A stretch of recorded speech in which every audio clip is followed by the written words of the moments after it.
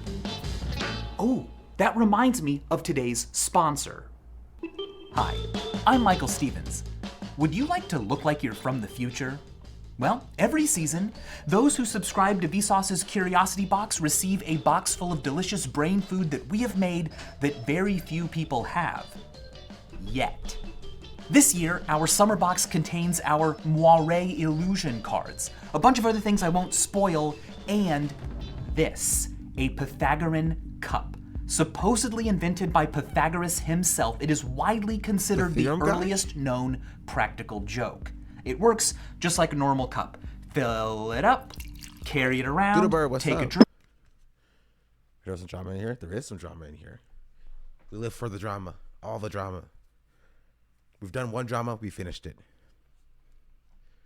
Now I want to say, actually, you know what? I'm going to bring up the second drama, the first drama again. One time. Jeez Louise, a lot of stairs. I want to see him drink? Okay.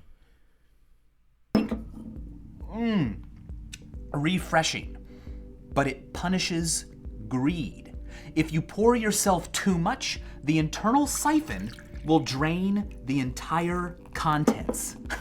Greed is good, more like greed is wet. A portion of all proceeds from the Vsauce Curiosity Box go directly to Alzheimer's research. So this box isn't just good for your brain, it's good for everyone's brain. And we've got a special treat for you. While supplies last, this is if you subscribe to... This is an ad. Oh, the first piece of drama was, remember this guy, chat? We covered a couple of days ago? For those of you who weren't here. And how I said,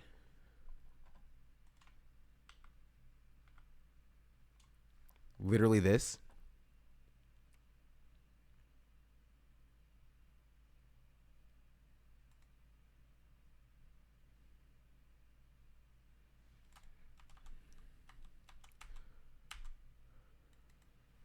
What?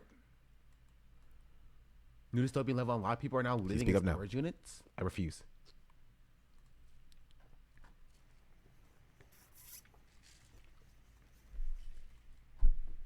I live in a storage unit because it's cheap in comparison to an apartment. Living here is actually... My take is I don't care that he did this. Just don't post it. You don't want to risk your shelter being taken. That's been done for years without companies being any wiser. That's my take. My take is that I don't care that he rented the storage unit. I care that he posted it. Not just because his shelter was taken, right? Because for multiple reasons. But for the other homeless people that are now going to be under more scrutiny because he posted it and drew more eyes towards this. You know what I mean? They found him? Oh, yes. We talked about this 4 days ago. I get a lot of things that I need and want. And this is what I said. Bro, why record it? Why record this? Even if that's the case, why would you willingly put your face on the internet saying, I'm breaking the terms of my storage rental. This is what I look like. And this is why I'm doing it. Why? Exercise.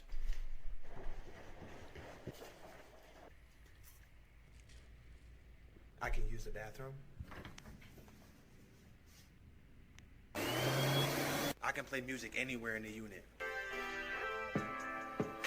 It's climate controlled in here, so it's nice and warm. This unit is 24 hours, so I can come here anytime I want, stay here as long as I need to. We can take naps if we need to and go to sleep. So this is our living space. No shot they're going to be allowed to do this. Very, very grateful. I can see it now. Here, this is the part where I'm like, okay, this is what I said 4 days ago. Keep that in mind. 4 days ago. In like 2 weeks, we'll see another video on Twitter from this guy saying we're getting kicked out of our storage unit. Yeah, because a lot of y'all saw where I was at, and y'all started calling up storage units in my area, and the storage unit saw me on the security cameras running around and dancing and doing push-ups, and they're kicking us out. They're only giving us 2 days to leave.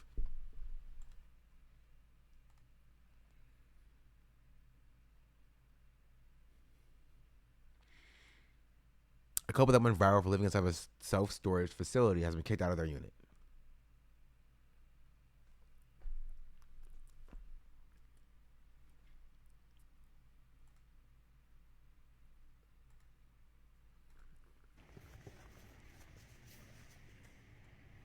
So we got kicked out of our storage unit. The higher ups found out about my video and went so viral. We ended up getting kicked out. Now we're just trying to figure out where to go and what we're gonna do with all of our stuff. We're gonna have to get a new storage unit. So yeah, we got kicked out.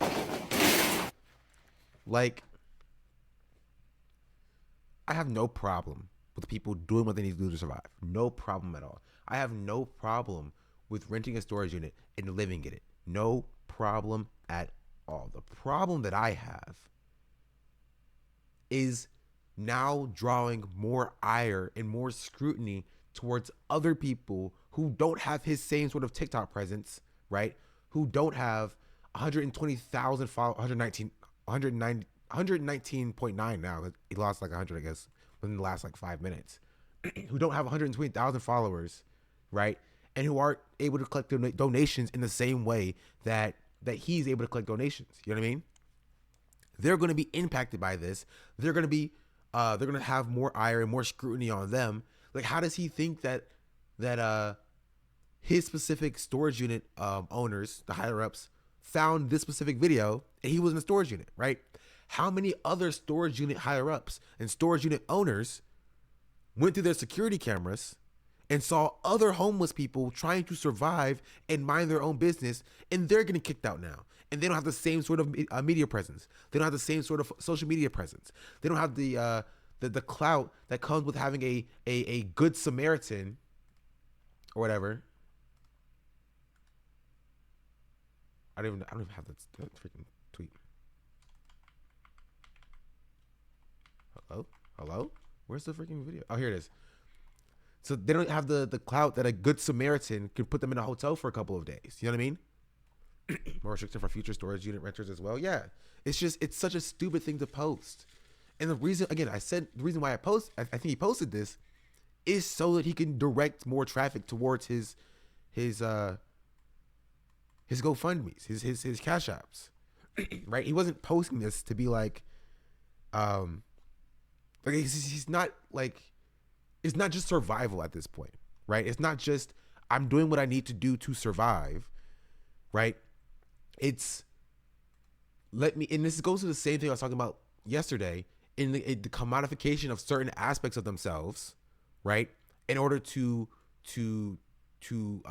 receive like monetary benefits, and whether or not that's harmful, because that's what he's in effect doing, right? He's commodifying aspects of himself. He's commodifying his homelessness in order to receive that sort of the social clout or capital. And from there, he's made things worse, not only for himself, not only for his girlfriend, but for every other homeless person who has to do this to survive. Like, this very much is a me mindset.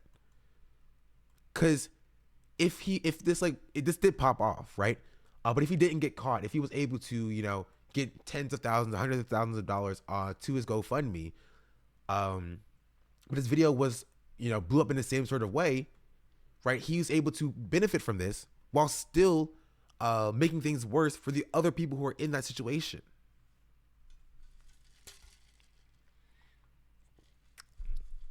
You feel me? It's dumb. And of course, the entire conversation is about like they should be taken care of regardless, right? They should be taken care of by the government 100%.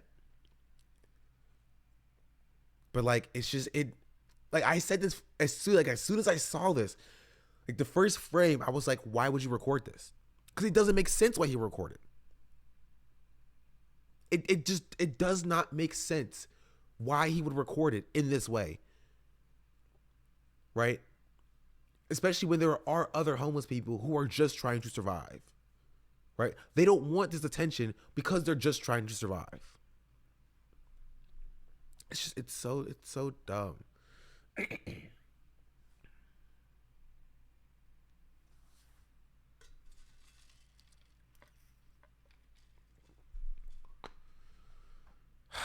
Yeah, that was the first drama. And now we're talking about people saying that Gen Z ages faster than millennials.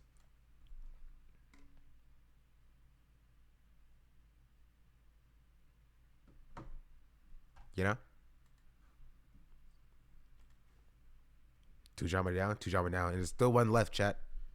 There's still one left. Well, two left. There's two left, actually. Man, there's a bunch of drama. This is what happens when I don't talk about drama for a couple days. To the curiosity box, you can choose a bundle. Who's that guy? Does he look like a Bill, a Mark, a Justin, or a Josh? Justin. Pause right now if you'd like to think about it. All right. Run a poll, chat. New poll. Bill, Mark, John, Justin, Josh.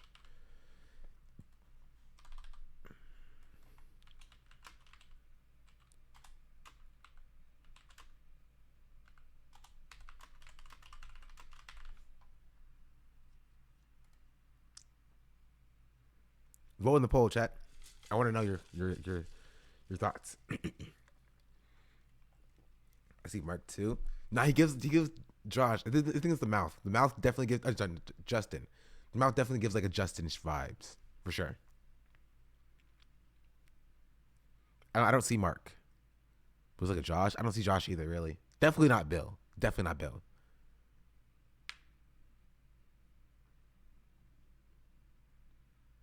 Definitely Josh. Nah, Justin. It definitely gives the Justin vibes.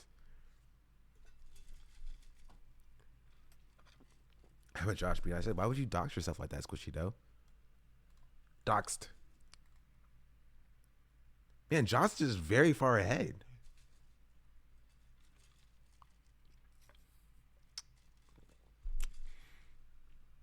He looks old to me. I don't say Bill or Mark. Nah. Maybe I'll give maybe William is his real name and he just goes by Bill because he's for some reason. But like I don't see Bill. I don't see him being named Bill for sure. In the same way that I would say maybe his name is Marcus, who goes by Mark, I guess. But even then, I'd definitely say nah, not at all. Not at all.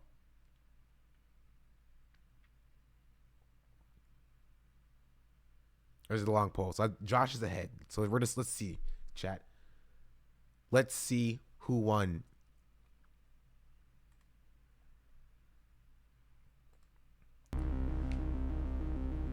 Oh wait. Okay, pause. Better yet, I should have done a prediction. That's too late now. Next time we do a prediction. To research from Millsaps College and Miami University, this is Mark. No. Or at least, this is what we think people named Mark look like. By asking people to make and rate digitally created faces, researchers were able to put together prototypical faces for a number of different names. This is apparently what we think a Josh looks like. Okay, I definitely see the roundest face does give a little bit of Josh Hutcherson for sure.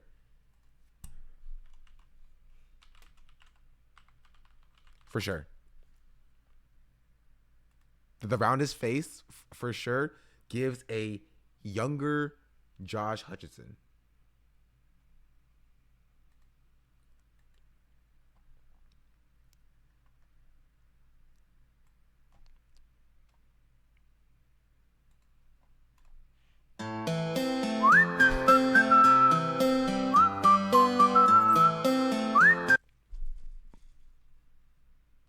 I'm telling you, just a little bit, just a little bit.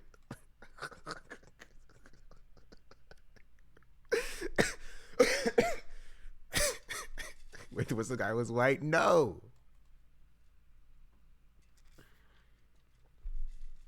That's Flo Rida.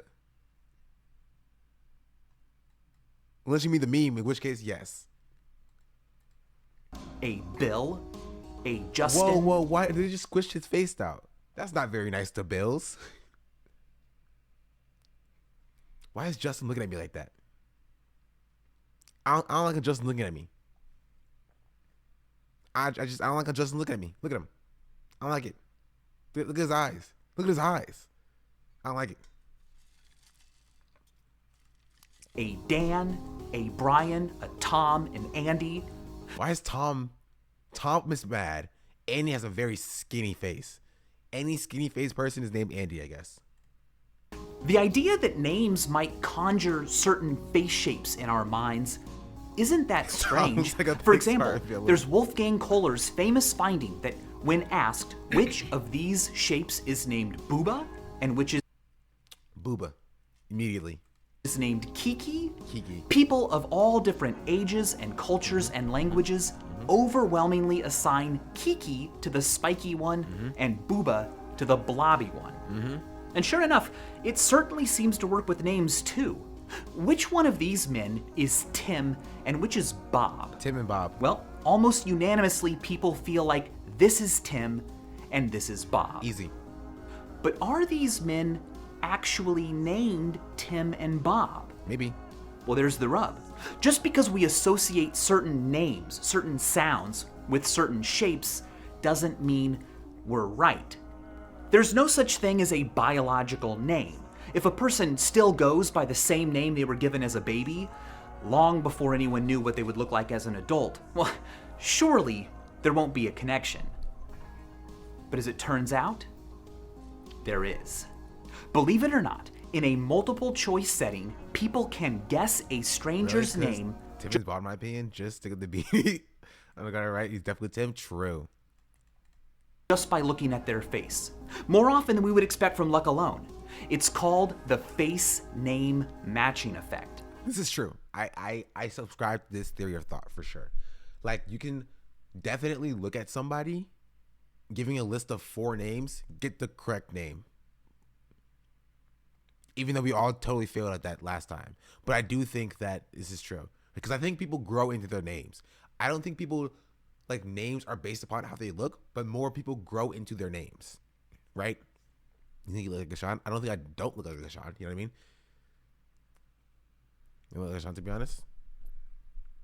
You like an Aaron? Don't say that to me. What name would you give me, chat? Kwame? Okay, I'll take that, honestly. Not gonna lie, Aaron? Shut up, Schoolie. It doesn't mean ban you. I won't ban Doodle, but I ban you. It's like a grower. We should call them growers. True. I think everybody goes into their name. Doesn't matter who you are. Everybody's a grower. You like Carlos, to be honest? Carlos.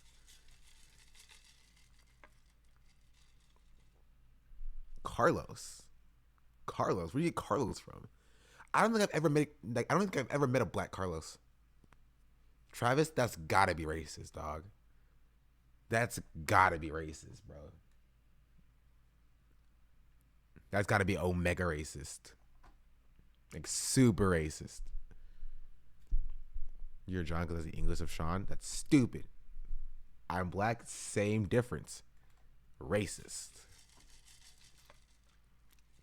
Could be a Xander. That's not too far off from my middle name.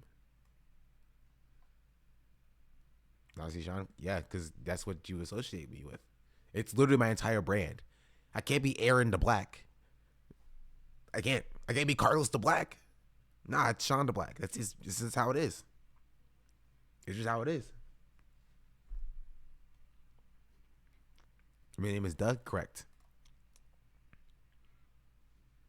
Arrow the Black. Travis the Black goes hard. No, it doesn't. Secrets, what's up? Arrow is an old black name. Josh the Black does not go hard. It does not, because there's no black people named Josh. I just lied. I actually beefed with a black person named Josh back in high school. Here's a stimulus from Zwebner's research. Wait, let me think. definitely looks like he's from California.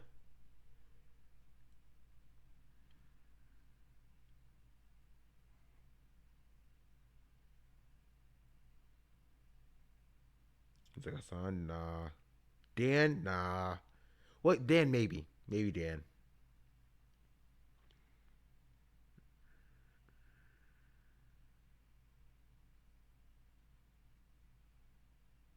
Maybe Aaron with an E. Aiden's also not bad. I mean, not Aaron with the A, but Aaron with an E. That's Jeff. I don't see Jeff. And with Sam. Sam's not terrible. Chris, I think I like Chris more. Chris is pretty solid. I like Chris. Joey, I wouldn't say Joey. Definitely not a Joey. I think Aiden's fine. And Chris is good. Dan's not terrible. Daniel's not terrible. I don't see him going by Dan, though. George, maybe. Carlos.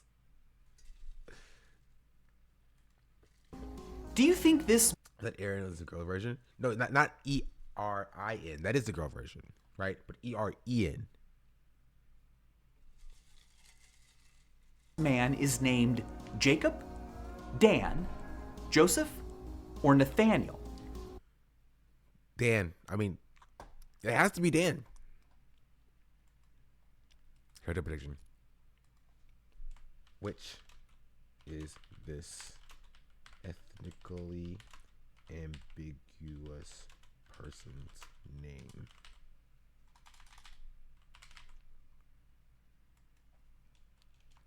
Jacob, Dan, Yusuf. I did everything right and they indicted me. All right, get your... Oh, it's too long. They say that I'm good enough. Grabbing my da-da-da. Think about shit that I This should ethnically ambiguous person's name. I was wishing to thank you for the 100 bits. And Tango Menko, thank you for the follow. Did you remove Carla? I have to turn her on. She's not on right now. Jordan, what's up? 45K on Dan. That's funny. 52K on Dan. Did you see? I'm not even opening that. Not even opening that at all.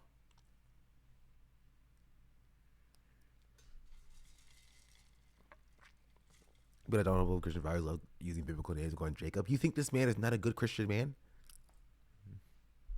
That's a crazy assumption. You have to add it, not even opening it. I don't even want to know what it is. Honestly, that y'all can keep that for sure. All right, it's close. Let's see. By just randomly picking a name, people should get this right 25% of the time.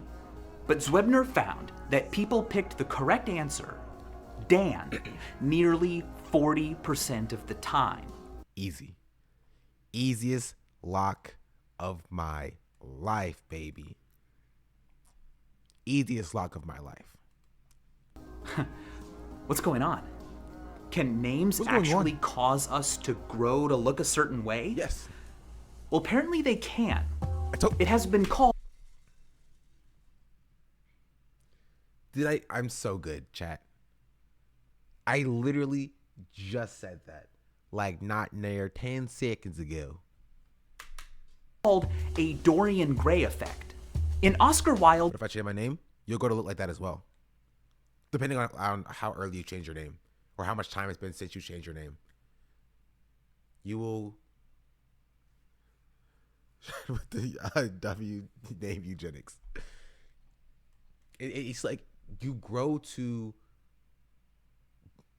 You would tend to like become associated with things that would associate people with your name. I think if you pick your name, it's even more likely that it'll be the case, for sure. The picture of Dorian Gray, a portrait of the protagonist, ages and grotesquely reflects his evil deeds while he himself remains young and pure looking. In a similar way, it seems that in some cases, our own appearance can come to reflect the name we were given. I don't like my old name. Arguably, I don't look like my new one either. It might not be enough time. Give it some time.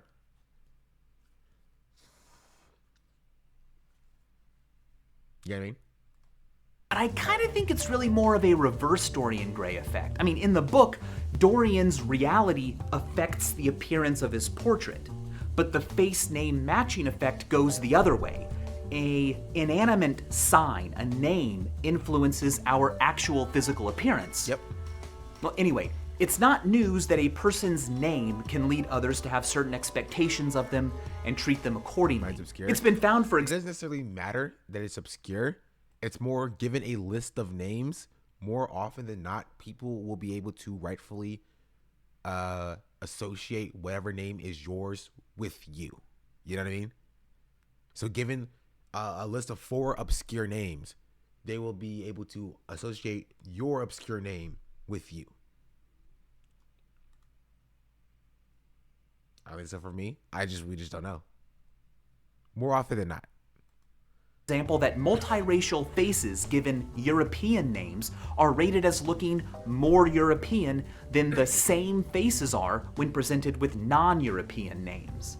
The expectations a name carries with it may create a self-fulfilling prophecy, whereby as a person grows up, they're motivated to fulfill. I don't think he gives off any other energy but Michael energy. I don't. This man is the embodiment of Michael.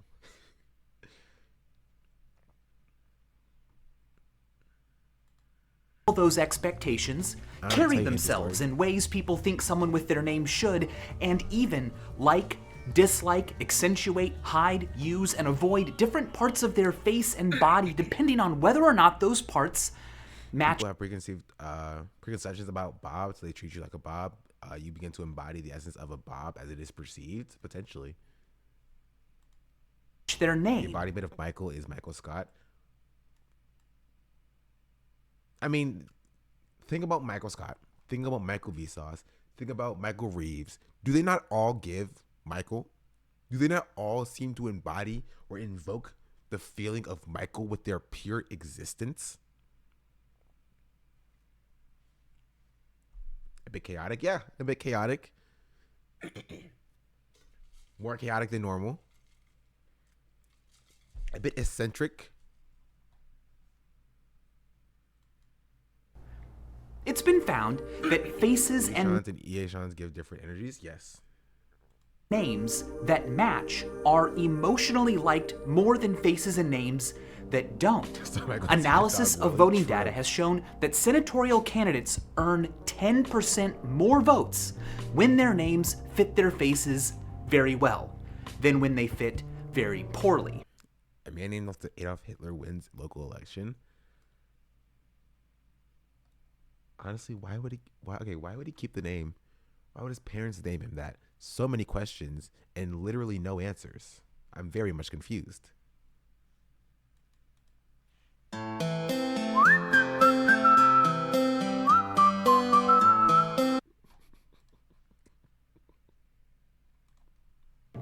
Now, with that in mind, part of the effect could literally come from the fact that although parents don't know what their kid will look like as an adult, the parents do know what they look like, and without knowing it, tend to prefer names that match their faces, which are likely to resemble their child's face as well. Right. But not always. Not always. If the dissonance is too great, a person can always change their name, either completely or by simply choosing a nickname. And keep in mind, if you do change your name, you're more likely to choose a name that more aligns with the way you look than not. You know what I mean? Like if you look more like a Greg, you're going to change your name to a Greg and not a Tyler. You know what I mean? You're just generally how it is. You're not going to choose a name that you feel disconnects with your identity. Right? Even if you don't look like a Greg now, if you want to look like a Greg, then you will change your name to Greg, and then you continue to act like a Greg until your name then fits your new identity. You know what I mean? Trevor Noah goes in his book with many African villages per internet. They name people the popular name they've heard. Trevor had a friend growing up named Hitler. That is tragic. Because his education on Europe is quite poor in big parts of Africa, vice versa too. He's often presented as a straw man of the other European countries, so many people name their children Adolf Hitler. That's crazy.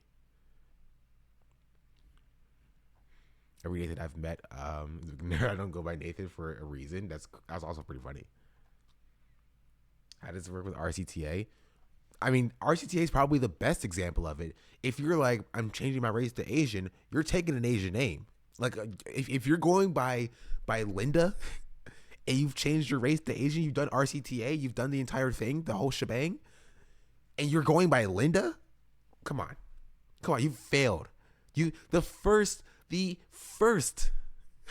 step of RCTA is choosing a name that matches with your race. It just is. It just is. I had been just a little bit different. Michael, could have always gone by Mike. The fact that people can adjust their names to fit them, of course, merely strengthens the face name matching effect. By studying whether the correct name could be guessed when different parts of a face were occluded, researchers were able to develop heat maps showing which parts of the face different names are most characteristically associated with. Apparently, looking like an Anne is all about the tip of the nose. It's the bridge of the nose for Arthur's and the philtrum or snot trough for Benjamin's. Aurelies are recognized by their face spiders. Let's go back to old people. How old is an old person? Very. 73.7. That's according to results published in the Journal of American Geriatrics last year. It's the average age people gave when asked, when does old age begin? People under 65 on average said 71, and people over 65 on average said 77. Women said old age began 3 years later than men did. White people said it began 8 years later than non-whites did, and people who felt healthy placed old age later in life than those who felt less healthy. However old Hassan is, that's it. Literally, however old Hassan is. That's what old age is to me. But how old do people want to be? Well, that depends on how old they already are. In America, the only people who are the age they would like to be are 21-year-olds. Hey. People younger than... This is true. 21 is like a good age. It's a chill age. You know what I mean? You're chilling. You're in college or you're minding your own business. You're chilling. At 19, I want to be 19. Most 19-year-olds want to drink. They want to club. They want to party. So most 19-year-olds, not I want to say most, a good portion of 19-year-olds want to be 21. I am not chilling. Most people are chilling. Well, it's capitalism, but like chilling in like the capitalist sense. I did not like 21. I mean, I wasn't the biggest fan of 21 just because I wasn't like the biggest partiers, just because it was COVID and I had no friends. But I didn't hate it, I guess. I also don't hate 22 or 23. You know what I mean? And I probably won't hate 24 either. But who knows? Because I have an entire year till I get there. I probably will hate 25. 25 is going to suck because I'm going to be like, bro, what am I doing with my life? I don't have no money. I ain't got no job. I'm broke. I'm poor. Or I'm going to be super famous and a wealthy Twitch streamer. But who knows? I hated 23 and 25. Wow. This is great because that's exactly where I am. I'm chilling because I'm closer to death. Like old age death, or do you got cancer or something? You're going to be getting LA women at 25. Do you think I want to get LA women?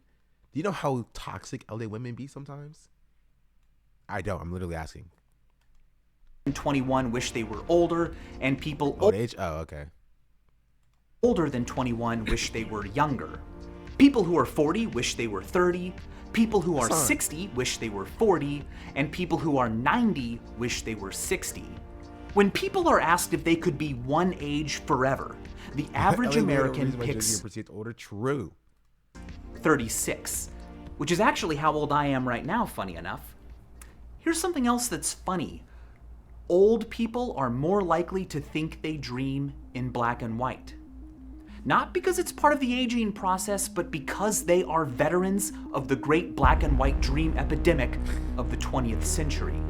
Prior to the 1900s, Aristotle, Descartes, Freud, everyone who wrote about the topic reported that dreams contained color. But as humanity moved into the 20th century, the number of people reporting color in their dreams dropped just as quickly as the That's gotta be racist. That's gotta be racist. I'm sorry. You're telling me as more black people got to get more and more rights, less color was in people's dreams? That's gotta be racist. 100% racist. Please stop. Popularity of new black and white movies and TV rose. By the 60s, as color TV and movies became more and more common. I know I'm making a joke about colored and like white. Whatever, it's fine. It's whatever. Reports of colored dreams started going back up. And today, people who grew up with black and white TV continue to report more black and white dreams than those who didn't. And later studies across China found the same thing. The frequency of black and white dreaming correlated strongly with how common black and white TV was in a person's area. So, did black and white movies and TV literally change our dreams? Yes. Well, first of all, it's not clear whether dreams themselves actually changed or if people just started thinking differently about their dreams. We're trying, but we still haven't found a way to get direct access to dream content. Eric Switchable has pointed out that as far as we know, dreams may not be in color or black and white, or sepia or anything. They may be primarily indeterminate in color as they happen, and only later, during recall, do we confabulate details about color. He compares dreaming to reading. Is a novel in color or black and white? As you read a story, what do you see in your mind? It might be the case that dreams, vaporous as they are something we simply have a terrible grip on, and that movies and TV shows have given us the illusion of understanding them. In fact, Switchable has speculated that smell and touch sensations are rare in dreams today, but future people with smelly, touchy-feely VR shows might think that they dream with lots of textures and odors and find it strange, maybe even frightening, that few of us seem to. But why would we think that dreams were like moving pictures and not normal waking life? Well, no one knows. It might be that motion pictures are just simply the closest thing we have to dreaming that isn't dreaming. Unlike still images, paintings, photographs, tapestries, motion pictures and dreams can contain movement and narrative and cause and effect.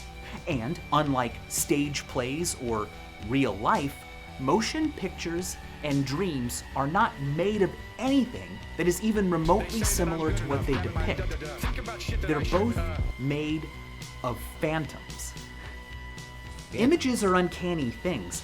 A person in an image is frozen in time, but yet can seem to grow old. Our own image can depend on what we are called, and they're the closest thing we have to what our mind does when we're away. Do you get the picture? Or does the picture get you? And as always, thanks for watching. Thank you, Vsauce. Good video about dreams. Tony Official YT, thank you for the follow.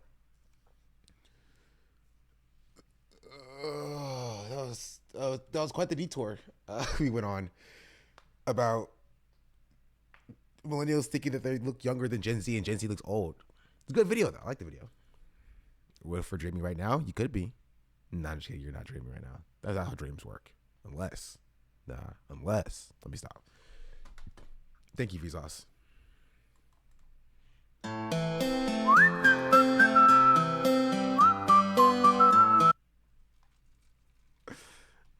this video.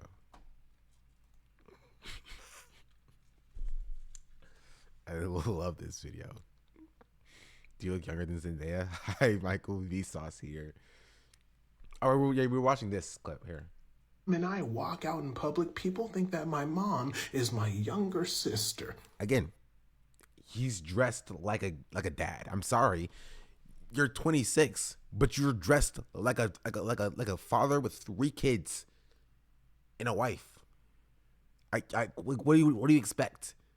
He's dressed like a gay bear. I mean, what does he want? I don't know what he wants.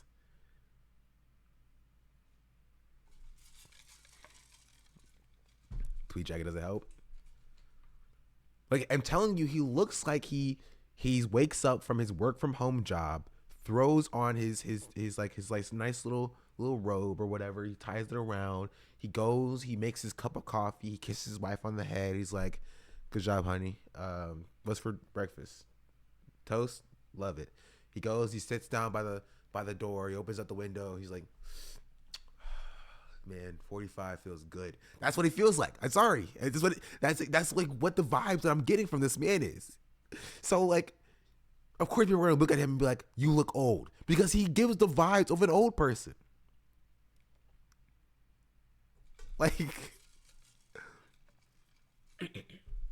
Wall Street Journal core, yeah, exactly, bro. Like, he looks like he reads a physical newspaper in the morning. So, not because like he's like looks old, but because that's the vibes he gives. I thought he was at least 39.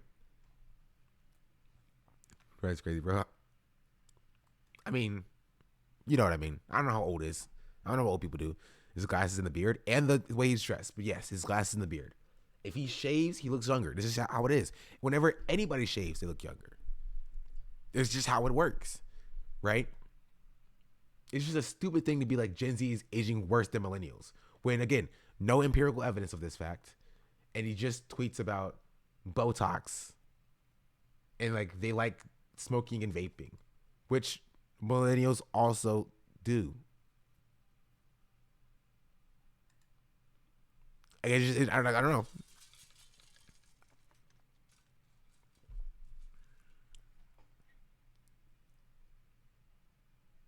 It's just like, oh, it's all it always falls back to like, oh, it's like all those phones that those Gen Zers on. They grow up on the internet, and like, we're not on the internet as much. We had like a good childhood and we were outside and stuff. Like, what are we talking about? What are we doing?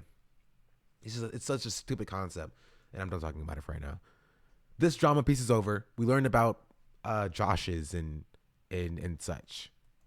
We covered this. All right, chat. 2 out of 4 drama sessions today. We have 2 more. So we can either do streamer drama or we can do Palworld drama.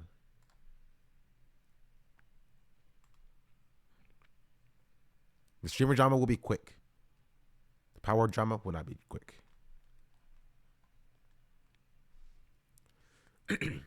Streamer than Palworld? Why not both? We're doing both. I'm saying, which one should we do first? Answer for your sins about playing Palworld. I will have to answer. I will repent. Here, I'm just going to show you a couple clips for the streamer drama. That's it.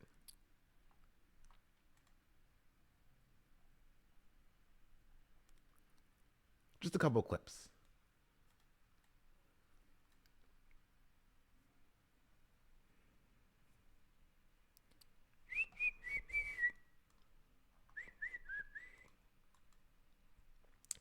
Leftist streamer, in quotes. It doesn't matter if they're carrying out a blockade to stop a genocide because international maritime trade is sacred. This is streamer Vosh talking about Houthi pirates. Again, for some reason, I guess. He didn't have enough the first time. The Houthis have the ability to bottleneck the Red Sea, have had the ability to bottleneck the Red Sea since 2015, and they're not fresh off the turnip truck morons. So I'm sure they've known that could be a huge source of leverage. This refusal to even consider that Gaza might really be their motivation is bonkers. Even if Gaza was their motivation, it wouldn't matter. International maritime trade is a no-go. Can't f with that. The Houthis have the ability to bottleneck the Red Sea. Stupid. That's so dumb. That's so stupid, bro. Like, sorry, nope. Maritime law, you no go. You can't mess with that. It's sacred. Like, I'm sorry, you want to stop slave ships from sailing from Africa for this translated slave trade? I'm so sorry. I'm so sorry. Maritime law, you can't interfere with ships. You can't interfere with ships. Maritime law is sacred. You have to let the ships dock, and then you have to declare war as a nation state. And then after you do that, declare war, then you have to fight traditional warfare in order to liberate the slaves. If you want to end slavery, you can't mess with the maritime transport. I'm sorry. Maritime law is sacred. Like, it's such a stupid concept, bro. No law is sacred. There are laws for the pure fact that they're not sacred. It's so stupid. It's such a dumb thing. Cause like, if maritime law is sacred, then what about like the Geneva Convention, right? Why is only some laws sacred? Cause like when, you know, Israel violates the Geneva Convention, when the U.S. violates the Geneva Convention, it's totally chill and awesome and amazing. But like, oh, say you know, don't abide by maritime law. That's the real issue. That's the real problem. Like, it's so stupid. It's such a stupid conversation. And like, of course, like, this is what liberals do. Liberals do this all the time, right? They fall back on the sanctity of law, the sanctity of law, the sanctity of law. Even though law, what happened to my chatterino, bro? What did y'all do? It just closed itself. Like, I was talking with my hands and stuff too. Like, it's stupid. I wonder what they're trying to push through the blockade. No. This one's worse. Here, I'll play it. This one is worse. Gave me the impression that they were just sort of being opportunists. But even then, even if I knew like, even if I knew like divinely somehow that the Houthis would stop if we did the ceasefire and it would work, I would still advocate for bombing them, I think. Gave me the impression. Bro said if he had 100% knowledge and guarantee that the Houthis would stop if they stopped the bombing, he would continue to bomb them. He would advocate for the continuation of bombing Yemen. Just for fun. Just for fun. Like, for the one time, for fun, you know what I mean? Like, these people can't be serious. This person is insane. Gave me the impression that they were just sort of being opportunists. But even then, even if I knew like, even if I knew like divinely somehow that the Houthis would stop if we did the ceasefire and it would work, I would still advocate for bombing them, I think. Like, that is a absolute insane thing for him to say. Okay, just there's this like wild thing for him to say. It's giving a vision that I would evict it. I mean, it's kind of like worse than that, honestly, to a certain extent. Because at least people who say this are like, well, we care about like the safety of Jewish people in the world, and they're not safe anywhere else, right? At least they at least try to hide it by like a, you know what I mean? Like in some sort of like utilitarian like caring or empathy. But like this is just bloodthirstiness. This is literally just I just want to bomb brown people, just cause, dog. And like,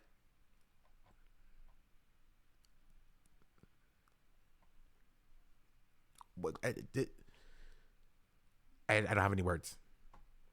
I have no words to say to this. Oh, actually, I enjoy myself here. A question. Is there a good reason why there's a 10-minute wait time for new followers? Let me can chat. Yes. That's one question I'd like to use. Sure, SM7B. There is a reason for the 10-minute wait timer, and that is because we have a lot of racist people who come in here and just want to be racist. We had like 2 or 3 yesterday. So, racist, yes.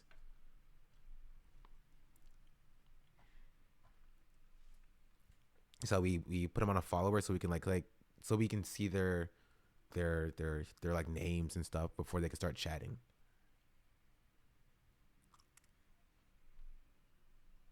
If microphone, no problem. It's about time we start sending American to work our country to see if they have the same opinions. They will. It's not like Voss doesn't know, right?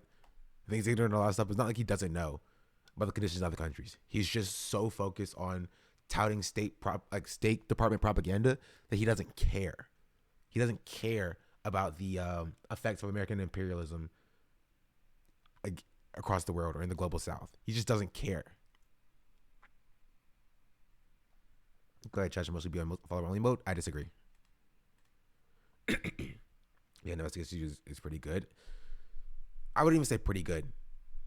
It's like maybe passable on certain circumstances.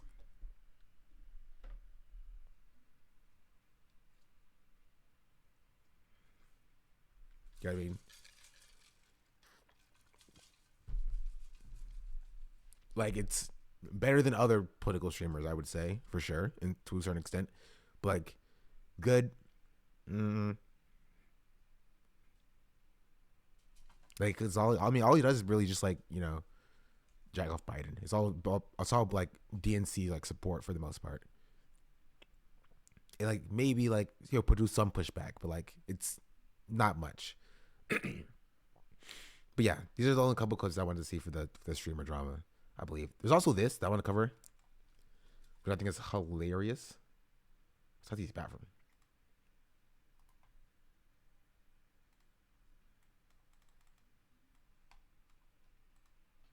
All right, this is 1 minute, so I can use the bathroom real quick. Here, watch this, chat.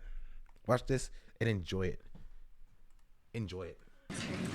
Did the president address Netanyahu's use of the phrase "from the river to the sea" in their conversation today? I know the White House has previously said that phrase is divisive. So I'm not aware that that specific phrase was discussed. do you condemn him using that phrase? Look, there's a connotation with that phrase. We've talked about this before. But when you use the phrase "river to the sea," it speaks basically to the mantra of Hamas and in their manifesto, where they basically describe the geographic bounds of what they believe to be Palestine. And if you look at it on the map, if you go look at the four corners that they describe it, it's basically the state of Israel. They just don't believe it should exist. So again, it's not a phrase that that we recommend using, given because of that context. But this wasn't Hamas. This was Netanyahu. I understand. I don't have anything more on that, and I certainly don't have anything more on the I did conversation to everything read out. right, and they indicted me.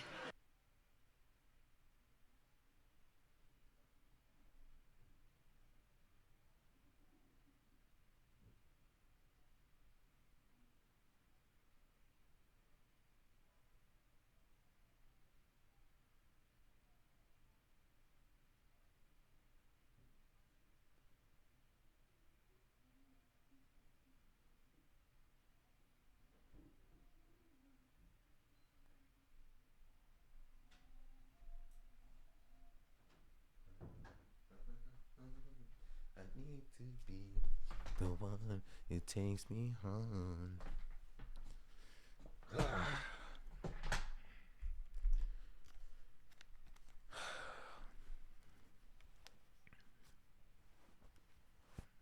Hey, squeeze the thing for 100 bits.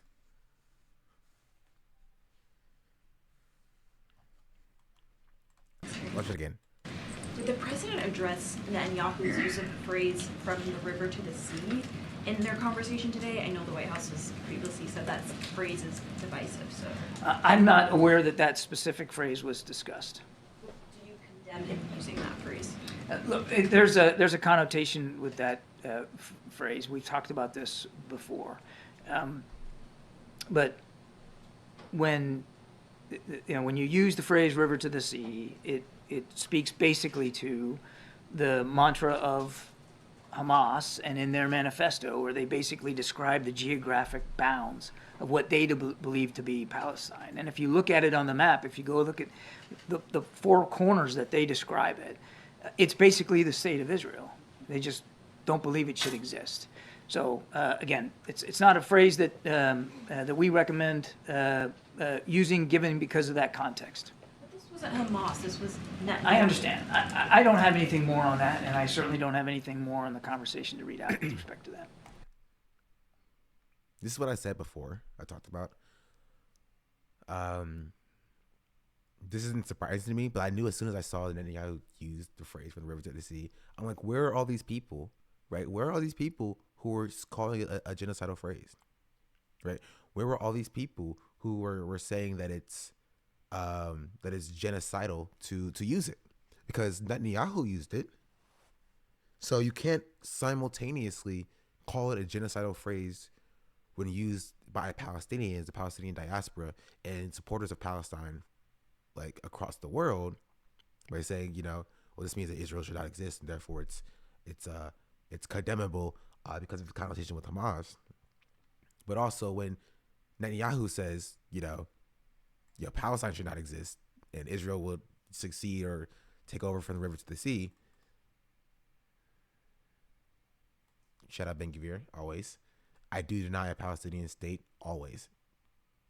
Love that so much. So, like what are we doing?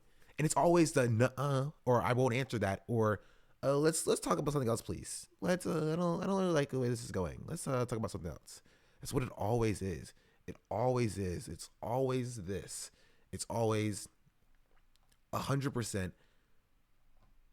like Hamas is bad, but like, well, this is what Israel said. Israel said the exact same thing. It was like, well, I'm not talking about Israel right now. I'm talking about Hamas, and Hamas is bad, and it's just all it is. It's literally all it is, and it's so dumb. Also, he says some more stuff as well. On the supplemental, just given latest developments, how is the president thinking of this idea of conditioning aid to Israel? Is this being pushed by some of his allies? Is that something he supports? We believe that the approach that we're taking right now has had results, and we're going to continue that approach, which is obviously making sure that Israel has the capabilities it needs, and that continues, but also capabilities of, killing 30, what was it? Not 30, 25,000 now, 24,000 people.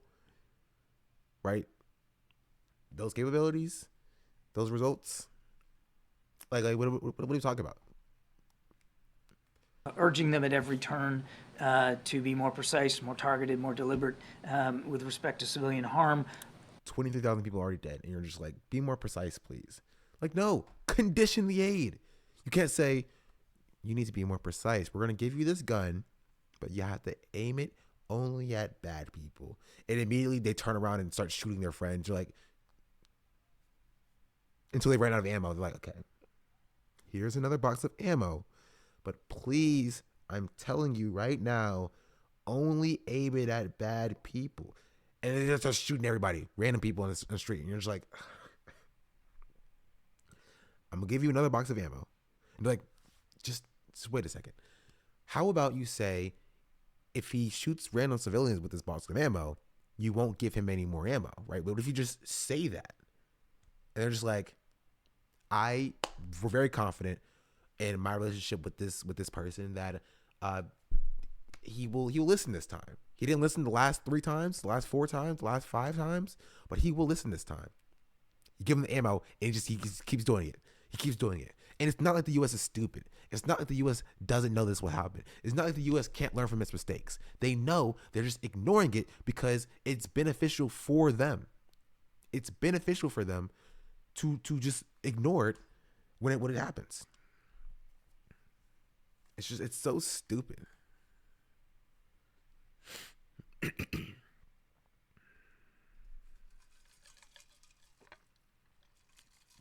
This is 23 hours ago. I would not compromise on full Israeli security control over the entire area west of the Jordan, and this is contrary to a Palestinian state. So we're at an impasse here. I guess. Israel is like, we want all of it. The U.S. is like, we can't say that. So we'll just give you weapons, and we'll just act like we want 2-state. We'll act like a 2-stater. How about that? And all the normal people were just like, yeah, no, that's no, obviously. And the U.S. is like, oh, these genocidal terrorist supporters, how dare you? Like they're literally saying, They're literally saying exactly what the U.S. is claiming Hamas is saying. And only one group of people is getting American weapons. So it's just very clear to me what it is. Jimmy doesn't see Palestinians as people. That's why V stance baffles me. Like you're supposed to care. Yeah, but like when it comes to caring about people and regurgitating American State Department propaganda, he's always going to choose the State Department propaganda. You want to know why he does that?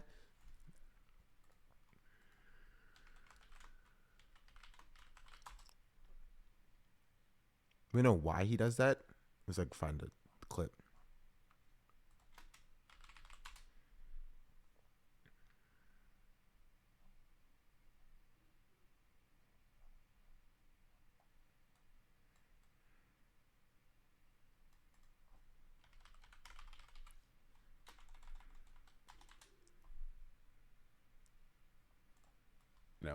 Cultivated thing. I heard there was supposed to be an event at the White House that got canceled. Also heard that Hassan was somehow involved. Oh man, I'm like actually angry about this one. Okay, there were I did get to meet with some White House staffers outside of the White House, and that was pretty fun. But there was a White House event that was planned where we were going to go and get an influencer tour and meet with staffers in the White House. And apparently, I don't know this for sure, but apparently one of the people who was supposed to be there was Hassan, and the whole thing got canceled because it was thrown into suspicion when Hassan's recent comments on letting China take Taiwan made their way up the chain.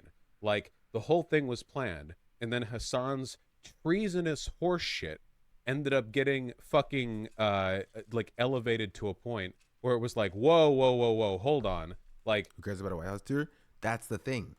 He cares. That's the whole point. That's why he's doing this. That's why he has these takes. That's why he comes off like a genocidal maniac 99% of the time. Because he cares about the White House visit. He cares about a relationship with the White House. He cares about the optics. He cares about being viewed as respectable and nice and cordial with these positions of power. When leftists should categorically not care. Leftists should be out here saying what needs to be said, saying what won't be said by those who do care about that stuff, so that we can fight against these positions of power, so we can fight against injustices that are happening not only domestically, but abroad. And that is why Vosh can't do it. That's why Vosh can't do it. Because he cares too much about being in cohorts with liberals. Because at his core, he's a liberal. He cares too much about being in cohorts with the moderate Dems, about with positions of power, with Biden, with the White House, with the State Department, if you will. That's why he cares.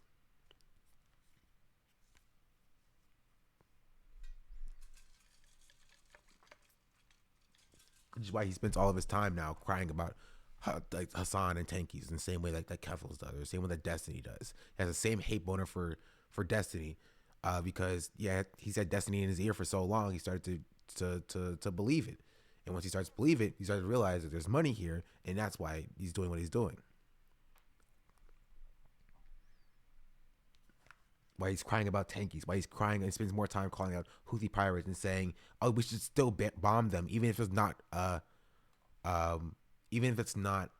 productive, even if it won't help anything to make me feel better about bombing brown people." Knew like divinely somehow that the Houthis would stop if we did the ceasefire and it would work, I would still advocate for bombing them. I think gave me the impression that they were. These people are evil. These people are genocidal monsters. And again, at the core, they're white. They're white. They white. They grew up in the imperial core, and they just don't really have to worry about much.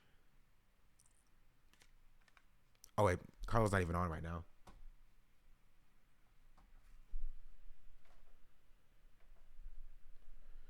You can turn her on.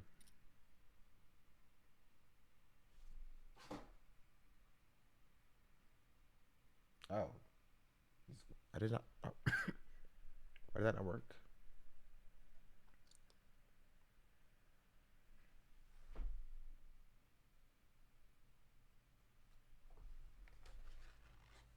Hello?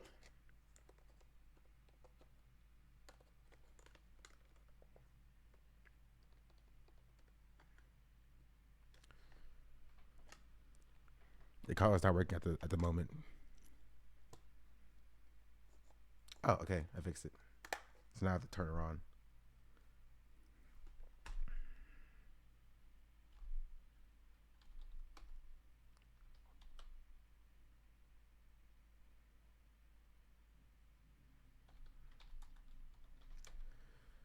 Give me 1 second. I'm turning her on.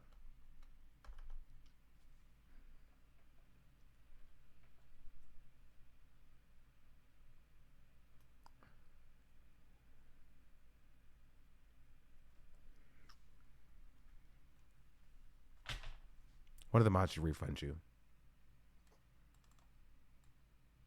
Or if not, I'll do it.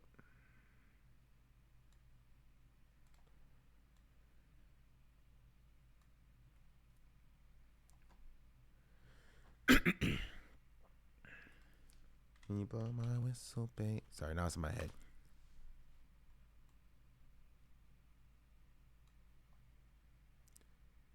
Let me know, and I'm gonna show you how to do it. Start real slow. Okay, Carla's on now. You just put your lips together and come real.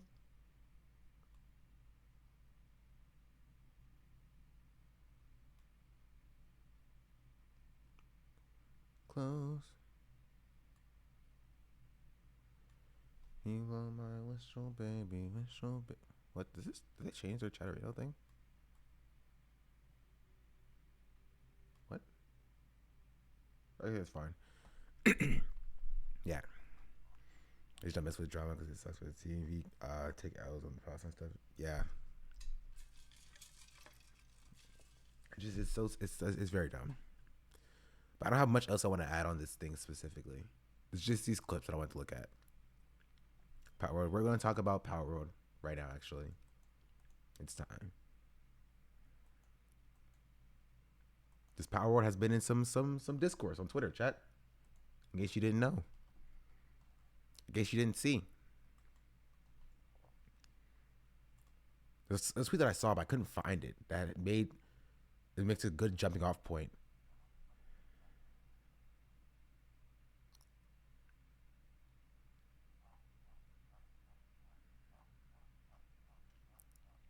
For the entire conversation.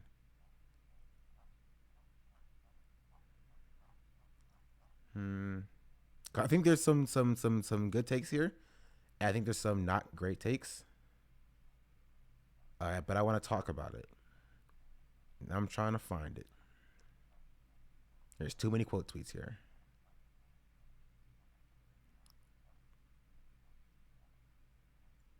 So I want to give you my perspective from a leftist perspective. Will Palworld be the most controversial serious drama? No, at least I hope not. They say that I'm good enough, grabbing my da-da-da. Think about shit that I shouldn't, That I talked about today? Maybe. But like...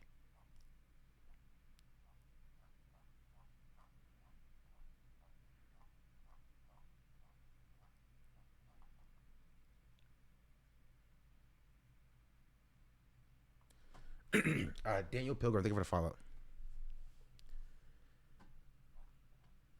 So there's a conversation about Palworld that's happening. They're in multiple different camps, right? So there's a conversation about the company that created Palworld. There's a conversation about the way the actual pals look, and there's a conversation about that's pretty much it, right? Here's a conversation. Steve's newest hit, Palworld, has been accused of plagiarizing designs from Pokemon as social media users negatively highlight its creator's history with generative AI tools. Use of AI and allegations of stealing Pokemon dies. Yes. And I think one of these, I think there's a decent conversation we could have about one of those topics. I think the other one is a little bit stupid. I'm going to start with the one I think is a little bit stupid. And that is the plagiarizing from Nintendo. Stealing the Pokemon designs. Right? I mean, 100% ripped off, but they haven't made a good Pokemon game. Yeah, and so I think there's multiple different camps here. I think one, the reason why this game is so successful is because Nintendo with the Pokemon IP has not been experimental enough, right? And I still think that you can have the take that you don't want to play this game because of the AI, or you don't want to play this game because of the plagiarism from Pokemon, and that's totally fine. Like, I'm not coming at people who are like, I don't want to play this game. I'm going to, abstain or boycott or whatever. That's totally fine, right? More from a general perspective of these takes, I think that it's because they're a big of a corporation. I mean, I think you can not necessarily like want the, I guess, art or the models or whatever that are made by artists to be stolen, and that's fair. But I want to have a conversation about open source in public domain, right? Because we had a very similar conversation with Steamboat Willie, but it was the exact opposite effect. We saw people taking Steamboat Willie after it entered the public domain, right? Making games out of it, mostly as memes, like redrawing it. And it was like a big, huge thing on Twitter for after, big, like a product of huge corporate Disney entered the public domain, began to do the yoink and twist of this, very popular piece of media, right? In my opinion, I don't see this Palworld thing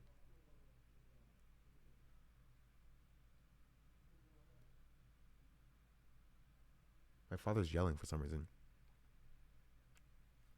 Legends was close, but again, I think people just generally still didn't like it. You know what I mean? For a multitude of different reasons, right? But I see this in a similar way that I see the Steamboat Willie thing, right? In that, if this would not be a problem, or this first part, the plagiarizing designs would not be a problem if Pokemon were public domain, right? I think Pokemon, even like the first gen, second gen, or whatever, should be public domain. Because I think you should be able to make derivative art content on an IP that already exists if you can improve upon it and bring something new to the table. And I don't see that as a bad thing. I think that's a categorically good thing if you can take a piece of art or a piece of media, add upon it, and create something else off of it, because that's how all art is created. You know what I mean? All art is created as a derivative of something. And I think if we were less stringent on litigation as it pertains to IP, you would get a lot more good art, right? And it does feel a bit weird. The new thing they're bringing to the table, generic Unreal Engine assets. I mean, it is new at its core. They took it, they did something else with it, and you can think that's not enough, and I think that's fair. You can be like, that's not enough, that's not good enough, or whatever. I think they should still be allowed to make generic Unreal Engine assets, flips of the game, of the Pokemon designs, and make something of it. You know what I mean? And create something about it. You feel me? I feel like they should be allowed to do that. You should be able to make the lowest effort art with Steamboat Willie you want to. You feel me? I think you should. Because that's the point. You're not going to get, the highest quality pieces of media that are derivative of pieces. Like a good example of this is like Winnie the Pooh, right? Winnie the Pooh, when Winnie the Pooh entered public domain, you had a terrible Winnie the Pooh horror movie.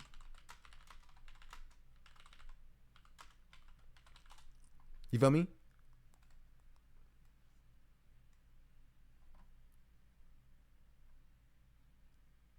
And this was like almost categorically always clowned upon, right, by people, but this should be allowed to be made. I feel like looking at this and being like, ha ha ha, you've only got a 2 out of 9 stars. Like, this is bad piece. This is a bad piece of media. This is a bad piece of art, right? is sort of like a disservice to like the point of this. Anyway, the point was not to make a good piece of art. The point was, and using that as like, oh, this is why this Winnie the Pooh should go back to Disney because they make good Disney pieces of media. You feel me? Like no. I feel like you should be allowed to make bad pieces of derivative media for things that have already been created. And that should be your right to do. You feel me? It should be your right to make bad media off of things that already exist. And so getting mad at this for making so much money while being so low effort or, or whatever, being like an asset for or whatever, it's not necessarily be mad at this company for, right? There's stuff you can be mad at this company for sure, but not this specifically. You know what I mean? As it relates to an asset flip, because like it's just that's what you should be allowed to do. You feel me? You should be allowed to make low effort, bad content of this media, and you can be mad at the low effortness of it. But like being mad at the plagiarism from Pokemon is just kind of dumb to me. You know what I mean? At first I kind of disagree, but when I think about it, IP laws are supposed to protect artists and not create an economy for corporations to squeeze every penny out of something. Yeah, I don't believe the artists who made the original designs for Pikachu are still getting paid. You know what I mean? At this point, they're probably dead. It's been so long. It's been like 60 years or something. Like they're not getting paid as residuals for the creation of Pikachu. And this is what corporations always do. They will pay artists a one-time payment to design something. They will take that and then they will continue to make residual profits off of that design while the artist gets nothing from it. And this is why public domain is so good, because it's been 30 years, I think. Okay. Well, they're probably alive, but they're still not making money off of it for sure. Right? See, I don't know, dog. It was before I was born. That's all I know. I think it shows that people are going to love their AI generated slop. No, it's just like people love bad pieces of media. Like people enjoy things that are poorly made that aren't AI generated all the time. Like literally all the time. They love things that suck, that are horrible all the time. There's an entire complex of people enjoying things that are bad. You know what I mean? The AI-generated slap is going to be. I think you're missing the forest for the trees. You're missing the forest for the trees. You are having a different conversation. We're not talking about the quality of the material. That's not the point. The point that I am specifically referencing is the plagiarism of the designs. And you should be allowed to make bad things with famous characters. You just should. That's just something that you should be allowed to do. There's no reason for companies to be able to hold on to IP for in perpetuity, right? And there not be allowed to be a derivative piece of art of it, because that's anti art as a whole. People are gonna do it with Steamboat Willie. I mean, people already kind of did it with Steamboat Willie. The first day after he entered public domain on Twitter, people were already like making little games or making funny little animations about it. And I think they should be allowed to do that. They should be allowed to do that. Now, I think it's totally fair with the second part, right? I think it's fair to be, or to not like the company because of their history with AI tools. I think that's fair. I think that is a fair reason for people to disengage with this game. And it's a fair reason for people to not want to engage with media for this game, right? I think it's fair. I think it would be a different conversation if, like this is like it comes out that this was, or it's proven that this, like the Palworld uses AI, your generation, which I mean, that's very difficult to prove. And we'd have like different conversation. Cause I do think there's a conversation about how much, like promoting a company that utilizes like AI, right? I just want to know if there was game use AI or not. There's a precedent there.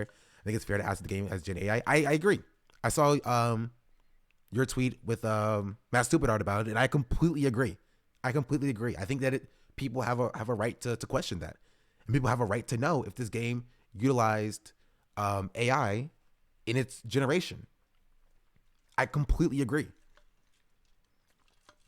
And I just feel like people having this like defense of, you know, Nintendo IP is sort of wild because Nintendo has been the most litigious of anything created with their IP to the point of like coming after random mod creators and random YouTubers. And it just feels weird to like come at their defense in this regard.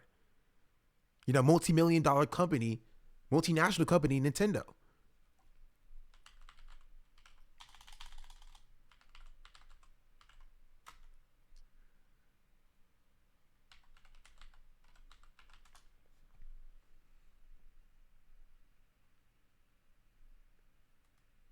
I'm just gonna get. This may apply heavily for their upcoming release. Or this is an unlisted video. I'm not sure why it's unlisted. So, Nintendo has decided to take down my and other content creators' videos. I ask that you watch this whole video so you understand the most draconic for their IP or try to silence you from modding. Yeah. Entire situation because it affects you and the content creators that you may support. Also, this is a prepared statement reviewed by my lawyer, so if it seems like I'm reading from a script, it's because I am. My main hope is that if somebody at Nintendo watches this, they will listen to what I have to say and consider reversing their decision to claim these videos. So, hi. I'm Eric, or PointCrow.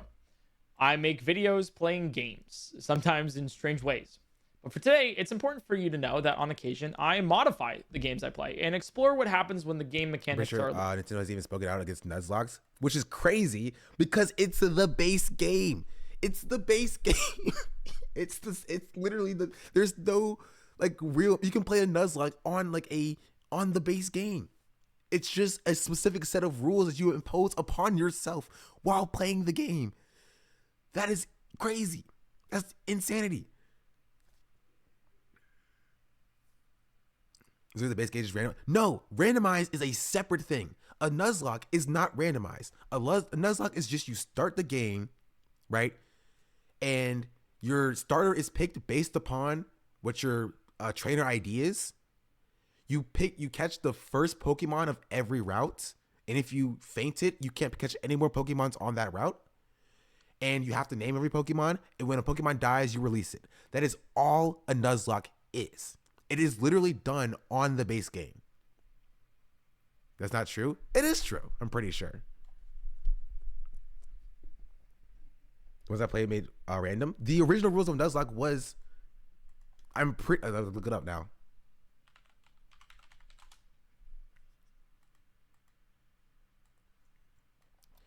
And Nuzlocke challenges a set of rules intended to create a higher difficulty while playing a Pokemon game. A playthrough using these rules are also called a Nuzlocke. Many challenges... challengers feel the rules encourage them to use a Pokemon a player would not normally choose or promote a closer bond with their player team. The rules are not an in-game function, rather it's self-imposed on the player's part, and thus subject to variation. The challenge originates from a comic series with the same name, which features a Nuzleaf resembling a lost character, John Locke, as a recurring gag. Basic rules. The Nuzlocke challenge only has 2 rules that must be followed. Limited encounters. The player must only catch the first wild Pokemon encountered in an area and no others. If the first wild Pokemon faints or flees, there is no second chances.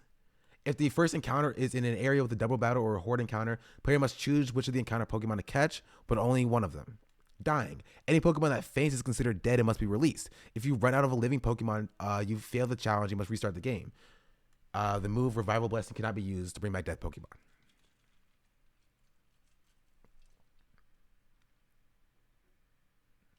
I mean, the Pokemon company said they like Nuzlocke. Oh, you can't just say that's not true and expect me to just be chill. I was correct on my rules though. No, they hate it. Okay, you guys I'm getting two separate things, so I'm gonna need a link. They like Nuzlocke. No, they hate it. Pokemon company hates Nuzlocke. Y'all are my orange chatters are battling it out. I need a source for somebody. Pokemon company does official statement. Following statement was made by a former Nintendo America employee. American company, the Pokemon company states its opinion on Nuzlocke runs. Pokemon company has issued a statement confirming it has no problem with Nuzlocke runs. As the Pokemon franchise is spanning over a few years, plenty of its audience consists of older gamers who have followed the series since they were young. This may be...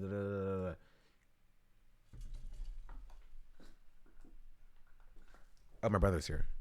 Why is he here, dog? My family has COVID. Why is he coming? That's not very smart of him. All right, so here's the official statement of the whole TPCI, switch for TPCI. We don't have... Oh, okay, just up. We don't have any issues with fans or such creators playing the game with Nuzlocke rules. Okay, well, I think you're both wrong. It's not that they don't like it.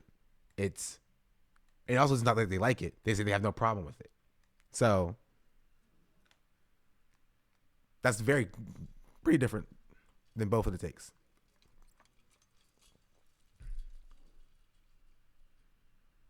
It was ex-employee said it was a ROM hack. I'm pretty sure they have spoken out against ROMs, I believe.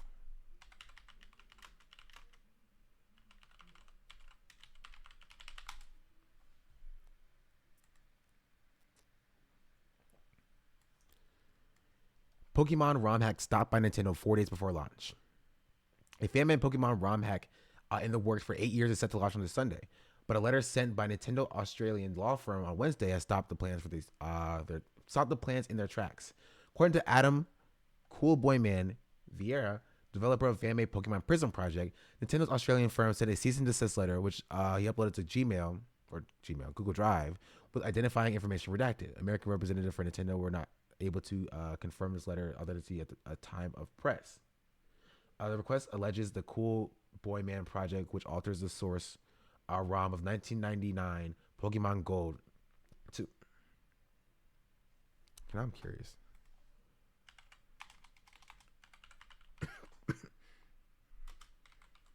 Pokemon Gold is the first one, right? Or is it Pokemon Red? I don't remember. No, Yellow was the first one, 1996. Okay, yeah, it's been like 20 years. 30 years, you're right.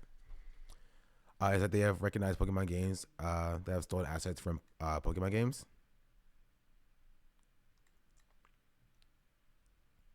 They don't encourage you to do it or not to do it. It's just that they don't mind if you do. Yeah. But that's a Nuzlocke, which is a different conversation. They're loud. Anyway, the point is they're very litigious. They are pretty litigious. Nintendo. A little different. Most recently, I modified The Legend of Zelda Breath of the Wild to become a multiplayer game. To be clear, I have never encouraged piracy of Nintendo's games. The mods that I've commissioned are not being sold, and all of the code is custom, meaning that they are free of Nintendo assets. On April 6th, 1 week ago, Nintendo decided to block all 4 videos that I put up on YouTube playing the multiplayer mod. I appealed their decision, as I'm very much in line with their content guideline policies. We'll go over that in a moment. And these videos are fair use. Nintendo. I mean, you can't point to like one aspect of like, oh, look, they allow this one to occur, and not, you'd be like, Nintendo's cool. They're not cool. They're not chill. They are very much anti-chill. And if something gets a lot of traction, they will 100%, come after it, right? 100% come after it. Like, I guarantee if this game was made with like actual Nintendo, like actual Pokemon, shut down immediately. Nintendo then escalated and issued a copyright strike against my YouTube channel. Nintendo and Pokemon Not Company once, have different views, but twice. Rather than bundle the stuff that Palworld devs have done, we're going to talk about that. Right now, we're talking about the assets. We're going to talk about the history with AI. Videos all into one copyright strike. Nintendo issued a copyright strike for one video and then bundled the other 3 into another strike, deliberately putting my channel in danger but not taking it down completely. I was able to get an email address for Nintendo and sent a message asking that we discuss what's going on and try to reach No, I didn't see the Hollow Knight clone. An amicable resolution. I know nothing really about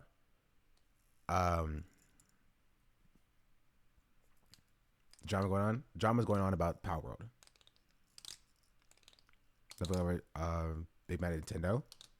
Yeah, I'm not saying this company is good, right? That's not the point that I'm making. I'm not saying that, oh, the Palworld devs are awesome.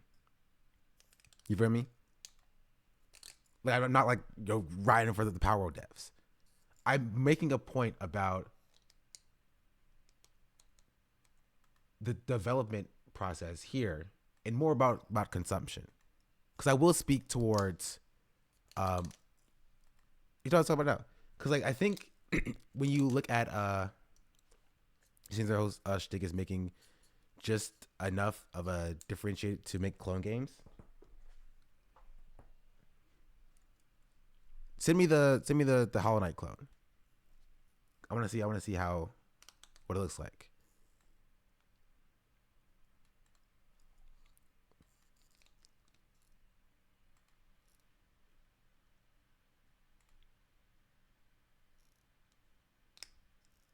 Oh yeah, that's Hollow Knight. That's hilarious. That is Hollow Knight.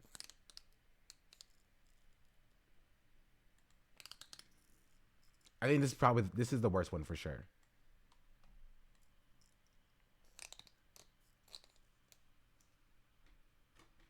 For sure.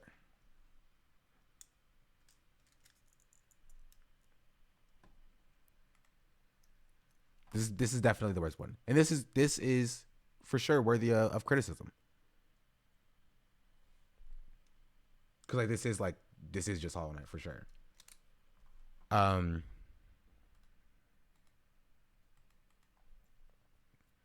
Hollow Knight, is it 1-to-1? It's yeah. It's 1-to-1.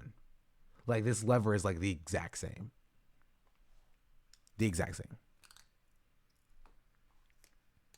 And so I think this is different than Palworld just because Palworld is more of, it's not necessarily copying. It's very similar to Breath of the Wild in many ways. But it's also very similar to Ark in many ways as well. But I think, in my opinion, it is just different enough to like not catch any eyes, right? Because the other screen cap that's here is this screen cap. People are like, oh, this is basically just Ark, right? To which I would say, Ark is basically just Conan. You feel me? This to me is close, but I don't know if it's close enough to be like an issue or a problem in the same sort of way, right? I think that definitely if it had uses of AI tools, that would be everything is just Rust, and Rust is DayZ with base building annuity, yeah. And so it's just it's a difficult conversation because this company is definitely very much one of the worst offenders in doing this type of stuff. They didn't even like try very hard to like switch it up per se. But like a good example that I want to bring up is like Only Up, chat. Remember Only Up? Because I was thinking about this morning. Only Up made an insane amount of money. But Only Up was made with like innumerable amount of assets from like the Unity store or whatever. You feel me? Like, it's like, because there's so much stuff here. Right? I mean, of course it was. It was asset pool, yeah. And it made insane buttloads of money. And honestly, it does suck, right? For somebody not thinking for the 9-month free subscription. Much appreciated. Nice badge. Right? It does suck, for sure. But like, what can you do? Like, it made buttloads of money. And it was like the most played game by streamers. But like, is it wrong per se if they like paid for the assets? Like, I just don't know. Like, if the assets are like free assets or whatever, like, I just, it's such a difficult conversation. Like, if Palworld uses like default, like, Unity assets or Unreal Engine assets that are like free for use, Is it wrong? Yes. I don't know. I don't know. I don't have an answer. I literally, legitimately do not have an answer for that. You know what I mean? I don't know. I would say yes because you are making a new thing from it. Yeah, yes, it's wrong. Or yes, it's allowed.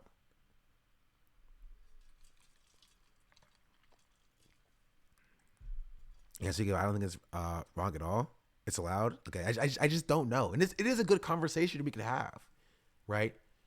But I think a lot of people were like making a comparison to like the Wizard game.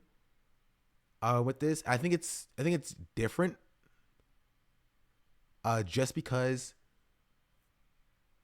this blew up in an insanely quick manner, as the Harry Potter game had so much like build up to it. It cultivated like a movement to be like, don't play this game, right? Where this game, the like iffy parts about it or the actual issues with it came or started because of the success of the game, right? If the game failed, nobody would be talking about it, right? We wouldn't even be having a conversation about, oh, it stole Pokemon's assets, right? Because it would just be another failed game that ended up on Steam that nobody talked about. There's thousands of failed games that are just free assets or ripped assets on Steam that nobody really talks about. You know what I mean? And so there's a lot of takes, a lot of conversations. And I think I completely understand why people would not want to they accidentally made shovelware. That's my take. Well, yeah, but like the difference is between like regular shovelware is they made fun shovelware, right? Is it worthless because people like, is it worthwhile because people are playing it? Like, is it different because people have fun with it and are enjoying it? And is that an issue? And is that a problem? You know what I mean? I mean, they've known for doing some no, yes, they do. They are known for doing that, right? For using AI generation in their previous game. This is not the right article.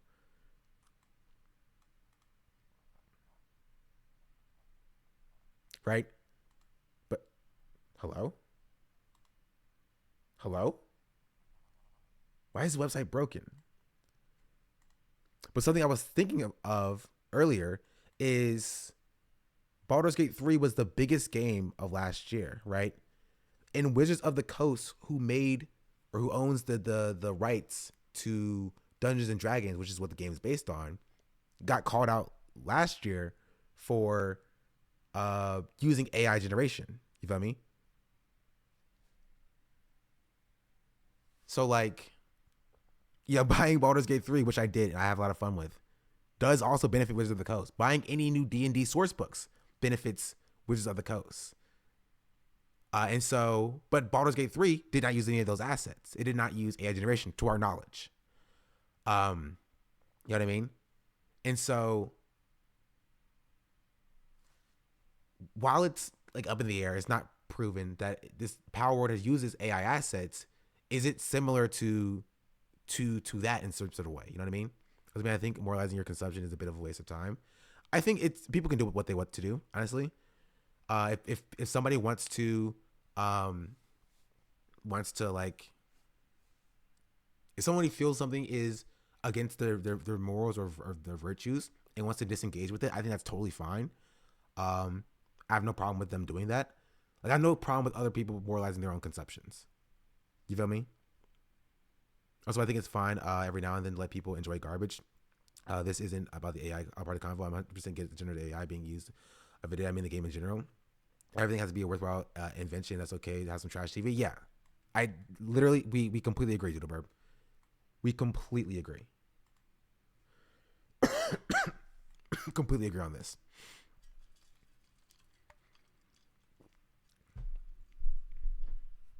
How about under capitalism? Yeah, just recognize the contradiction. Yeah, like you can enjoy your garbage. I think people should be allowed to enjoy their garbage. I think people should be allowed to create garbage, which is why we should have more public domain stuff so we could have more garbage and it'd be totally fine and totally good and totally just. and people should be allowed to enjoy that garbage. And again, I think if it comes out that they've used AI on this in this game, it'd be a different conversation, right? Then like this company that uses AI in the past is like getting successful or being successful, right? Because in that regard, I was thinking about like NFTs and crypto.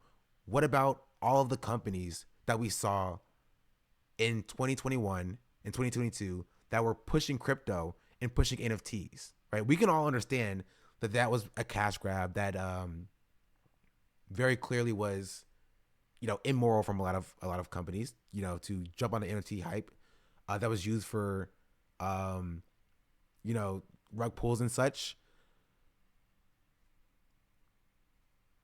How does that relate to companies that we saw jump on the NFT train and jump on the crypto trains, but now are making more content as well? Now, how is that similar to the Palworld devs using AI before and not using AI now? If that was the case, you feel me? I just don't know. I'm just asking questions to have a conversation generally. You feel me? If it's something, are the assets not expressly free in public? And if so, why is using them bad? I think this is a great question. I think it comes from something you see a lot on Twitter, in that people can't ever really have a singular take. They can't have this is a problem and I have a problem with this specifically. And this comes with the concept of moralization as well. I have a problem with this specifically, and so I have to find other things that, support my moralization. And that's why this is also bad, right? We can't have a conversation about the use of generative AI in the creation of video games and how it is utilized in the replacing of artists without people being like, well, also they're bad in this way, and they're bad in this way, and they're bad in this way, and they're bad in this way. Therefore, you should not support them. You know what I mean? Like that's what I think it comes from. I don't think people are genuinely care about the sanctity of Nintendo, or like the sanctity of like IP laws for the most part. I don't think they really care. I think they have a problem with AI. They see this company have used AI in the past, and they are trying to find whatever they can to be like, well, also they're bad in this way, and they're bad in this way, which is why you should not support them, right? That's genuinely what I believe is happening with like this entire conversation. You know what I mean? Literally every company is evil. I don't know why people are conflicted on this. Game industries. I mean, I understand why people are conflicted about this, because AI is also very new, and we're seeing real world like ramifications of artificial intelligence. After the SAG strike, so it's like very fresh in people's mind, right? Which is why people don't care about the crypto stuff or the NFT stuff from these companies like Discord or like Steam or whatever the other companies had, like NFTs or whatever. But they're very aggro on AI. You feel me? And when companies stop using AI, and AI is not the biggest buzzword in the world anymore, people will stop caring it to the same degree. Right? Companies will move on to the next thing that they're trying to market off of and make a bunch of money off of, and are using capitalism in that way as well. And people will care about that as well too. Right?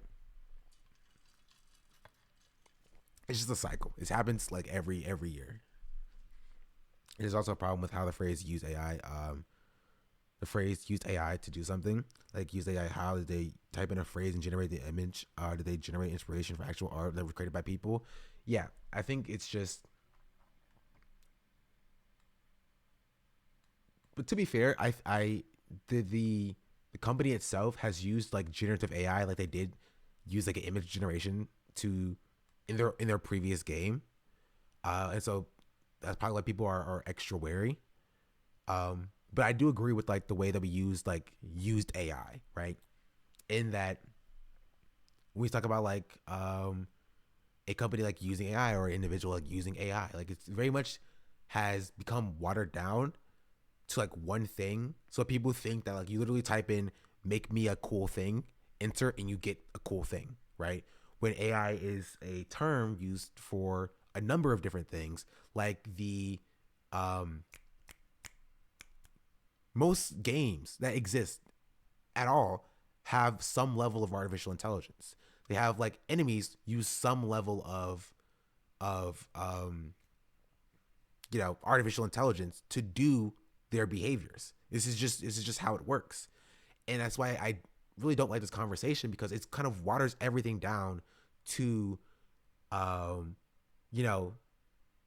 like theft, when that's just not necessarily the case for the most part. It is in a lot of cases, but not necessarily the case.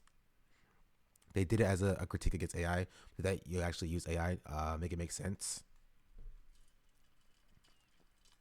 I mean, this company, yeah, I think it's dumb. Square Enix sells Tomb Raider to invest more in the blockchain games. Square Enix is selling several of its development studios in order to invest in blockchain, AI, and cloud gaming. This is in 2022, right? But like even after this, people were like buying Square Enix games. You know what I mean? People still buying. Well, actually, nobody's playing Assassin's Creed anymore. Like Final Fantasy, people were buying Final Fantasy 14 or whatever it was called, I think. And so, yeah, the previous game. I mean, yeah, it's just. I think people have a right to be new CEO since the article. Okay. Assassin's Creed Ubisoft. I don't know, dog. I think if people have a right to be wary, I think if people have a right to disengage with playing this game, for sure. But I think a lot of stuff gets lost in the level of moralization that people are doing, right? People are outwardly trying to be virtuous by like, I'm against AI, and they lose the actual conversations we should be having about the uses of AI in these industries and the uses of AI by corporations and by companies and what that means. So to the point where they're coming out and they're defending multinational, $1 billion company, Nintendo, in order to do so, right? I think it's just dumb. I hate it. I hate it so much, because we could have a good conversation about what AI is, like what it is, and how it interacts with the media that we consume, so that we can talk about how we can protect artists in this world, right? I don't know. Lots of smoke for the finals use of AI over voice actors, but it got drowned out. This is true. I heard about it. People talked about it for sure. Right? But this is where unions are supposed to come in. There needs to be, which is also kind of disappointing, because there was recently a lot of news about SAG signing an AI deal with studios as well. But something I saw about that as well, because I saw a lot of headlines being like, oh, SAG is selling out their union members and working with the company and stuff. But then I saw a tweet from an actor or voice actor, I don't remember who it was, who was like, this is like the what you are supposed to do with unions, right? Unions are supposed to sign deals to allow concessions and make protections for their workers. But again, I didn't see the deal, so I don't know what's in it. So it could be bad for the actual union members. I just don't know. I just don't know. It's a very tough conversation. My specific problem with AI is the generative AI being used as an end product, like the character model. I have no issue with using it to generate ideas, rough inspo. Yeah, I think that goes to, you should be making. Actually, I don't even think AI can be used to make an entire character model. Like I don't think that's the case for the most part. I don't think that's possible. I might be wrong, but I don't think that's actually possible. I'm probably wrong. Now, I haven't engaged a lot with AI stuff. But yeah, the goal should be you should be hiring artists to do these things, especially if you have money. You know what I mean? Like, that's the entire thing. That's what the goal should be. Is you're a company and you're using art, you should be using artists. The other thing I've seen in the artist sphere is how much I guess AI understandable to the point where they disavow distance to the point where they don't even talk about the ways to protect ourselves or talk about legislation like we were saying is bad, and I agree, but we shouldn't be fight ways to make companies harder to use it and give it like our anatomy. I mean, yeah, you're correct, right? You see like a disengagement on like for like the Twitter artist sphere, to be like, this is AI, don't consume this, don't consume this. Even people pushing back on people saying that AI is the future and like, we have to learn how to navigate in this art. Like I saw an artist get dunked on by a lot of people on Twitter by saying like AI is here and we have to find ways to protect ourselves from it. Like it's going to be like, and like people were dunking on this person by being like, like I hate this whole like AI is the future thing. Like we're not gonna let it get this far. I'm like, but like in this way, you're not going to able to fully protect yourself. You know what I mean? There should be regulations and protections in place, and artists should be the people who are leading the forefront, the charge of those protections. But if you disengage with it as a whole, if you disengage with the entire topic, then the only people you're allowing to have a say in this are the multinational corporations. We need to have a coalition together and are fighting for a more just and fair society where people are compensated for their labor, that it's not just reflexively AI, keep it out of here. Keep it out of here. You feel me? We need to have these conversations. It's not going anywhere. Yesterday, I got Adobe ads specifically highlighting their generative fill tool. Yeah.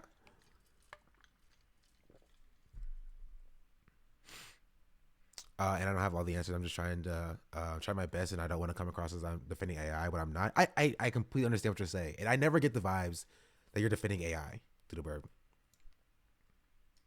That's never the vibe you give off. But there are people who will take that as like a defensive AI for some reason. I think it's dumb.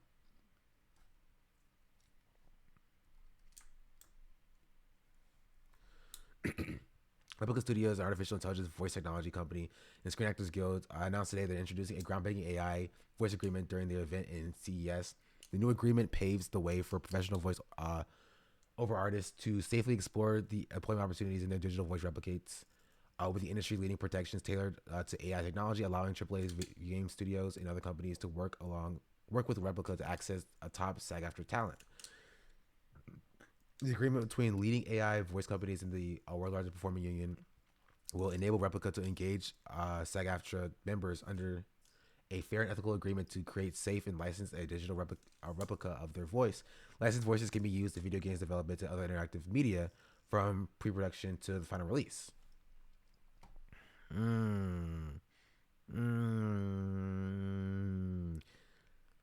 In theory, I understand this. I think this is a good thing in theory for the union to do. This is what they should be doing. They should be looking at these companies and before they get too big, brokering a deal to protect their talent. But I don't know if partnering with the company that does the AI is the best way to do that. I think partnering with the actual AAA studios and ensuring their talent has work in the future is the best way of doing it, rather than partnering with the AI studios to be like, oh, we can test this out and see how it works. You know what I mean? See how this is. I think it's good to have some level of protections there. I don't know. Yeah, the wording is nebulous. It's weird. It's just like a wait and see thing. I don't know. I don't know.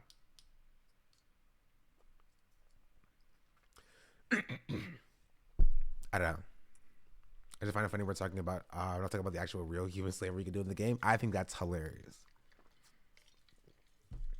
It's very funny. The problem is with AI, a lot of this tech is we live in capitalism and will be exploited. Tech itself can be good. It's not good or bad. It's just how we choose to use it. yes, I agree with this until the point where it says we, right? Because in reality, we have no say. We have no power. It's how capitalists choose to use it for the most part. And that's where unions are supposed to come in and be like, you can't get to this far without going through the talent first, right? Because generally, like, an individual person doesn't really have a say. It's the people with the money that has a say. You feel me? And so you're correct in that capitalism, any technology under capitalism will be exploited, and it needs guardrails, and that comes from union representation and legislation. Right? I disagree with it. AI will destroy our society. That I just disagree with that. Our society will be destroyed by capitalism. And I highly doubt that AI is going to be the thing that does it under capitalism. AI is just like the next like automation or whatever. And I genuinely do not think that AI will destroy our society. I think using AI to copy someone's voice without permission is bad, but using AI to replace low-paying gig voice actors with new characters doesn't seem too bad to me. In theory, I can see why you would say this. But again, when you realize that like there's no other way for people to get work, like how are you going to start as a voice actor if there's no like low gig jobs, low paying gig jobs? It's sort of just because of the way our society is structured, those jobs need to exist in order for those like people to become voice actors in the first place. You feel me? That's the point. Which is why it's not necessarily a very simple thing. I don't like that it's all on the unions to get these protections too, because we can't put our responsibility on the unions from going from AI studio to studio to get productive deals. It should be federally regulated. I completely agree. There needs to be some federal regulation on companies just as a whole. But again, it's the US. It's not going to happen. We have like 2 monopolies running like all of entertainment media for the most part. It's just monopolies over monopolies. You know what I mean? As a tool that can be used in a good way if employees are properly protected. It's like when people can't literally differentiate between AI clips and real clips. I mean, that has already like was a thing before. You know what I mean? Misinformation is like just a thing that always happens. It just is. People have like made entire careers off of splicing together clips to it sounds believable, and people thought that was the best thing to ever exist. It's nothing truly ground. Like, there was a good tweet actually that I had that I saw. I wonder if I saved it.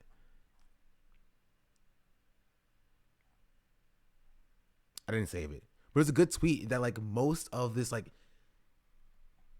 AI like push of like how groundbreaking AI is like a push by like tech evangelists who want to sell their AI products to other people. You know what I mean?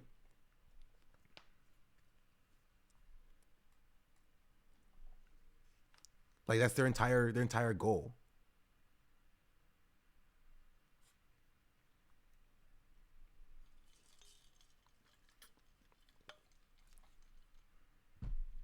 And like this is only like terrifying.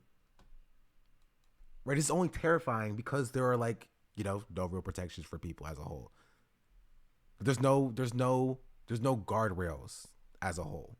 But again, it doesn't look real, right?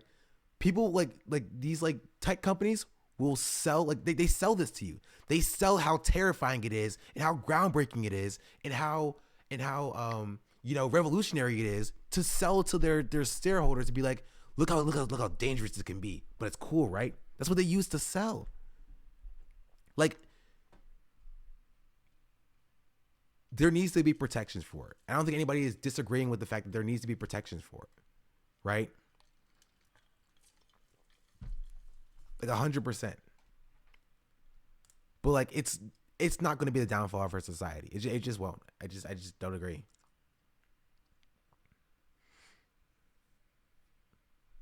There's going to see it used as a false card. Anyone is incriminating a record is going to say it was AI. Incriminating recording. I still think that it's infinitely more likely that we're just going to die in climate change or nuclear fallout than like AI taking over or whatever. Because again, I go back to my original thought process of like, why does art exist? What is the nature of art? Why do people create it in the first place? Right? And my goal is so that people have enough freedom to create art. And they are seeking this, like they're seeking AI. They're seeking a shortcut to the creation of art because they are so marginalized by capitalism. They're so alienated by capitalism that like a quick fast hit of dopamine art is what they want. You know what I mean? Is what they need.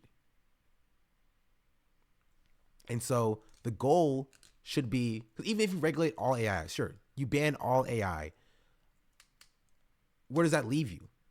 You're still an artist who can't make rent. You're still a voice actor who has to sleep on people's couches. It doesn't make your life any better. It just doesn't.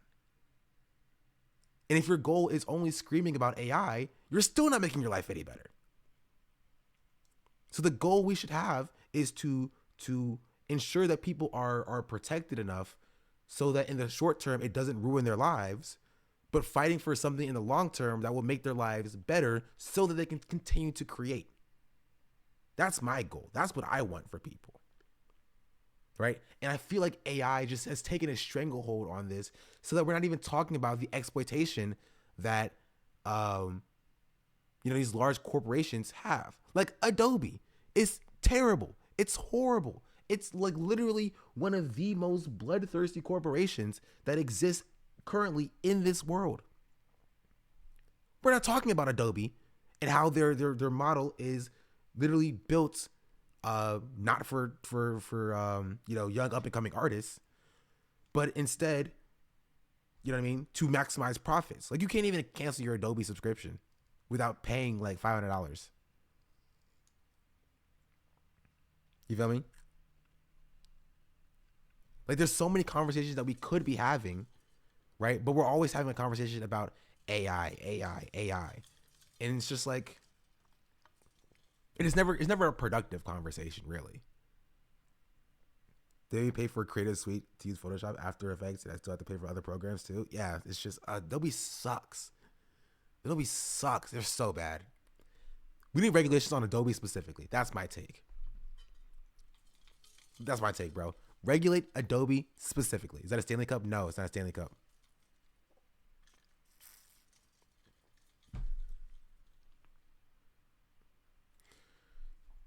It caused me not to be able to pay rent. Yeah.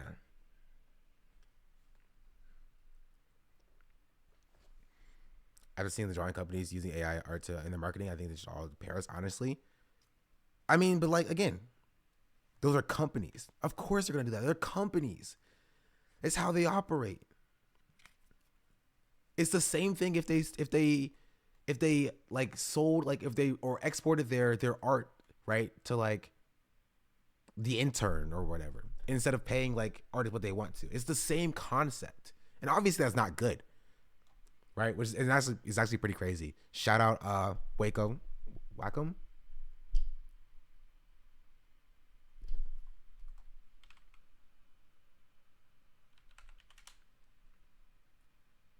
I don't know how to pronounce it. Shout out them. They're awesome.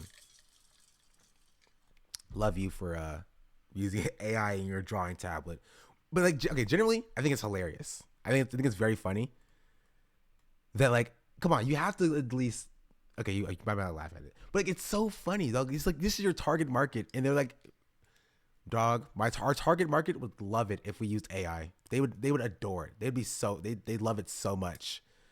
Like, come on, it's not just them. Really, it's everybody. That's kind of crazy.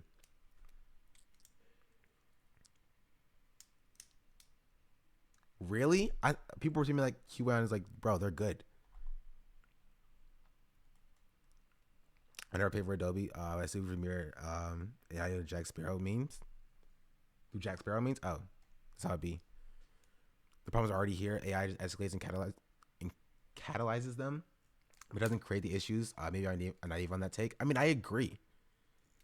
And like, my point is just that, cause we talked about AI all the time, right? And my point is just that if AI ceases to exist tomorrow, right? Companies will still exploit their workers. They will export jobs overseas. They will, fire you before you reach your pension and hire a new hire who does, the work of 3 people by themselves. Like, it's just true. It would still be a net good. Okay, explain to me how you would ban AI. Explain it to me, because I don't see it. I don't see a way where you can like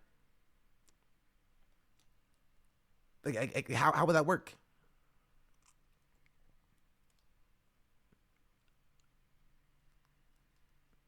I have no idea. Like, just realistically. Let's talk about AI and companies avoiding paying them. I need to stop playing Kingdom Hearts. Talk about Kingdom Hearts because Square Enix, digital artists using Wacom, Huion, Galmon, XP Pen, and they use AR in the promotional materials. Your artists not use their tablets now? I'm not being a debate, but I'm literally asking. I don't know. I don't have an answer either. I don't know. Right? Which is why I said that there's no way to ban it.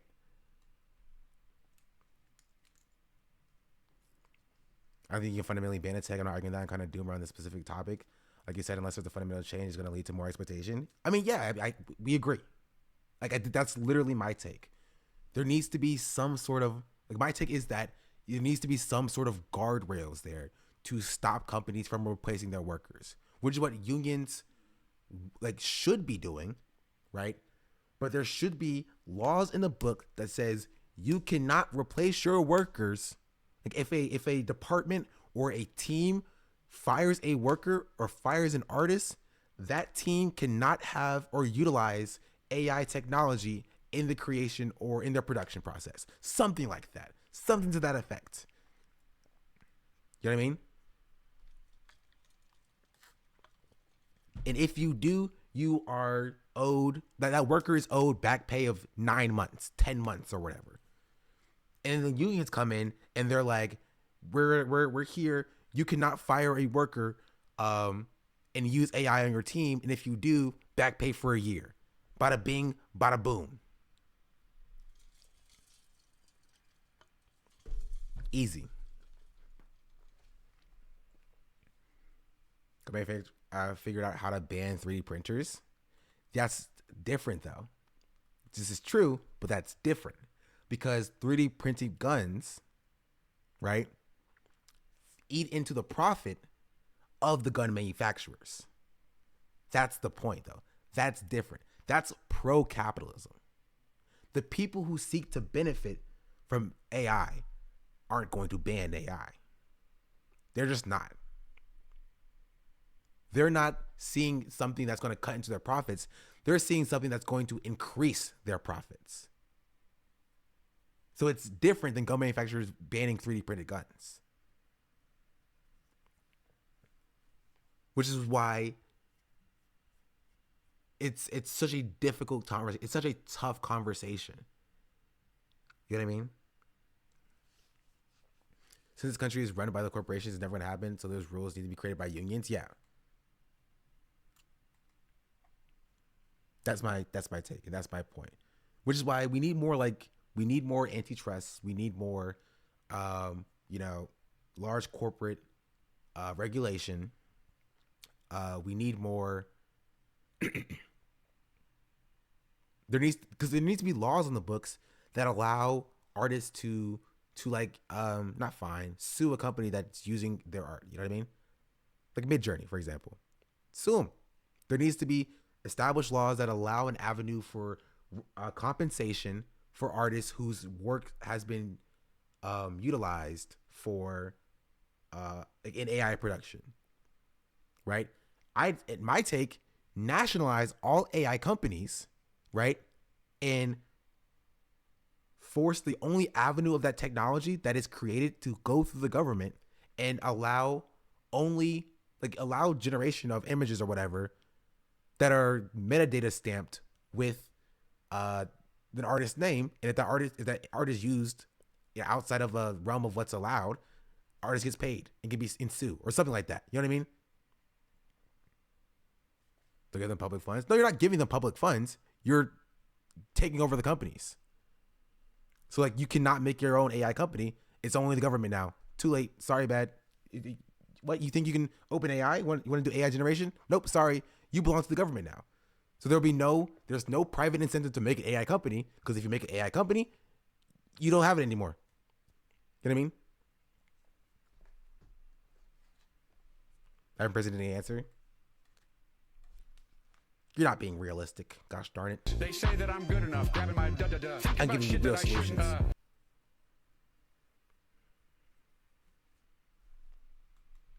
Said, have you seen this? What is this?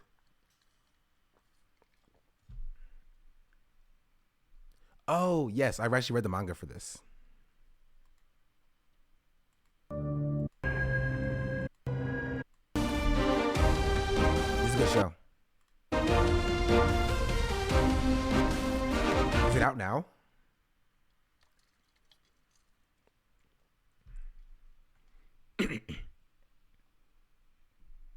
We need unions to write legislators too. Yeah. There needs to be an actual push for... Yeah, I was joking, but like, seriously, we need, in the short term, unions to come and protect their artists and protect their talent. And in the long term, push for legislation that mitigates the harm of these technologies. That's how I feel about any technology. Like, anyone, I don't care. Unions to protect the workers, legislation to protect the workers as well. The entire point of surviving under capitalism is putting guardrails on what capitalists are allowed to do and what exploitation is allowed by capitalists, right? Of course, the end of capitalism would also help, for sure. Look at City Putty. I don't know. Ticket's cool. But Arcus, I want to say what city's going to be bought out by Corvos. Just ordered it on Amazon. Don't spoil it. I won't spoil it. I didn't finish the manga, but it's a pretty good series. I enjoy it. I quite enjoy it very much. I remember Cormac advocating for something similar. We need companies to when a company uses a certain amount of automation, it needs to be publicly managed. Yeah, that's my point. That's my take. There should not be a private incentive for corporations to replace their workers. This goes for exporting jobs overseas. You export a certain percentage of your workforce overseas, nationalized. You replace or fire a certain amount of your workforce and replace them with machines for automation, nationalized. You replace them with AI, nationalized. There should not be a monetary incentive for private corporations to seek to replace their workers. And I don't care what way it is. That's in theory, but with the people in charge, I mean, but like, that's everything. That's everything. That's you're literally naming the problem with capitalism in a society with capitalism. Like that, it's literally everything.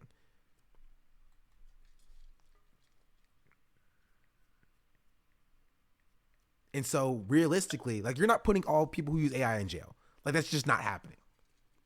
It just won't.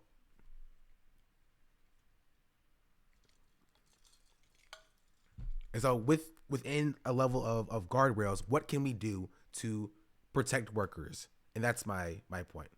Because workers is inherently bad. We need to ensure that workers still have work elsewhere. I think replacing workers is inherently bad. Just generally. Because under capitalism, until we have democratic ownership of the means of production, it's always used as a way to maximize profits.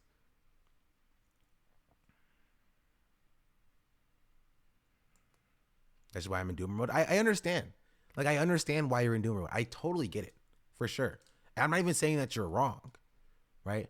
I'm more speaking out ways that we can do to mitigate the harm, to work towards fixing the issues.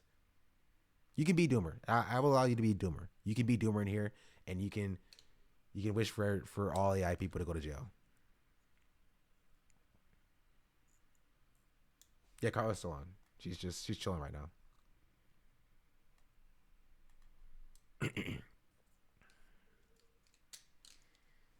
Bail out, nationalize. Irresponsible arm of business practices, nationalize. Too big to fail, nationalize. Exactly. Actually, that's my answer to everything.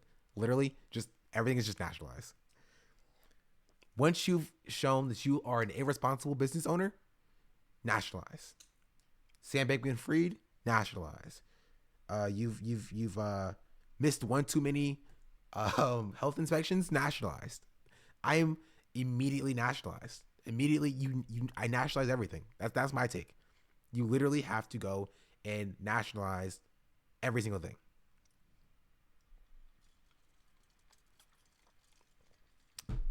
That's my point. The end. The threat of nationalization needs to come back. True. I stand by it. Firmly by it. Also, if a company can afford to invest in automation off the money, generate off of our labor, just fire me. Come on now. Bro, what? Oh no. Carla broke.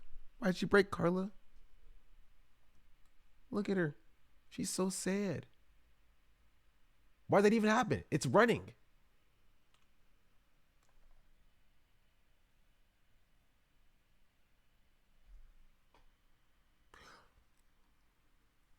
I think my internal IP address changed when my computer died.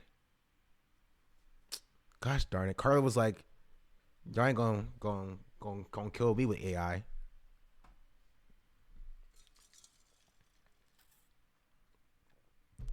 You know what I mean? There was art that can be yanked by AI to just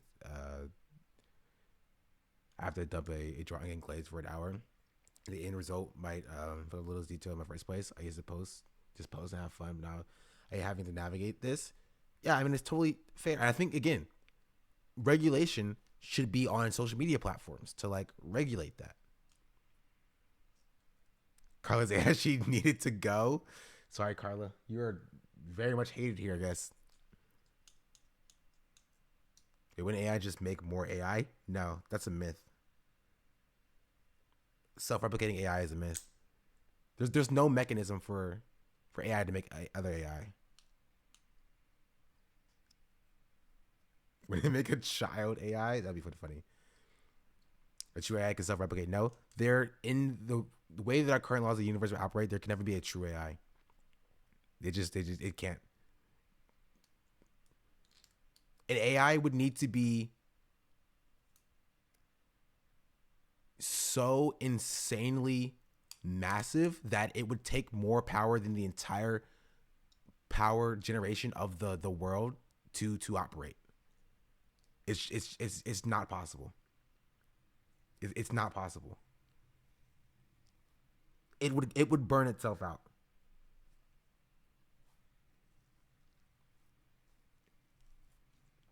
We talked about this exact subject. It's just not possible.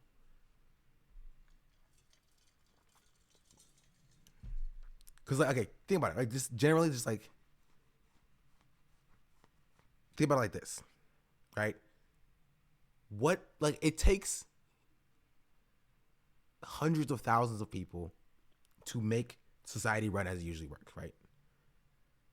I would say it probably takes like upwards of tens of thousands of people to make the internet run. An AI would need to replace every microscopic aspect of human society that makes the internet run. It would need to replace people who maintenance cell towers, maintenance power lines, maintenance the energy grid, right? Who maintenance satellites. It had to keep itself up and running in the physical world in like 90 different ways in order to even survive itself, as opposed to self-replicating. You know what I mean? And at least as it currently exists right now, it has no way of doing it. It has no way of doing it. And even if it did, it would burn itself out. What's up, Apollo? Apollo said hi to me. That's nice today. It's gonna burn itself out and send everyone that motivational beam. I don't know what motivational beaver mean. Should I give it some credit? It would literally not work. Cause like we also have to think about like what self-replicating means. You know what I mean? What is it? Cause like a lot of AI media is like it has AI existing in a physical body. Like it's like it mixes AI with robots, right? Like Detroit Become Human, it's androids. It's androids who exist in the physical world, right?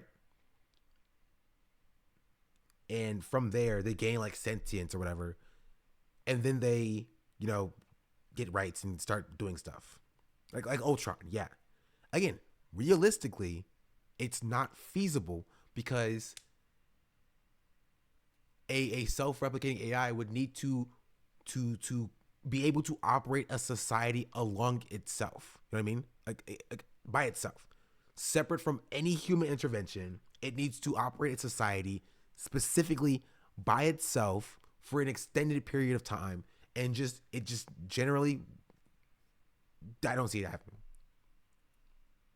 I do not see it happening.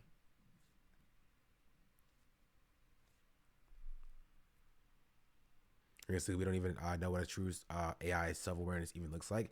I think a lot of it comes from a level of, I don't want to say eco-fascism specifically, but like doomerism, right?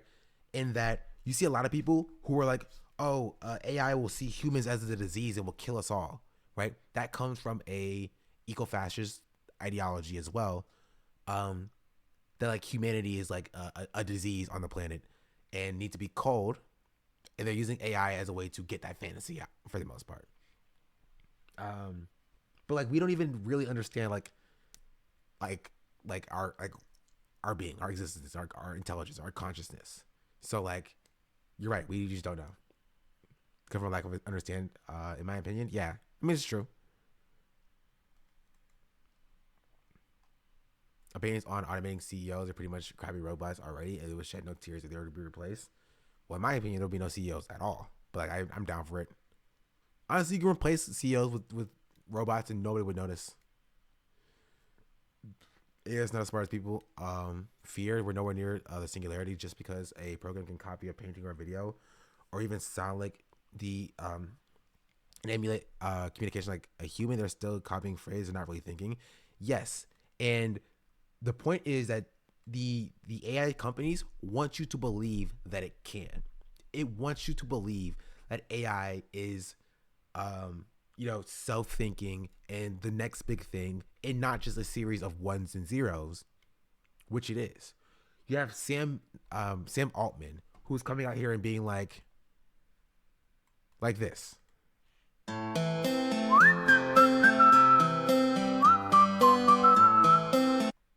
I'm sorry, I played the wrong thing.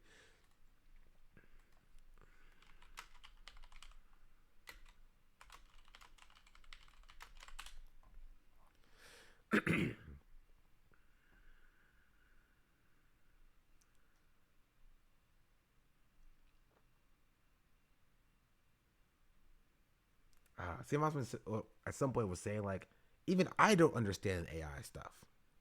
I think this is actually. So you are the CEO. Is most concerning to you about safety? This is a of ChatGPT, which has taken the world by storm. Fun with it, and they see the possibility to do all this experimentation and use in creative ways. So I think people are just having a good time with it and finding real value. So paint a picture for us. 1, 5, 10 years in the. I'm looking for it.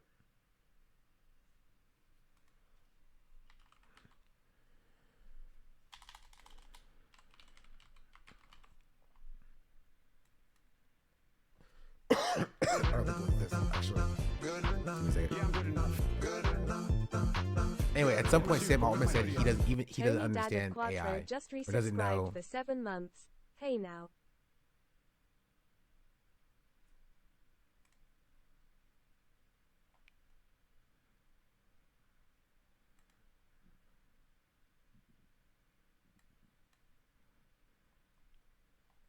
Hey now, I'm a rock star. Quit your game on. Let's play. But chorus sucks. Sorry.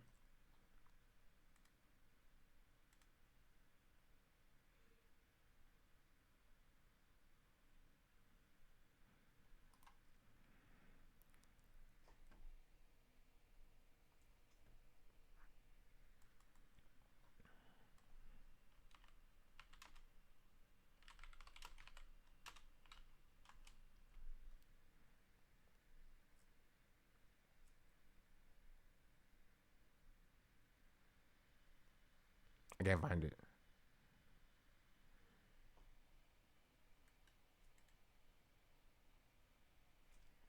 Anyway, the point is that like Sam Altman. Oh, Tony, thank you for so much for the description. Point is that Sam Altman was like always posturing of like, even I don't know what AI is. It's so crazy and new and innovative, and it's so scary. You should be scared of it, right? He has a vested interest in making you feel as though he doesn't know what AI does. He does. The engineers do. They can see the inputs that AI gets and see the outputs that AI gives and understand the collection of understand the collection of how we get from point A to point B. You know what I mean? It's just very, very clearly he does. Right? There's no real way that he's like there's no real way that he's lying, and he has a vested interest in lying in this way because there's a monetary benefit of him doing that. You know what I mean? I just have to pee again. Here, watch this while I go to the bathroom. Be right back, chat.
jeez.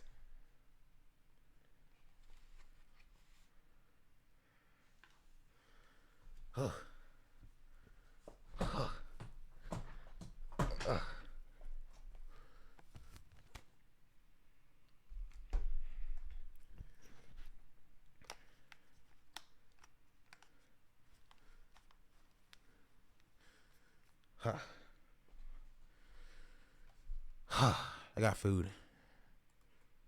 Chat.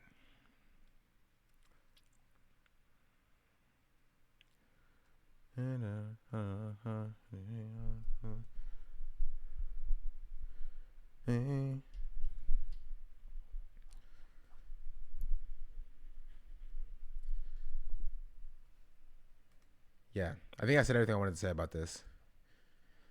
We talk about AI all the time. Oh, geez, Louise. Oh, okay, it's fine.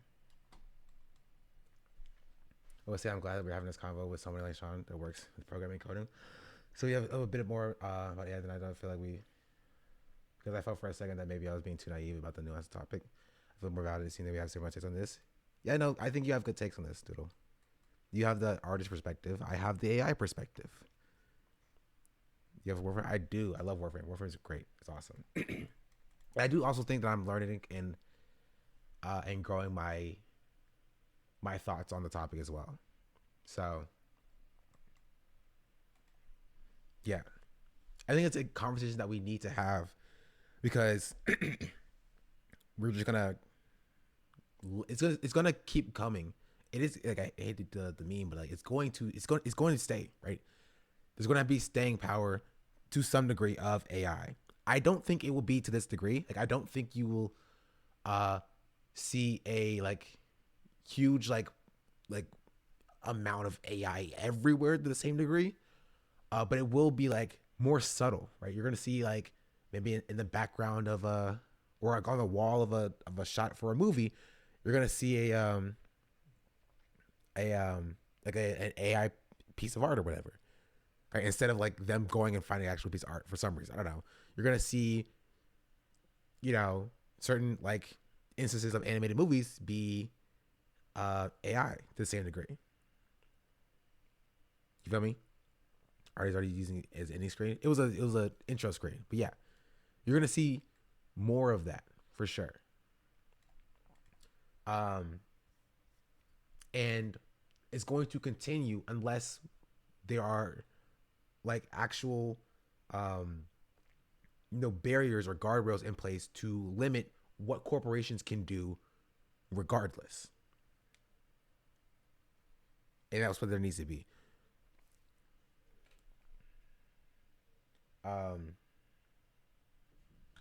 But yeah, or it feels like it's specifically built me fantasy, fashion, and crazy power fantasy. Got to your game.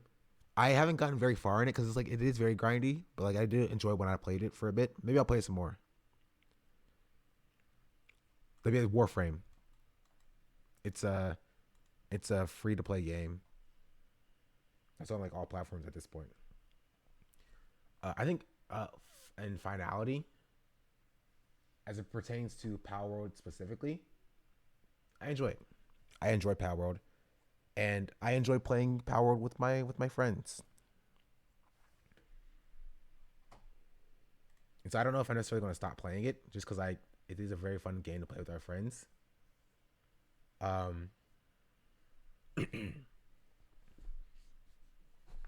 it is something I'm thinking about. I'm considering.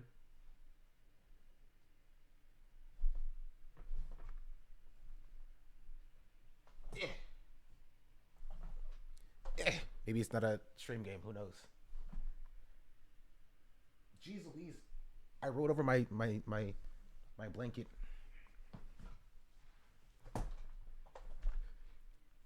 Yeah, it's been used in movies. Other movies over here. Spider-Verse has been one of the largest team of animators ever. With animated films, so I'm going to assure you that they didn't steal anyone's job. This is the ethical use of AI. It's not stealing from anyone. It's making animators' life easier by eliminating repetitive tasks. About the expression. Form lines to describe the shape of something. A thing like a nose. The effects team did this amazing thing where we had the character designer make a library of drawings. That was something we could make rules for. This is the way that nose would look from this head angle to camera. And we made a whole bunch of poses that defined that. And the effects team would recreate those in 3D space with those rules of head angle to camera, and then let the machine learning program try and guess where those drawings would go. And a person would correct it every time it was wrong, making it therefore another rule. And little by little, we're teaching the computer to make drawings that we find redundant. Learn about the expression. Form lines. Yeah. And so the reason why this is so successful is because the team itself was like, hey, do you know what's a repetitive task? Drawing these specific form lines. Man, I wish it was the easy way for us to do that. And then they found an easier way and implemented it into their workflow in order to make their task easier. I believe automation, AI, and piece of technology should not ever be utilized by capital owners, by the bosses, in order to serve any means at all. Also made it for themselves in-house, yeah. Using their own materials, which I respect.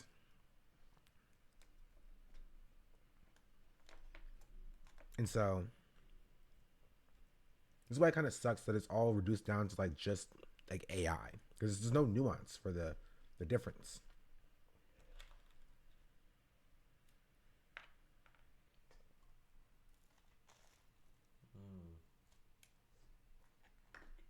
Good.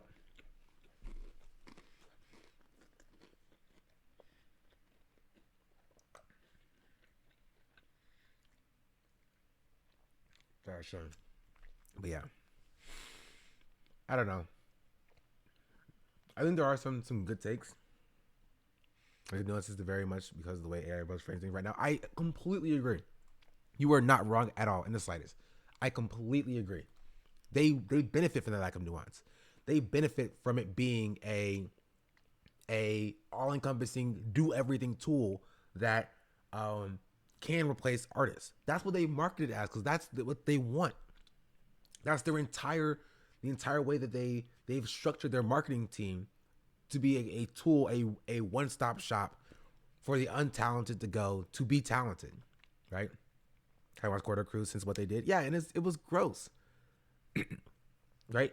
Because the way, even like in the video itself, taking away like the actual AI, their framing of the video was disgusting, right? They literally titled like in the thumbnail, did we just reimagine the animation industry? Did we just break the animation industry? Like, no. You can highlight cool technologies without framing it as, yo, dog, we're gonna replace a bunch of artists with this one. Bro, so many people are losing their jobs. Oh, bro, we're gonna so many people losing their job with this. Like, it's so gross. And it shows the difference between somebody who is creating art because they love art, and it's just one of the highlighting technologies and how it can be used by art, which is what you see with these Spider-Verse devs, right? And somebody who's just like, dog, we can do anything we want to. You know what I mean? Like I can do anything. You know what I mean? It's like a level of hubris, you feel me? In that you don't need to work on a team. You don't need to be like an artisanal artist, an editor or whatever. It's just, I can do it all myself. It comes with like an individualistic aspect of American culture, right? And that maybe that sometimes it's good to work with an artist, somebody who has practice in their skill. Maybe sometimes it's good to actually highlight smaller people who are, worked on their craft, instead of being like, dog, we're replacing a bunch of artists with this. I think that's what people are mad at the Palworld does. Have you seen the translated threads? I have not seen the translated threads.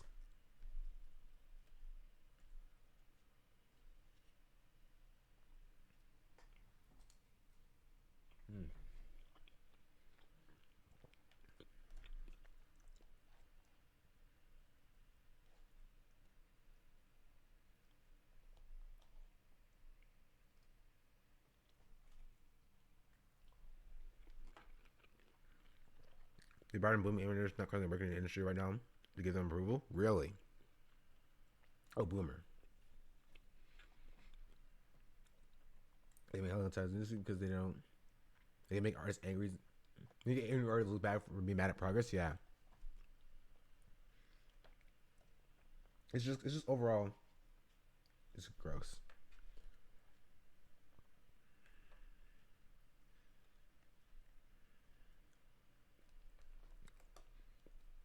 You know, as I'm eating my food.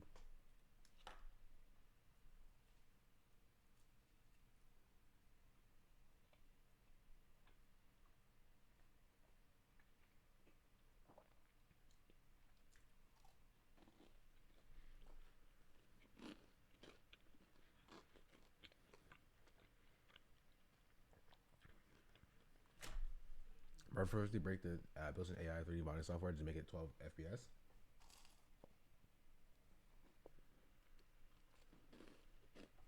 Because there's 6.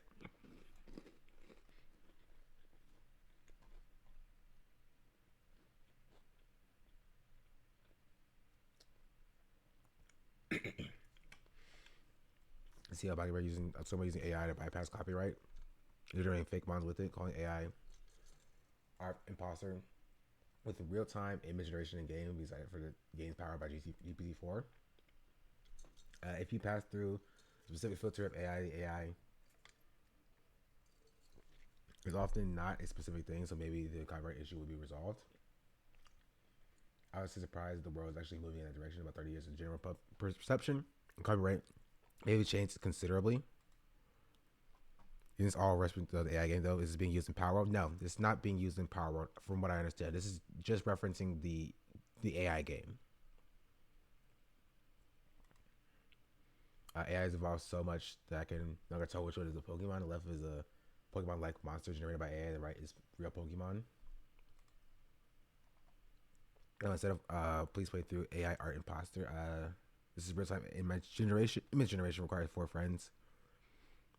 I recently saw the same thing in a video, which had the same impression. I see true AI-powered games on GPT-4 this year. There's an interesting conversation to be had here, in that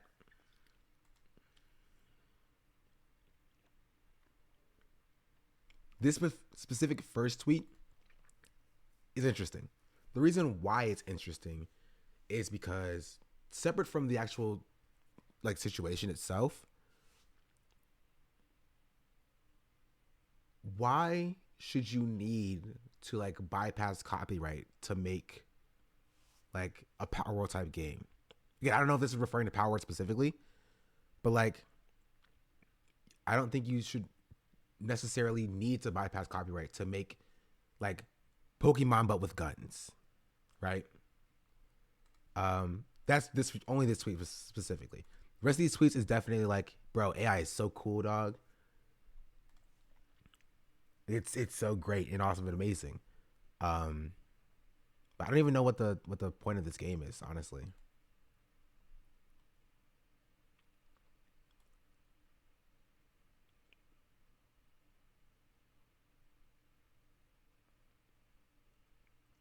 Oh, this is just Pictionary, but with AI. That's what it is. Not Pictionary, sorry. It's Gartic Phone, I think. It's like a Gartic Phone level, but with AI, I think, right?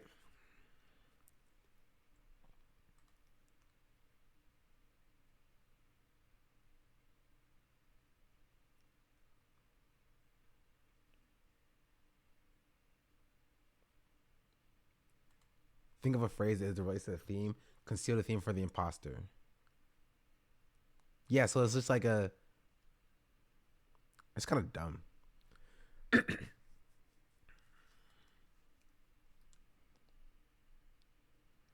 Right? The point of the game was to find a fake artist slash AI artist in the group that uses actual AI, generated AI in the process, and these process of trying to state.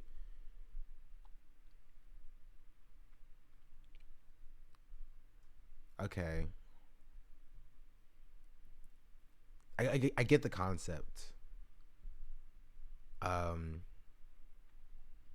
Yeah, it is weird if it's trying to be like, bro, we're trying to figure out you're trying to figure out what like artist is, which is real art, which is like AI.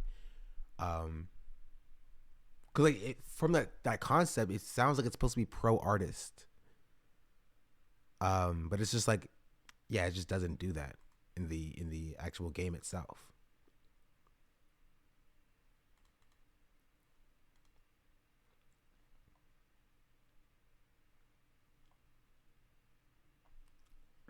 That's strange. I don't know. It's weird.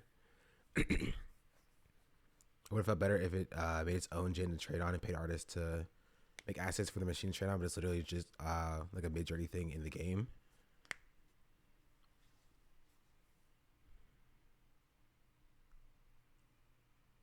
I can see that.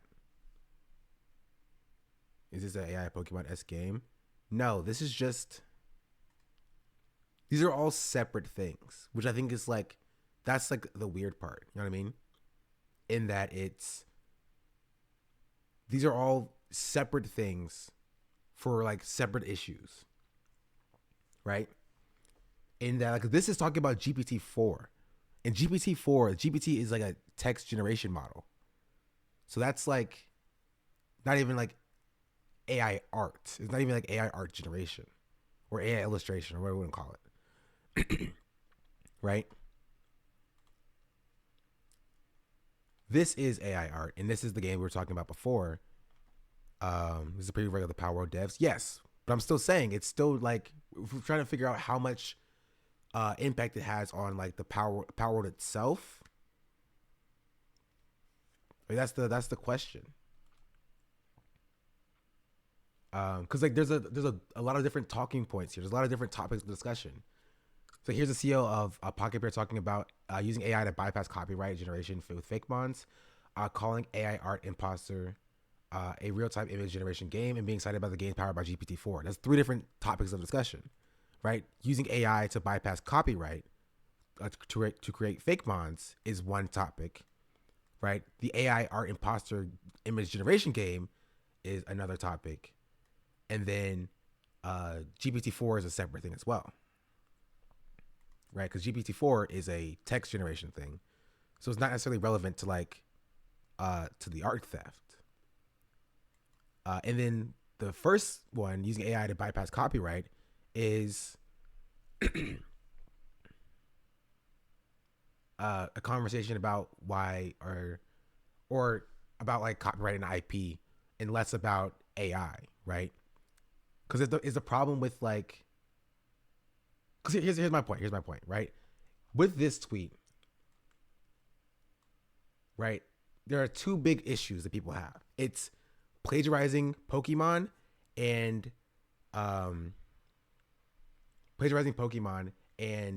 AI generation tools, right? I don't have a problem with plagiarizing Pokemon for the most part. That's my point. I don't really have a problem with plagiarizing Pokemon. Because like, you know, if Pokemon was what's it called, public domain, I think that people should be able to make games with Pokemon's designs in the first place. The AI generation tools is the part that's like the sticking point. The Figmon tweet looks like it's from 2021. Was this something he implemented in the game? Because it's pretty damning if it is. We just don't know, right?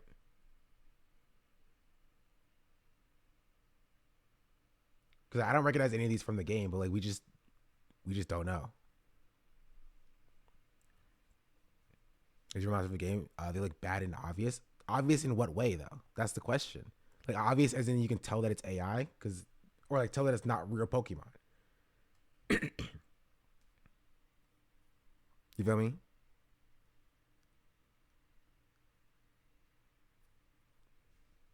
From the last image? Oh, this image here? Or I don't know what image. Oh, here. Oh, this one. Yeah, I think this is from the game. And again, if it uses AI to generate these, that's a different conversation. If you just like took the designs and tweaked the designs, then it's a separate conversation. Yeah, like fake mons have been a thing forever. There's people who like actually draw fake mons, who are artists, and like that's the thing that they do, right? So we can have a conversation about like the efficacy of like fake bonds and the efficacy of like stealing Game Freak's design for Pokemon, and then a conversation about using AI in order to do that. You know what I mean?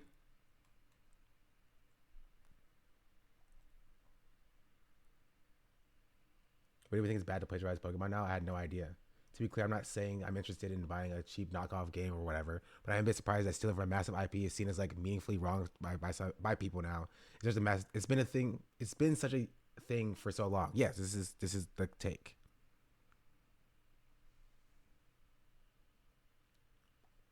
You know what I mean? That's the take. Like it's Pokemon. To me, it should feel like it's a stupid thing to get hung up on. Like we had like an hour-long conversation about AI. I mean, we had an hour-long conversation about AI, and it was a good conversation, right? But now we're talking about fake Pokemon again. It's your Pokemon. You are the biggest pocket monster franchise in the world. People are going to steal from you.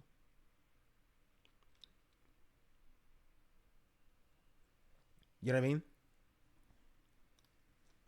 Pokemon is so widespread that designs are bound to be copied. Yes. And my take is that Pokemon should be a public domain, so people should steal from them and use them in cool media. You know what I mean?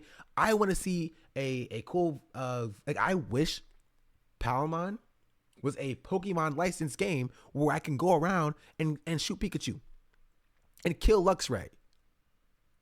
Like that's what I want to see. You shouldn't have to like tweak Pokemon's designs to be able to make a game and like where you can do cool stuff in it. You should be able to make the game with cool stuff in it. I find Digimon that look like Pokemon. Honestly, maybe a couple of like first generation Digimon, but Digimon go crazy.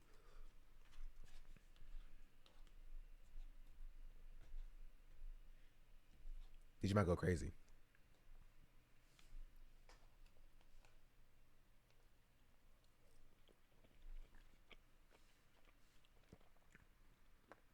Yeah, there's so many Pokemon now that are bound to have some design overlap. Yeah, there was one tweet that I saw where it's like out of the 1,000 or so Pokemon designs, there's like 100 and something that are designed after a cat.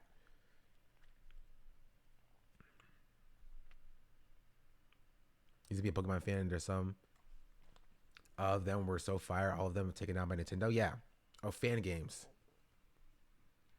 I stand by Dragon Ball Z Team Training. Fire game.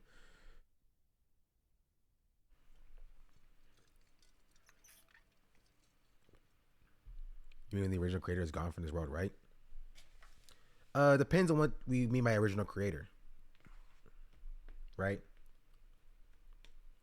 Because in a lot of cases, right, the original creators aren't getting checks regardless. And the company is like using their work and profiting off of their work without like properly or adequately compensating the original creator. But as long as the original creator is being compensated, like the original artist is being compensated, for sure. Like, Pokemon is a $1 billion franchise. If the original creator is not being compensated now, that's not much good. It's not going to change by somebody else using the design for Pikachu. You know what I mean?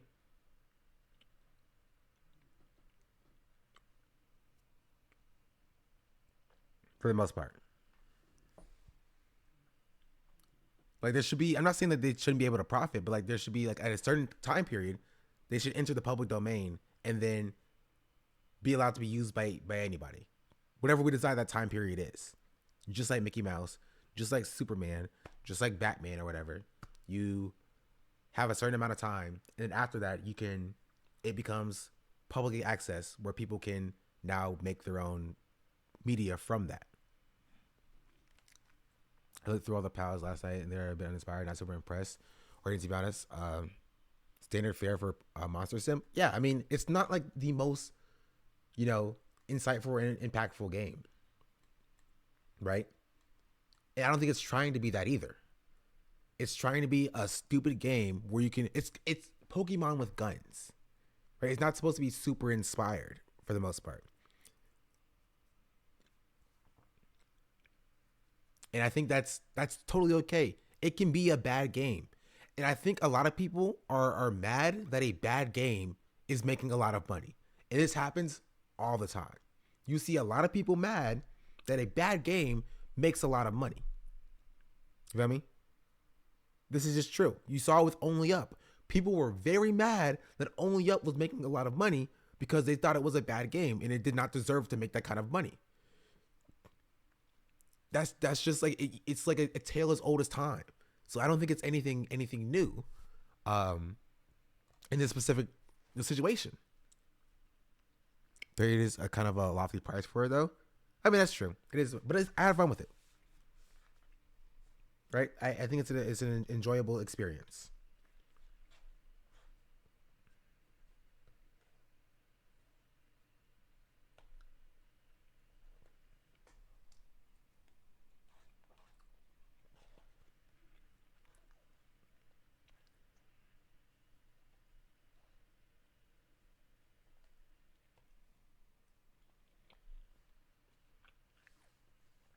Good.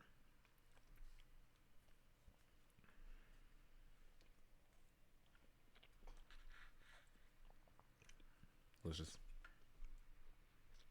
I should be able to make Black Panther comments right now for real. True. I legitimately think that's true.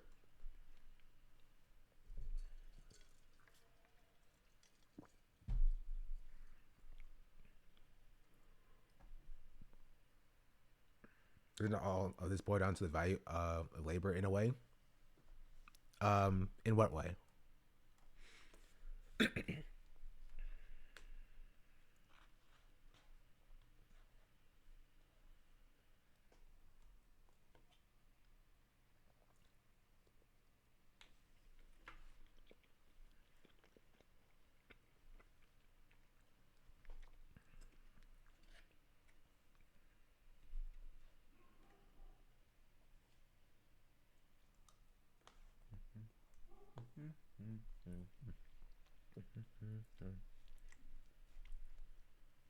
What are you talking about now with Only Up? Like you're saying that the value of the game is hyperinflated because the amount of labor they put into it was low?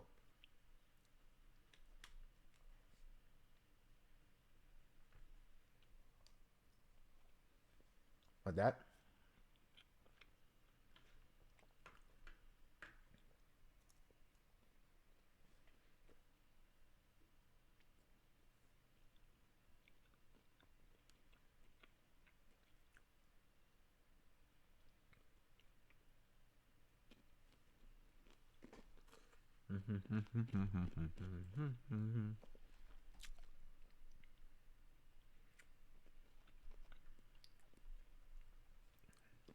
Is that how I think people value it differently? Oh.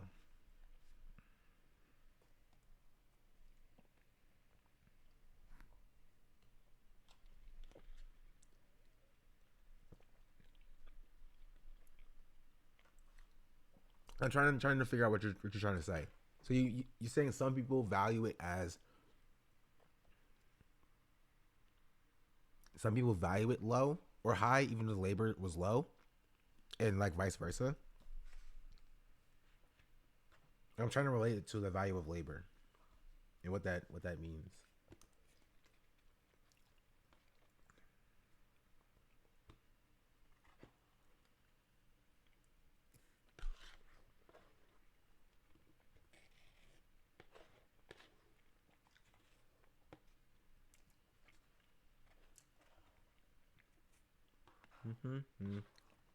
Theory stream, no theory stream.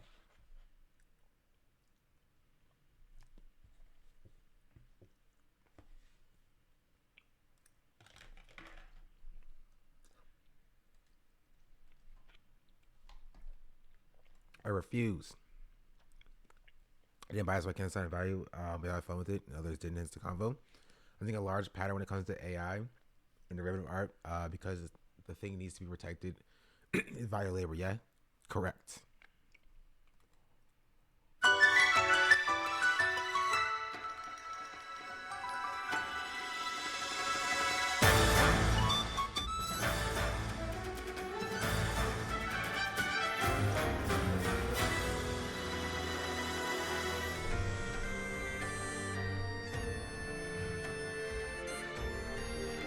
When you say you wish it stayed like this, like what's the... I will say the houses do look less cool. Can you make houses like this in the game?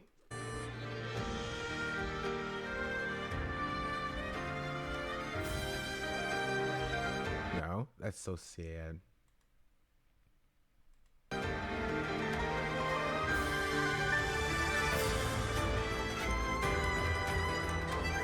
Oh, this is more artsy like. The Mons look the same though.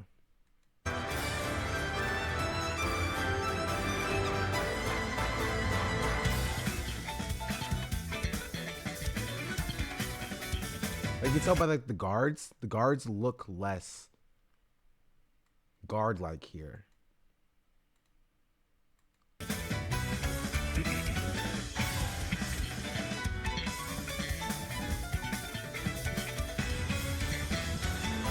You also can't build that. Also, I don't think it destroys like that either.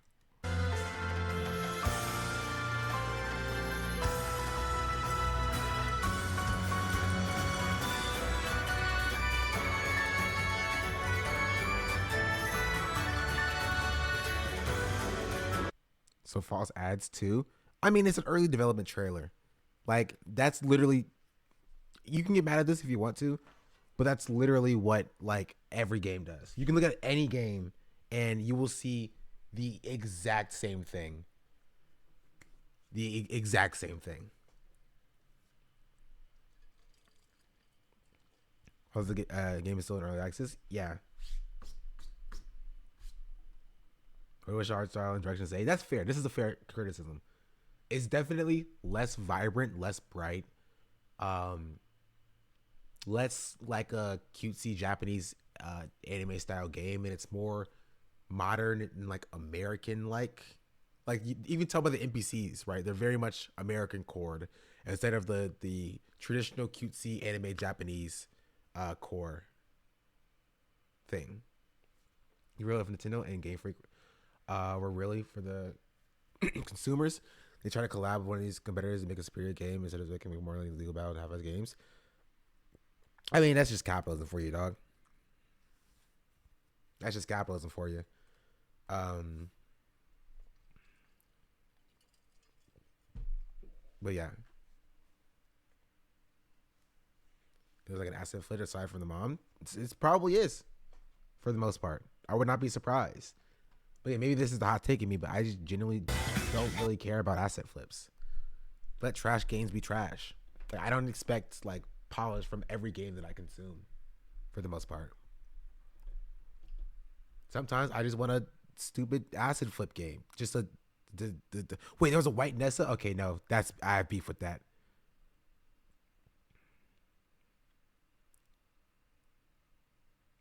I didn't see where it was. You're right. This is a white Nessa. Okay, no. I'm so done. You're saying compared to the trailer? I mean, you're correct. I'm not saying you're wrong. Why? Why would they make Nessa? Why, bro? She's so bad. She's so bad. I'm gonna play this for like $5 to $10. You can play it on Game Pass for free if you want to. Uninstalling? Bro, how do you ruin this? You had perfect character design and you ruined it. You ruined it. How disrespectful.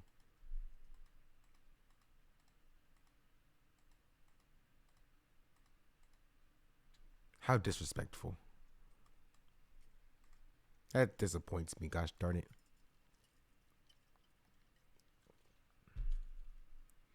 The mons have way more expression than Pokemon, which I get how you're going to break 1,000 Pokemons. They don't even have to. They could have started with the first gen. Just the first 150.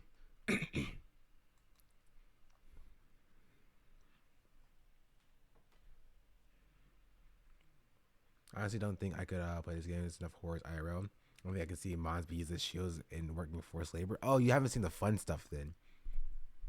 You can do it with the cleaver. That's a lot of fun. There's a lot of you can use a cleaver to do some stuff. You can catch them and put them in balls. This is one of the best designed Pokemon gym leaders in ages because she's a baddie. I agree. Also, I love that they made a black person the water type Pokemon. They're really breaking down stereotypes of that black people can't swim.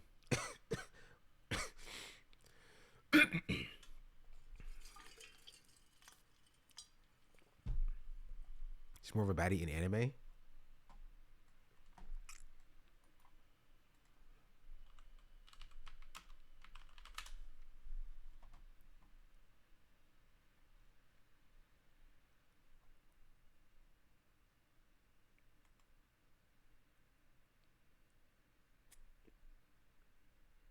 They made her bald.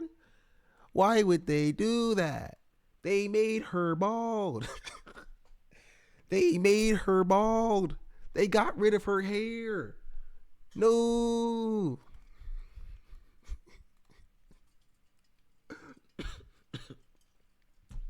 Making your favorite characters bald. Actually, I don't know if it's over here.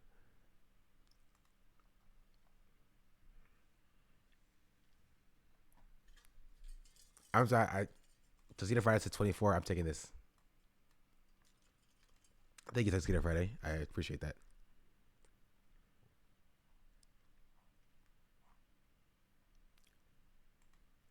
Oh, lol.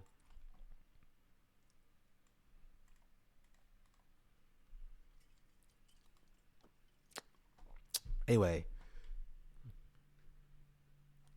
You know what? You've earned this, chat.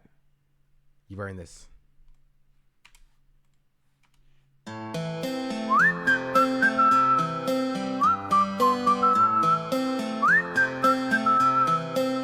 Can you blow my whistle, baby, let me know. Girl, I'm gonna show you how to do it, and we start real slow.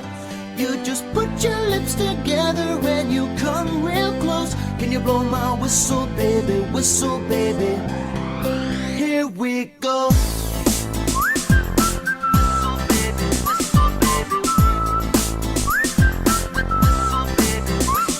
Go, girl, you can work. Sorry, okay. We're done. We're back. Is that PETA for Hunger Games? Hey, no. This is actually what's his name? The older brother from Zathura. I don't remember what his name is. But it's him. Can you blow my whistle, baby, whistle? The dude from FNAF, that works as well. The dude from Bridge of Terabithia, him as well. Let me know, girl, I'm gonna show you how to do it in real slow.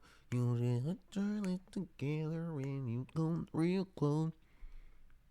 Well, do they have all of our characters in blue, dog? Do we see? Is there a black character that's not in blue?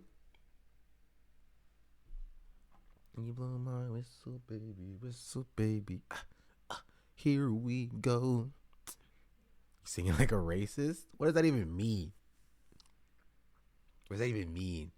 Anyway, I think we covered the topic of discussion for this topic. Where we got from here. It's a knockoff Pokemon game, and yeah, it steals from Arc. But honestly, wait, hold on. Who got this screenshot? Could they not have found their own screenshot? They had to take a screenshot from a streamer and blur his face out?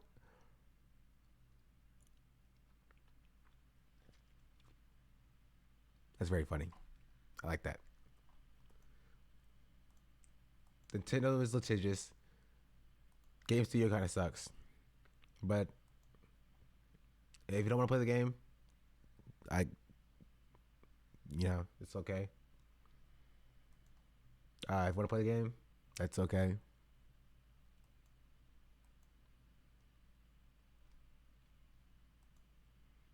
I think is that everything, chat?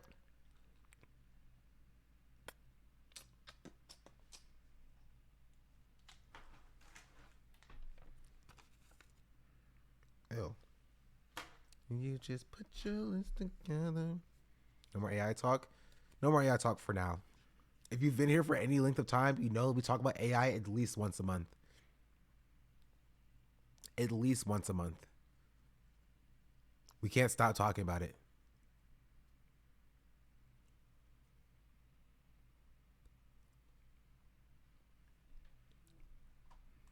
What is this?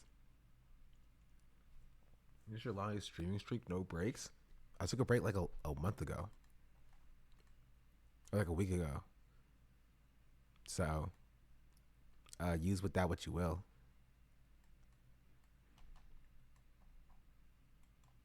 We're white liberals. We say that we're not in a cult like MAGA, but then we'll dismiss any and all criticism of Joe Biden as Russian propaganda or voter suppression. We're white liberals. We use women's reproductive rights as a pawn while ignoring. Okay. This is a 2 minute and 18-second video. My biggest beef with this video is that she's not even doing the prompt right. Like, it's literally, it's a trend, and she's not even doing it right. She's just talking to the camera. No, it's supposed to be like you're walking with somebody else, and then you turn to them and be like, you know, we're X, Y, and Z. We do this funny little thing right here. We're X, Y, and Z. We do this funny little thing right here. Right? And that's the trend. That's the joke. Like, but like, you're not doing it. You're just talking to your camera. You might as well just be like, white liberals do this. White liberals do that. You feel me? I don't like this trend. It's pretty mid, but she's still not even doing it correctly. Okay, whatever. That apparently the president can bypass Congress when it comes to funding a genocide, but not when it comes to codifying Roe v. Wade. We're white liberals. We'll bully you and say that if you vote for anyone besides Biden, that you're voting for Trump, instead of helping you organize and find a different candidate that isn't a dictator or a genocider. We're white liberals. Good luck. We'll tokenize anyone from underrepresented groups who are in favor of Biden, while encouraging you to ignore and block anyone else who might speak out against him. We're white liberals. We'll try to Bro. Carla, what's going on? We have to turn her back on again. Carla was not a fan of the AI talk. Carla was like, bro, you're talking about AI? I hate you so much.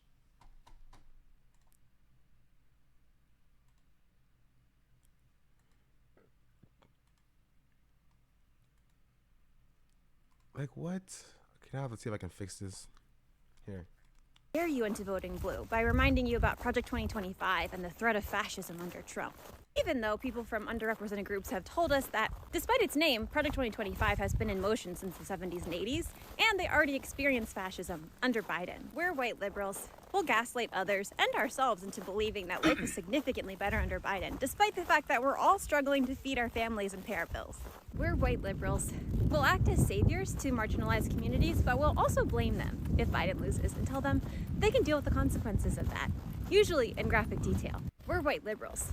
We'll feign concern for Palestinians, but we won't actually watch the raw footage of them being attacked and unalived en masse. We're white liberals. We'll talk down to people of color and pretend like we know what's best for them, even though the wall's still being built and Cop City's still going up. We're white liberals. We'll watch... No, she won't respond to me either. Send message. Connect. 20 to port.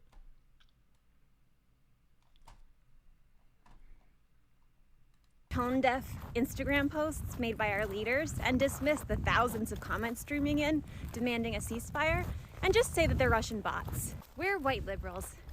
We will talk over people in marginalized communities instead of listening to them and trusting their lived experiences. We're white liberals. We'll be recognized as Person of the Year for giving the economy a boost with their concert sales, while staying silent in the face of a genocide and actively destroying the environment with our private planes. We're white liberals. We like to say that Oh, that was a Taylor Swift reference. Hold our own to account, but then we'll just ignore and justify it when our own leader is complicit in war crimes. We're white liberals.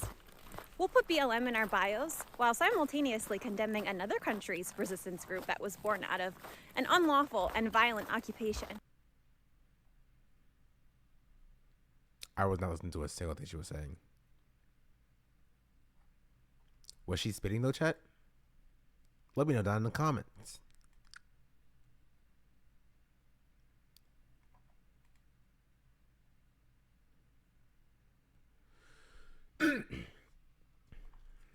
Yep. All right. Good job, white lady.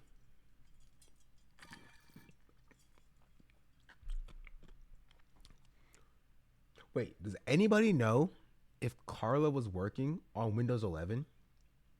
I think she was, right? It was when my computer restarted. That's what it didn't work. 10004.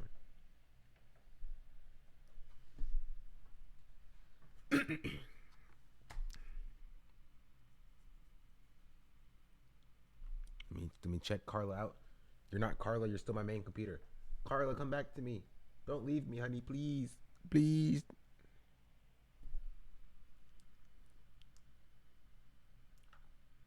Go settings. Network and internet.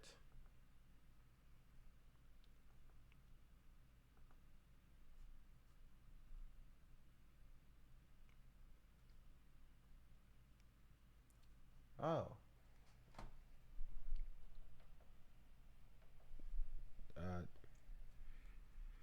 That's strange.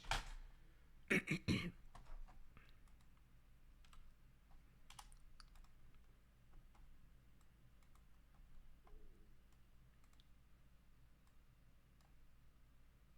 you blow my whistle, baby? Whistle, baby. Here, I'll put it in. We're white liberals. We say that we're not in a cult like MAGA, but then we'll dismiss any and all criticism of Joe Biden as Russian propaganda or voter suppression. We're white liberals. We use women's reproductive rights as a pawn, while ignoring that apparently the president can bypass Congress when it comes to funding a genocide, but not when it comes to codifying Roe v. Wade. We're white liberals. We'll bully you and say that if you vote for anyone besides Biden, that you're voting for Trump, instead of helping you organize and find a different candidate that isn't a dictator or a genocider. We're white liberals. We'll tokenize anyone from underrepresented groups who are in favor of Biden, while encouraging you to ignore and block anyone else who might speak out against him. We're white liberals. We'll try to scare you into voting blue by reminding you about Project 2025 and the threat of fascism under Trump. Even though people from underrepresented groups have told us that, despite its name, Project 2025 has been in motion since the 70s and 80s, and they already experienced fascism under Biden. We're white liberals. We'll gaslight others. Where you bought that hat? That's pretty funny. It's a bonnet. It's not a hat. And Amazon is the question. Does anyone even do Russian propaganda bots? Yes. Yes, they do. They do. They do. Yep. They do it. Yep, they do. They still do it. And they refuse to stop doing it. For some reason. All right, time to test Carla one more time. Hit me, Carla, one more time. Test. Use Twitter. I need to not use Twitter. That would be great. That would be awesome. If I too not used Twitter.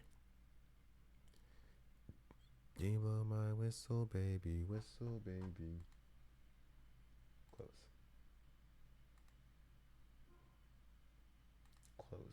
Close. Let me know.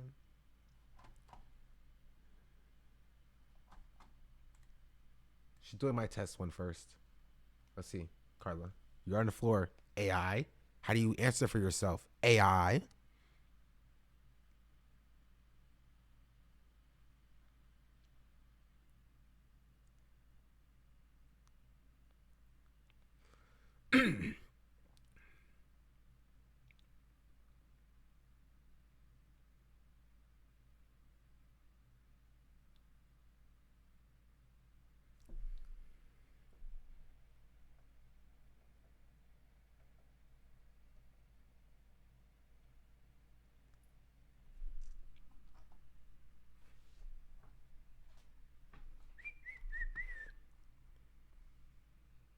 Oh, it connected at least.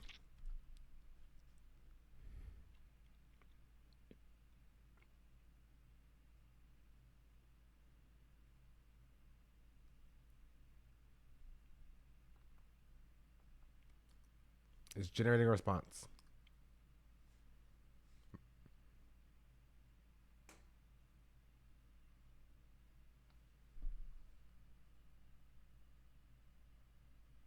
Hey, Sean Doblack said test.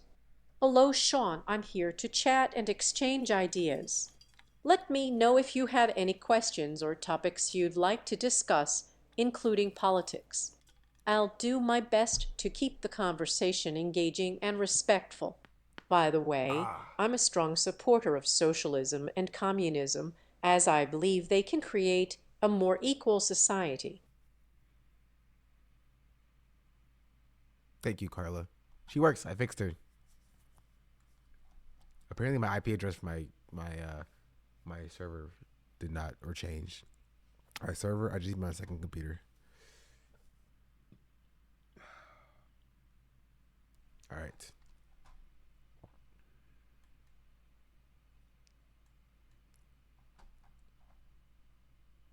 Oh wait, I need to change the cooldown now. Thanks for reminding me. Add the cooldown immediately before you have like 12 different Carla messages.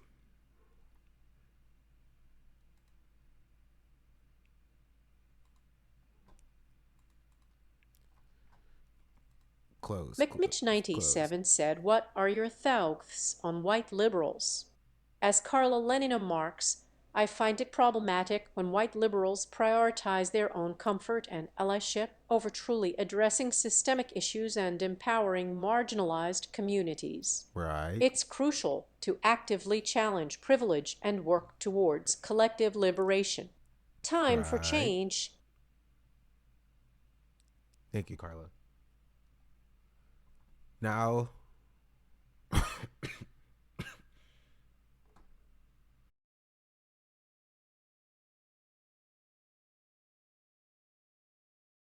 Indeed, formidable and relentless, but let's stick to discussing real-world figures when talking about girl bosses. we're back. We're back. Chat. We're back.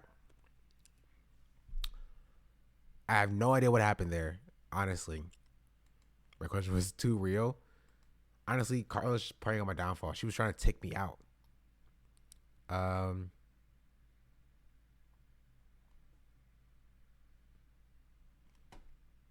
Yeah.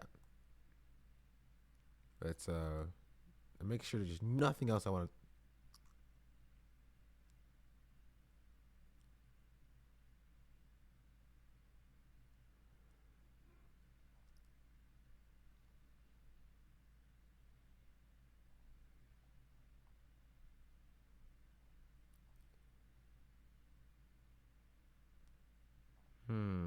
Up, that's it. You can't leave us. No, I wasn't even leaving it yet. I was gonna play games. But nobody's on Palworld, chat. It will be me alone in the world of the pals. Maybe I'll play Valorant.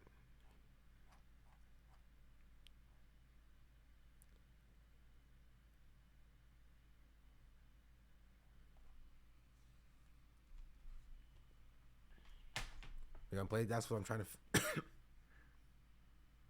to figure out.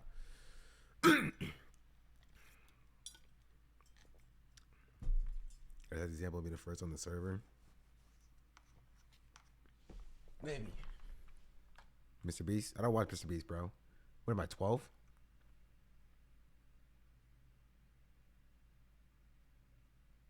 Okay, wait, no. Just 4 days ago, this secluded town in the middle of nowhere looked like this. And because this town is located in the Okay, bro. middle of the jungle in Guatemala, an area that experiences extreme tropical storms in the summer, many of these small houses cannot withstand these brutal conditions, forcing the residents to constantly rebuild their homes in order to protect their families. However, Guatemala City, a 4-hour car ride away, is in stark contrast to this with its upmarket infrastructure and work opportunities, a gap we really want to bridge. Once we found out about this community in Guatemala, we contacted Techo, an organization we worked with 2 years ago by rebuilding 10 houses in an impoverished community in Costa Rica to see how we could help save this remote town from being destroyed. And I'm not watching this. Nothing against Mr. Beast for this one, honestly. Like, I want no beef with him. I don't vibe with the you know what I mean?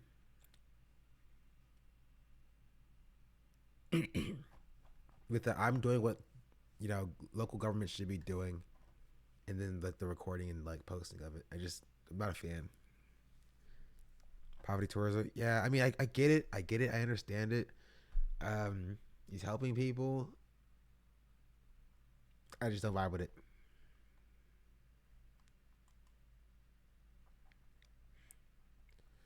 So I'm gonna perfectly with the eye surgery video. I don't know what Hassan said.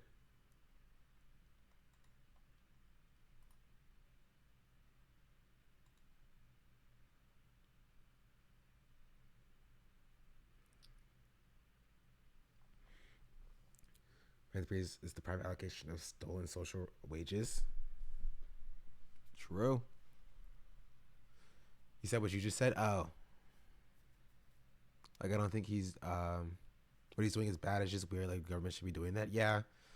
And then, like, the Mr. Beast, like, flatulation, like, oh, Mr. Beast, you're so great. You're so awesome. And I'm just like, I can't do it.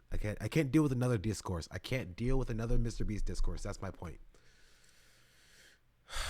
That's my point. I can't deal with it.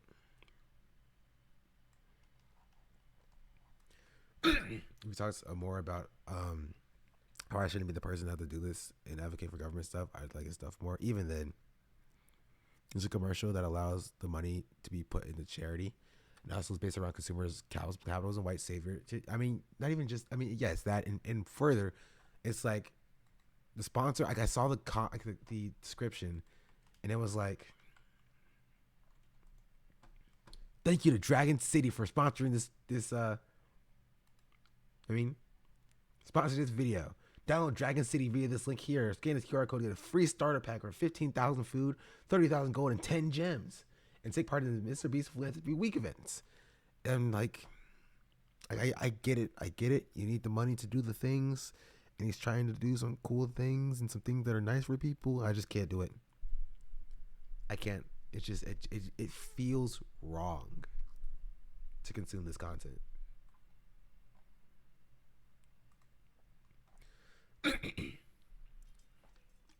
Mr. Beast, much like Jesus, is now curing the blind. Okay, let's see. They can't see, but we have all the technology to fix it. Yep, half of all the blindness in the world is people who need a 10-minute surgery. Crazy. Yeah. 10 minutes. I watched the video and I'm filled with rage that we shut off access to a 10-minute procedure because we decided that like some people just simply can't get it. It is so insanely frustrating that it's up to like one YouTube guy to like decide to make content out of it. These are people who are too poor can't just fucking see. I'm mad at the system. I agree with Mr. Beast. He said, I don't understand why curable blindness is a thing. Why don't government step in and help? Even if you're thinking purely from a financial standpoint, it's hard to see how they don't ROI on taxes from people being able to work again, which is literally the reason why capitalist social democracies have healthcare, because it improves the labor force. So it doesn't even make sense from a capitalist perspective unless you literally are just like, I want to extract profit from every facet of society, including the health of my own people. Mr. Beast, much like Jesus, is now... The AI his voice there at the end?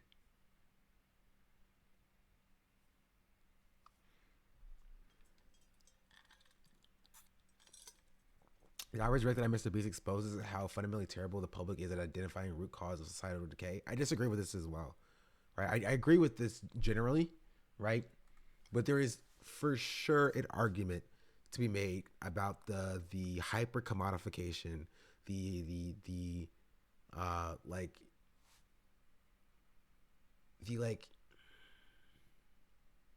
almost exploitative aspects of the type of content that Mr. Beast does, right? There is definitely a conversation that can be had about that as well, right? Because like even the people that he did cure with the blindness, right? They have to be filmed. Even the town that he built, they have to be filmed. Not even just from the aspect, or not even just from the perspective of Mr. Beast's content brain, But just for even doing what he wants to do, he has to film it.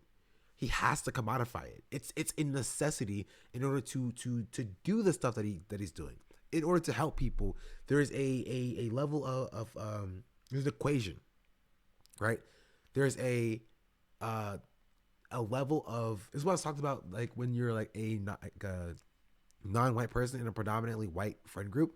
There's a level of it's like a social tax you have to pay to be allowed in the friend group. It's like that in this regard as well. There's a tax you have to pay to get your blindness cured. There's a tax you have to pay to get like housing. There's a tax you have to pay to be fed or to have water, right? And that tax is to allow an aspect of yourself to be commodified, to be exploited, and to be hyper I just said commodified. Yeah, I mean that sums it up. You have to allow an aspect of yourself to be hyper commodified in order to even attain the basic necessities of life. You have to allow yourself to be exploited, to be filmed in this way, to even get these things. And it's not even like a Mr. Beast thing. It's not even Mr. Beast's fault per se, right? Because that's just the mechanism that he came up with doing, right? That's the mechanism that he started doing. He started by giving out money, and that kind of evolved into what he's doing now. And so there's not really a choice. There's not really a difference. You know what I mean? Are you a quitter? I am. And so I just don't want to see it. I don't want to see it.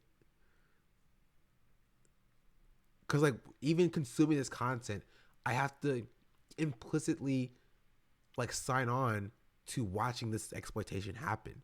Even if it's not facilitated by Mr. Beast specifically, even if it's not like something he can control, I just don't want to be like a part of like the content pipeline here.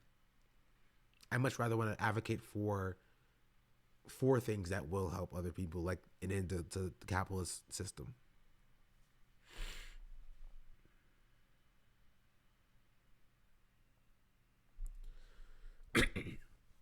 Just Louise. Like, Abby's hubbing. But yeah, he's making money off of it, and it's weird feeling like seeing it too. Yeah.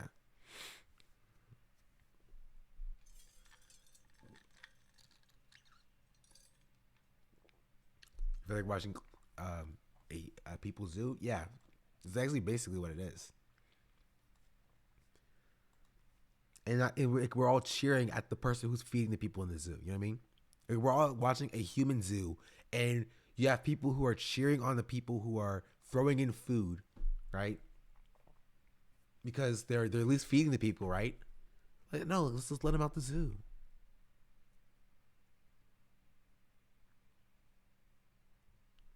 You feel me? And so we won't watch this video.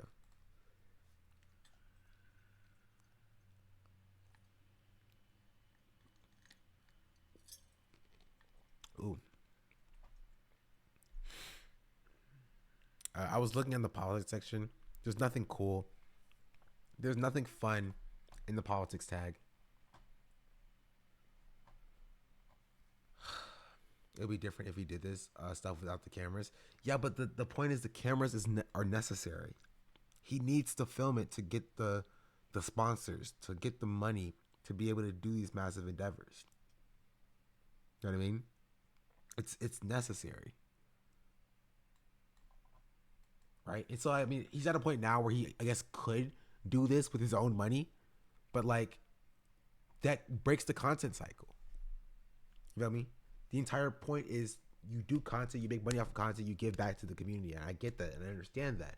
Which is why it's not something, it's like, I'm not necessarily mad about the way this is, like Mr. Beast himself. You know what I feel me? Or both a philanthropic content is precisely.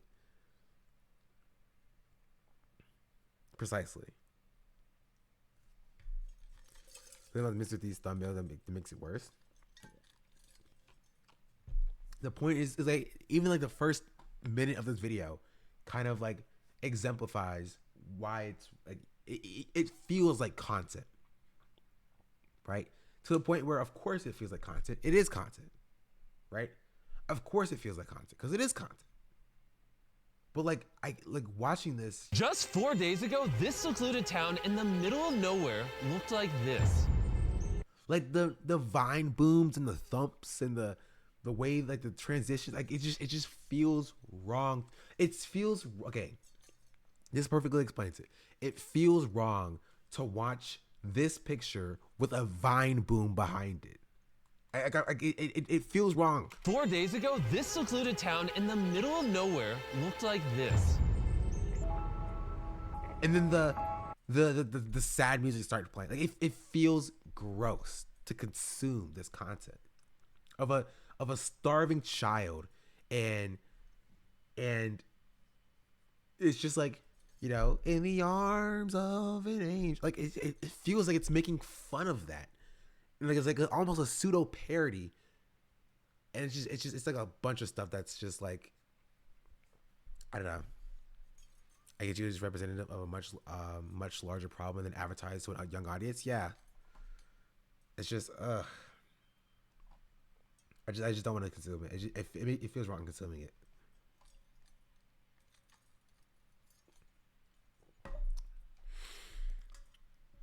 These people are living in squalor, vine boom, air horn. Well, we changed that, record scratch. Yeah, it's exactly what it feels like. And again, I understand it to a certain extent. You have to make it content because content sells to advertisers, so you can then give back to people. And it's just more, it's just an added layer of grossness when you realize that he can only do this because he has a Dragon City sponsorship where he's like pushing a mobile app, right? And you take a step back and you just think and you just realize, is a Dragon City mobile app the cost of this child eating? Is that all it is? Is this mobile app the cost of this child eating? And when you realize that, and when you take a step back, you listen to that, it feels nasty.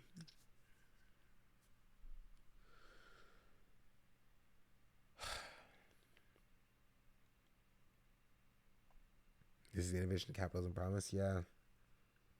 I'm tired. Just generally, not just like of like this. But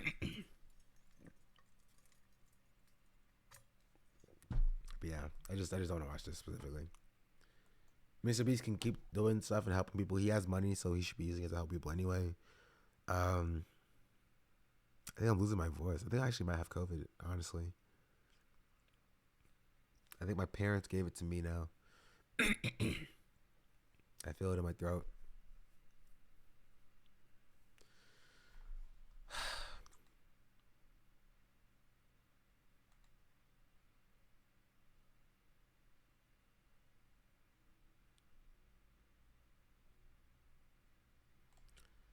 Take a test. I will offer in stream.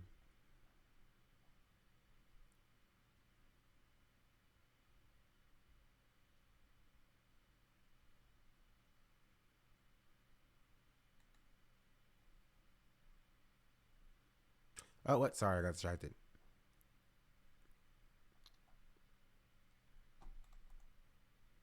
Here. I kind of want to... No. Okay, one game. One game. One game.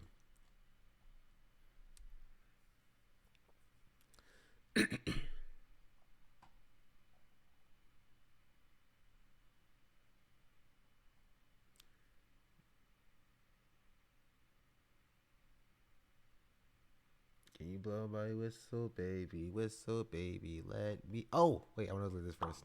Yeah, Samsung blocked my ass. For those of you that don't know, actually, let me show you. This is what I posted yesterday. It popped off like crazy. So this was the original post. Hey, Samsung, that is not me. And they tagged me. I don't even know who this girl is. I hope that she hasn't been harassed at all because it's just kind of funny. I don't know. I think it's really funny. So I quote tweeted it and I said, hey, Samsung, that is not me, LOL. And then I check it after stream. They blocked me. I was like, whoa.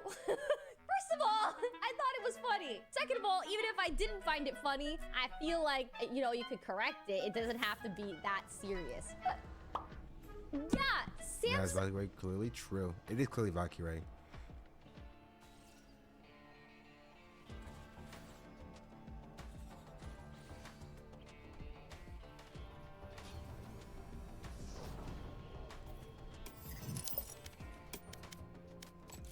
Oh.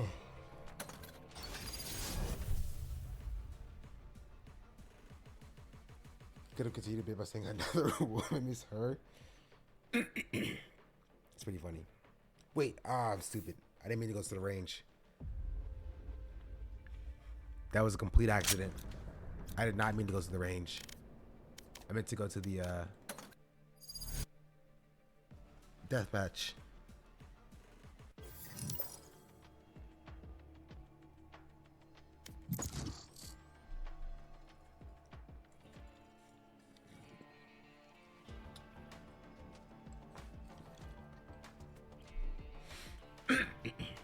Match found.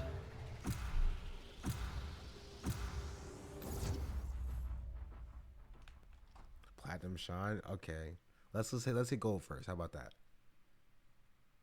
I also haven't played in like days. I've been playing Palworld for like last 3 days. I've had no Valorant practice. Here, let me get stuff ready. Move my breakfast over there.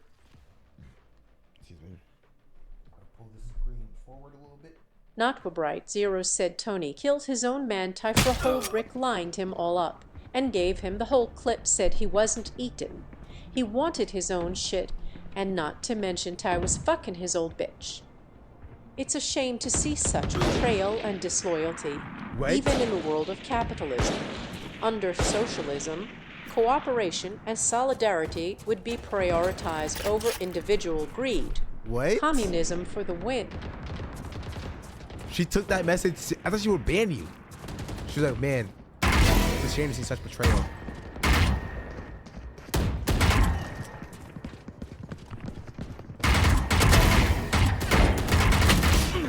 Can't see anything. All right. It's a shame to see such betrayal even under the system of capitalism. Man, Tony should shoot his eye. Like, thanks, Carla, I guess.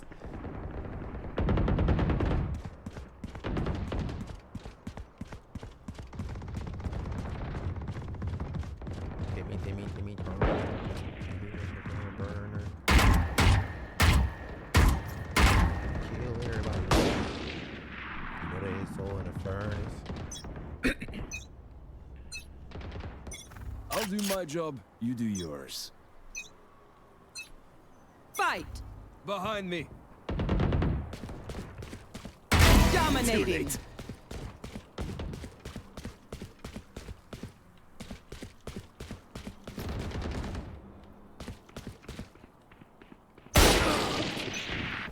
That scared the mess out of me.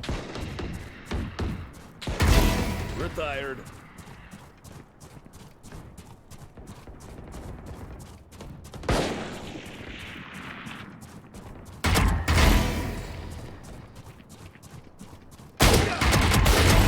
Dead.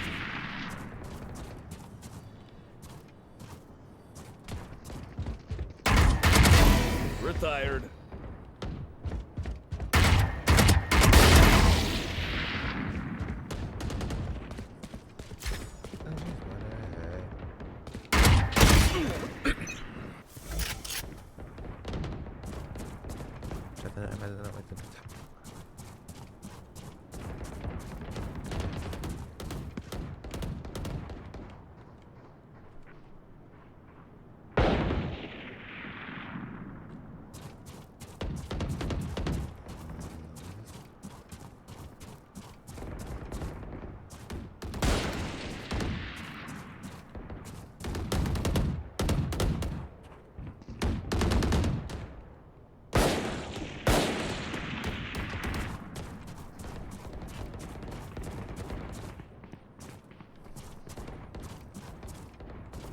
But where is everybody?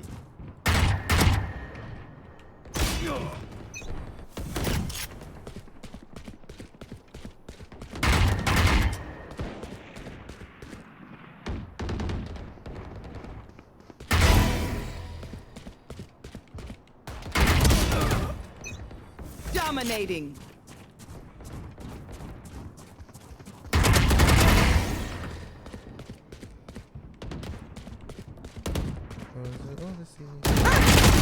That's not fair. That's not fair.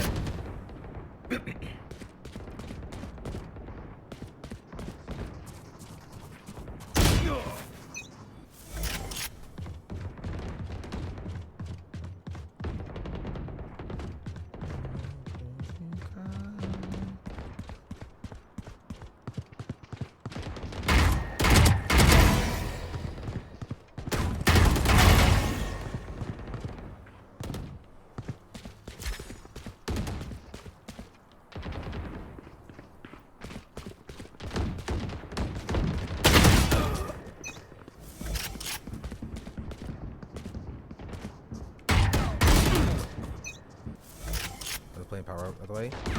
But she's not in the Discord. I just didn't know what was playing because no one was in Discord. 143?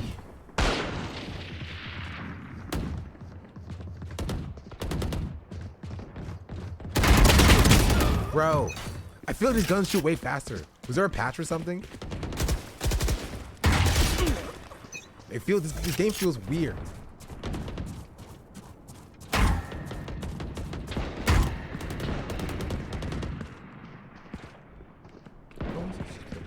They say that I'm good enough, grabbing my da-da-da. Think about shit that I shouldn't,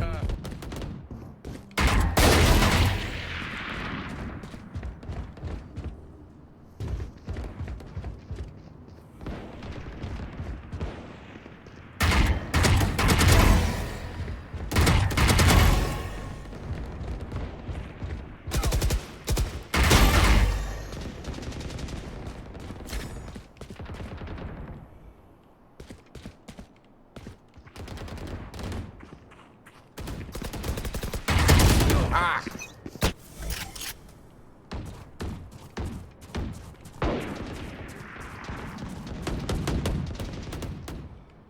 Ten kills remaining.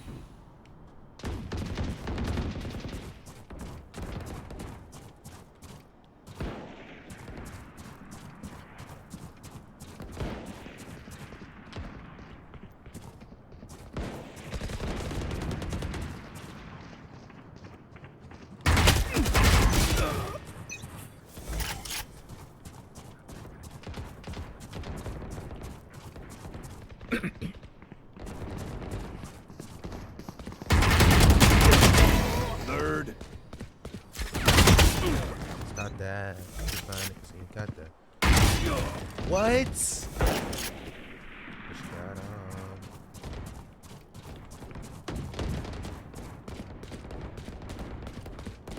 Five kills remaining.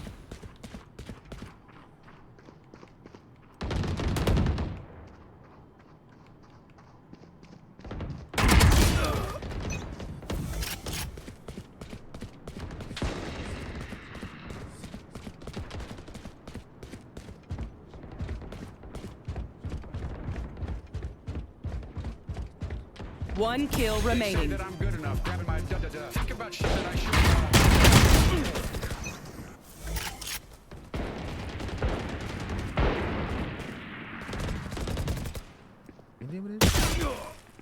How did she know I was there?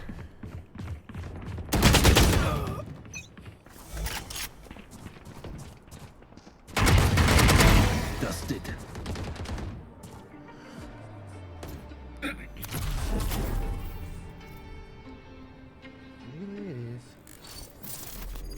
What it is, and I got ties.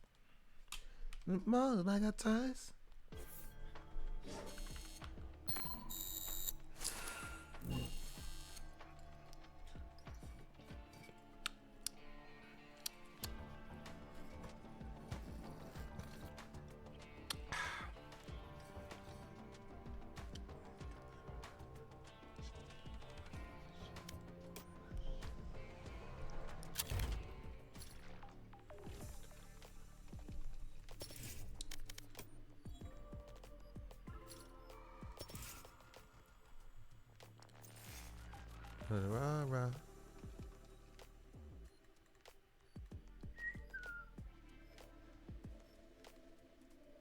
You got this.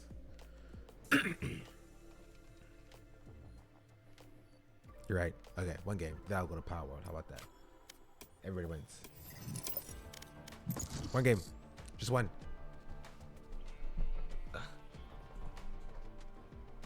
When I got They say that I'm good enough, grabbing my da-da-da. Think about shit that I shouldn't,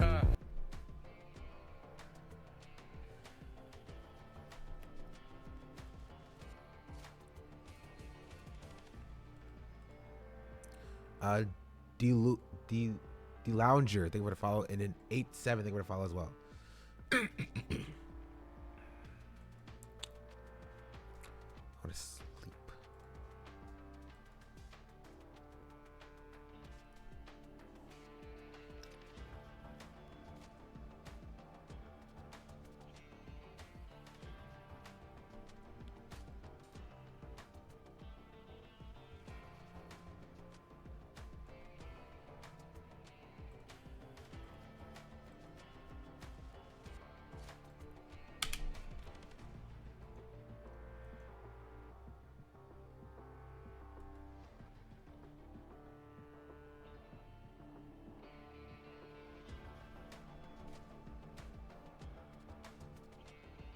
Match found. Okay, here we go. Our chat, let's go.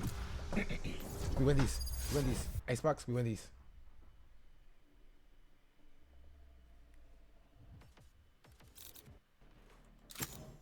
Just take a seat. I got this. We win these.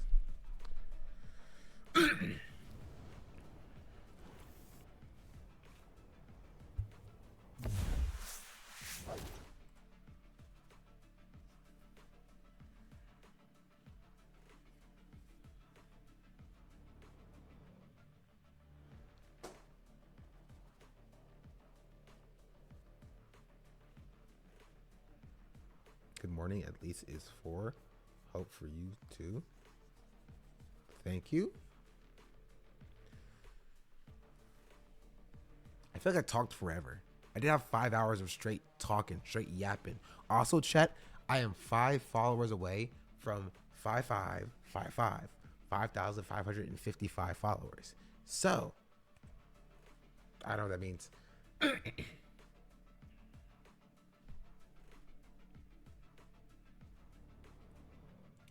I'm the only duelist. This is okay. At least it's like we have a little Senti. We have a little controller. We have a little duelist. We have 2 initiators.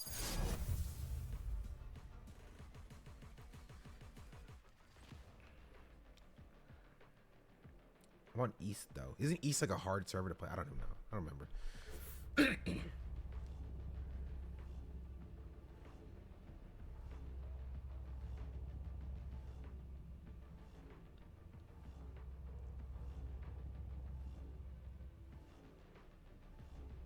Bro, how did we talk about drama for 5 hours? I don't get it.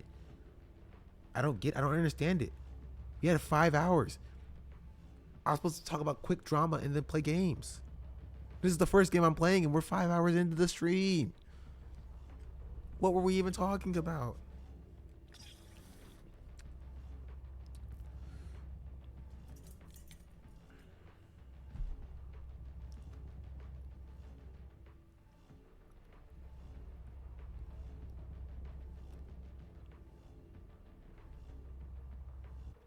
You know, Viper, the name Sabine really fits you. Never call me that again. If you do, though, it's Dr. Sabine. Get it right.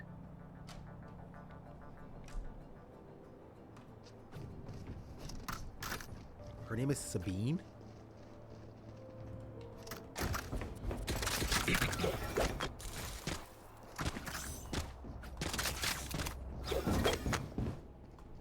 I missed a quick update.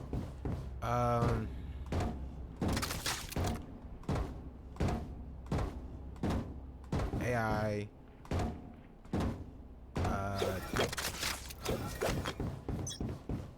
Leftist streamer.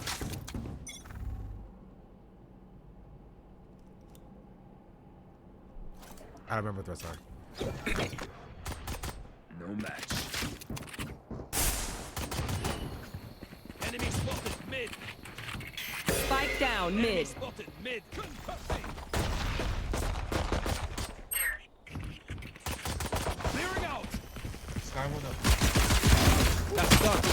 One enemy remaining.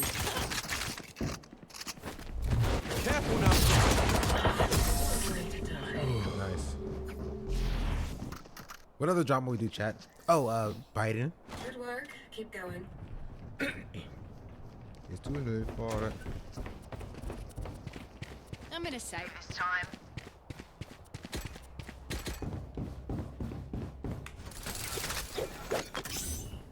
Should I just leave when I start gaming? Y'all just dip. What do y'all do? When I'm not talking about drama, y'all just sitting there? Y'all lurking? Tear them down, Breach. Excuse me, sir.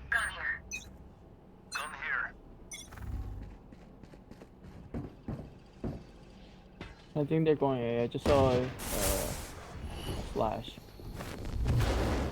Careful now. The door is recon arrow. Multiple enemies A. I gotta go. Palworld.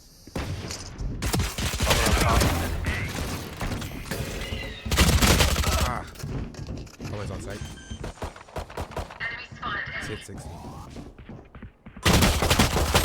Bro, he's just crouch peeking there? You don't get that kill? Yeah, this is bad. Spike planted. Last player standing.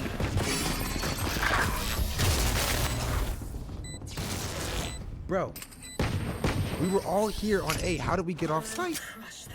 Which makes 20 lost Harvard illegal? Looking at Apollo. I've never seen it. I just know there's a lot of.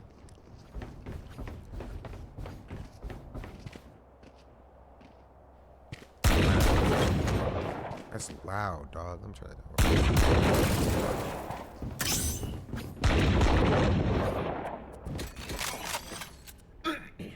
They want to fight? Let's fight.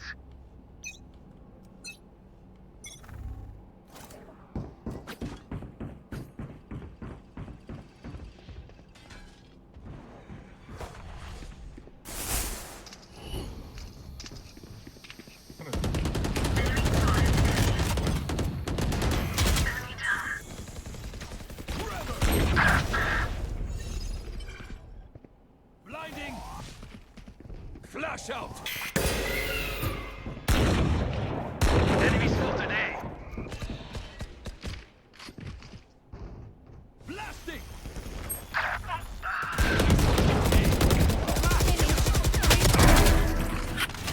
I hit Spike ISO down with the back of A.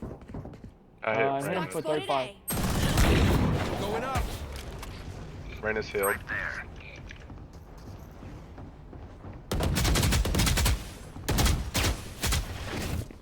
One enemy remaining. What's the ride? Top, I think. No trouble. Last player standing. Cutscene. 30 seconds left.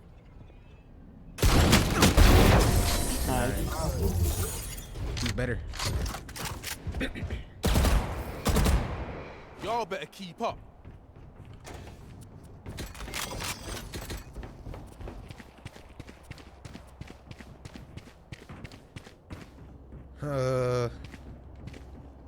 I don't know what that is.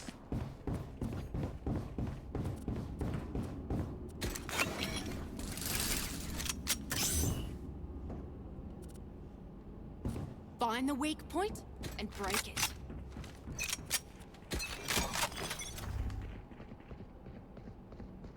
Enemy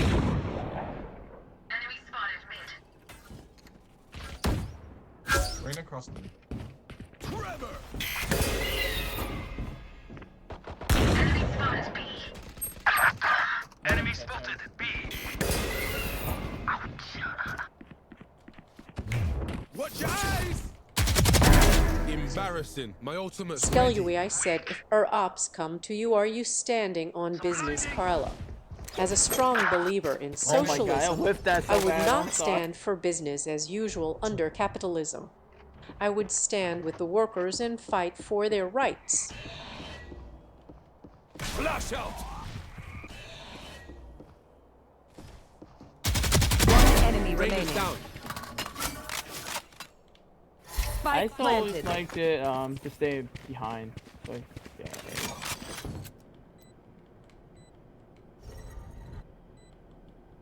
It's probably Last player standing.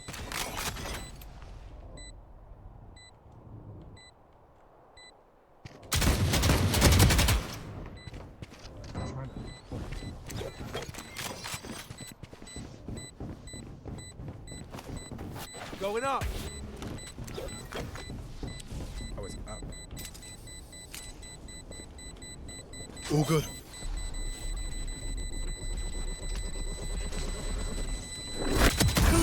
Ah. Try to get the kill. I struggled there, chat. So does what's up. Phoenix. Whoa. You are really aggressive. I'm impressed. I got 2 kills and an assist. I almost killed him too. I'm so close.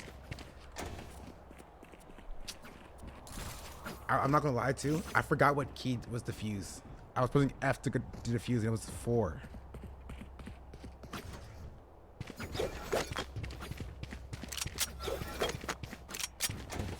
Don't hold back.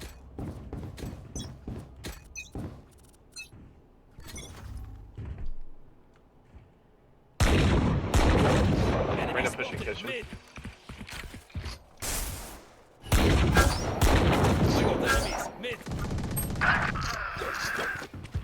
Watch out for Omen's. Yeah, it's Odin.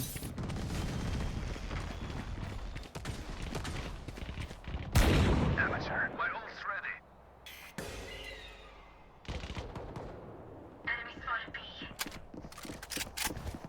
No charges left. Let's go! 131 on their server. 19. Flash! Spike planted. Oh, I missed that terribly. Don't look at me. Don't look at me. Enemy spotted B.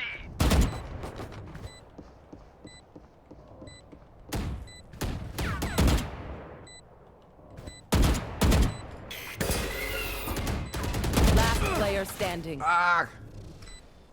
I have no mouse space. My phone is in the way.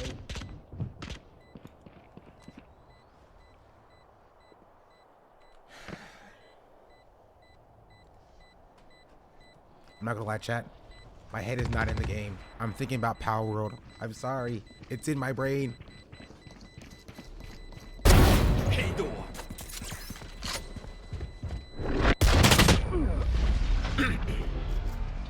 Okay, I have to focus. Remember, wipe the prints from your guns. It's just good crime scene etiquette.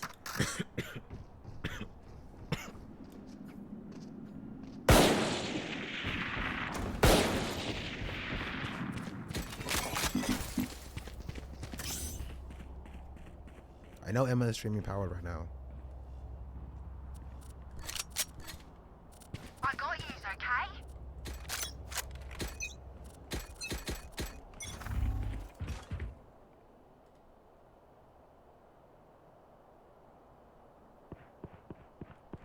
It's you and me. I've got your trail.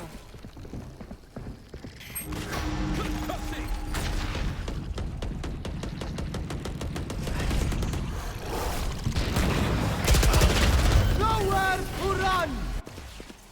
How did you know I was there? Did you just my gun sticking out? I just don't know. Spike planted.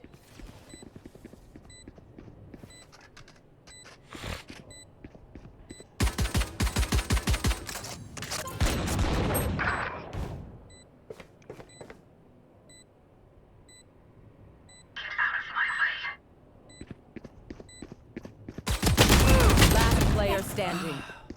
That's how I be. One enemy remaining. I'll hit her for 55. My ultimate is ready. Reload before.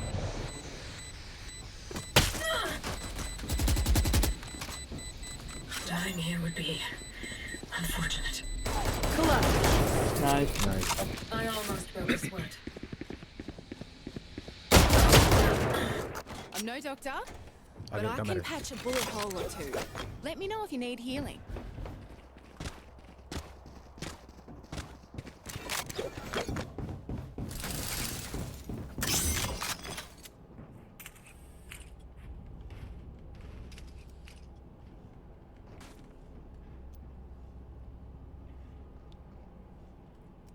Don't give them ground.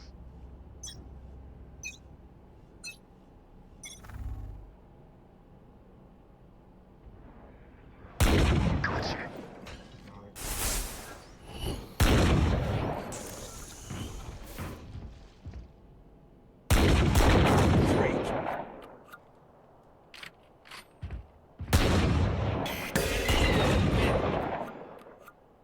2 more mid.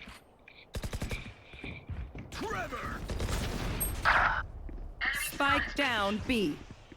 Team's planting on B. One enemy remaining.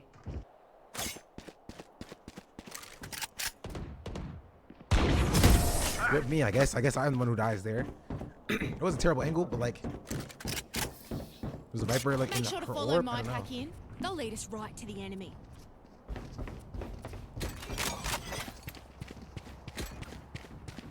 I'm perpetually poor, chat. I got no money. They love fighting mid for some reason.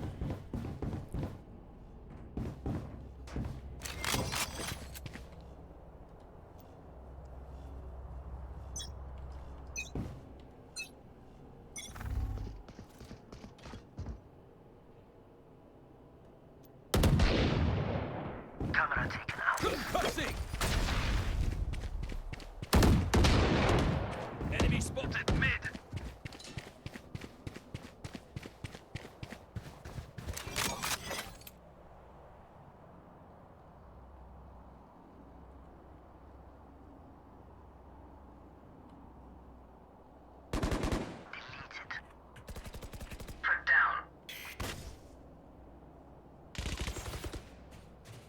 Spike down mid.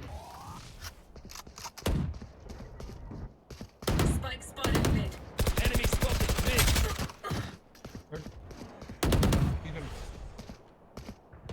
One enemy remaining.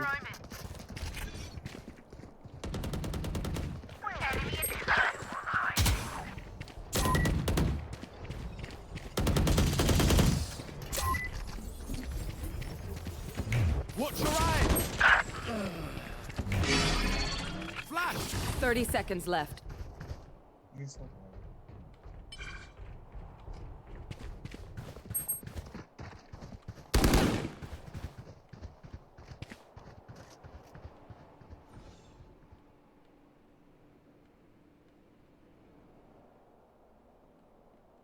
Ten seconds left. That's it. Break time.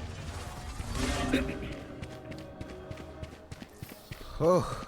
I feel something over there. I can't place it. Like us, but different. Oh.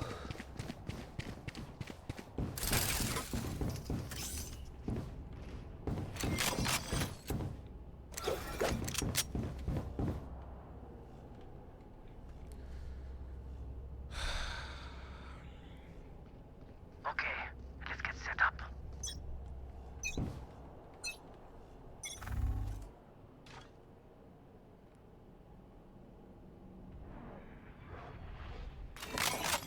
Right there. Enemy spotted and seek them out. Come on, let's go.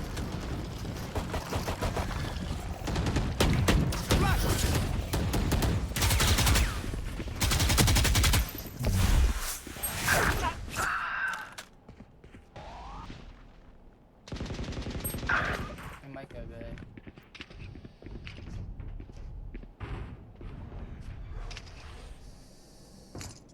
Hawk out.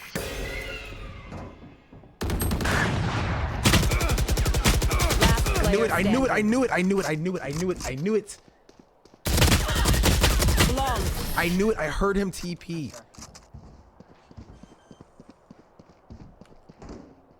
They're not getting the message. Leave it to me. I'll rough them up.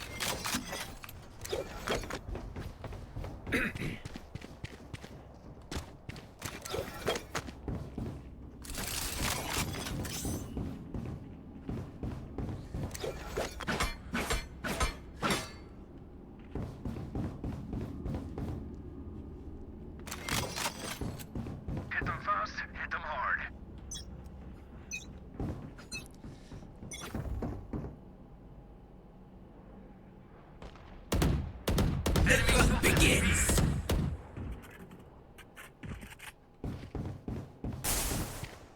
Forever. Enemy down.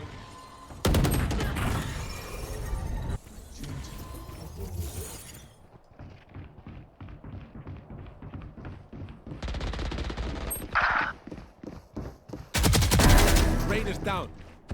Watch your eyes. It's over 94. They're going to all B. Last player standing.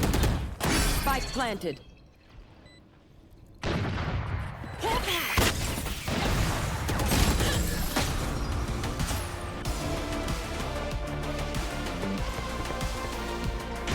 New fight, new tactics. Keep it fresh, yeah. Oh yeah, nobody. You ain't got nobody. Take it off, bro. Oh, I did it. You ain't got nobody.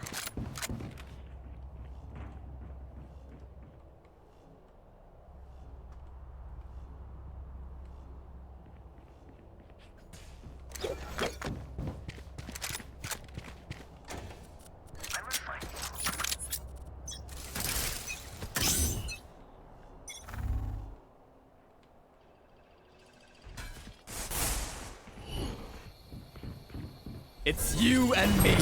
Really? Yeah. Yep, that wasn't happening. Not with no sheriff, it wasn't.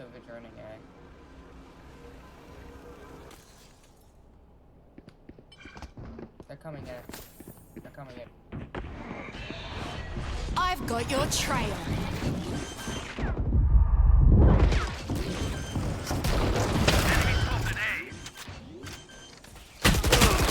Last player standing. Spike planted. Team Ace.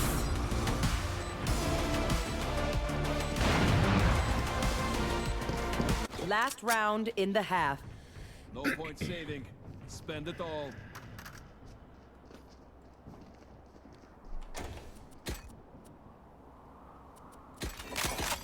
Okay. Chat, this is your fault. Can we 3-stack A? And 2-stack B? Keep on going A every round. I want to see you crawl.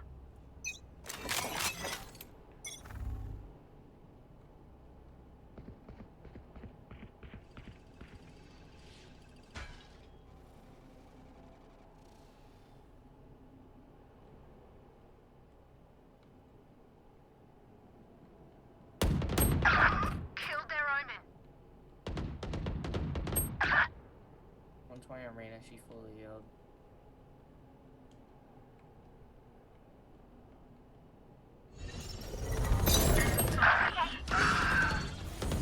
One down. Watch your eyes.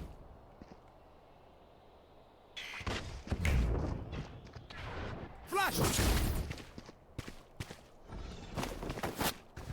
Going up.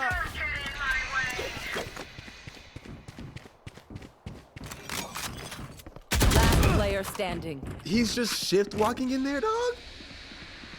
And he just, okay, whatever. Whatever. Renaissance has dropped out. Oh, that's tragic.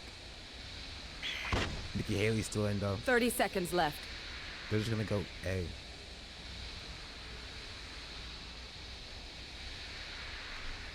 I feel like they're gonna find on A. Spike planted. How would they not? Not run, my boy. My boy.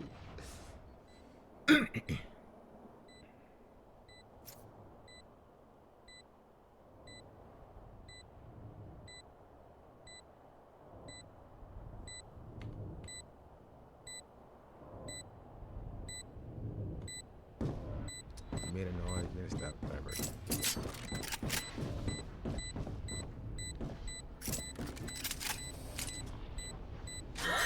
One enemy remaining.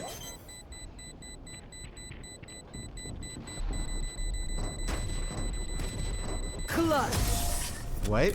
Wow. You only thought that was close. I thought he would have zipped up. Why'd he just give Switching that to sides. us? That's so strange. I think you're just trying to scare you. Go. And tell you would get off.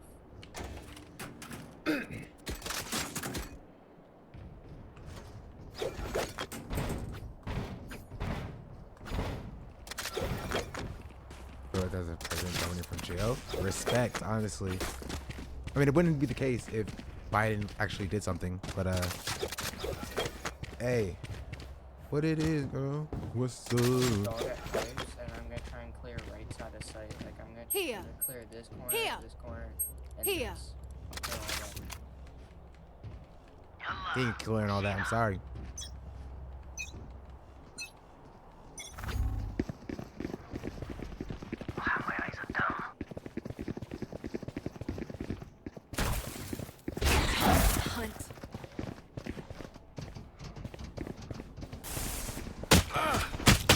Ah!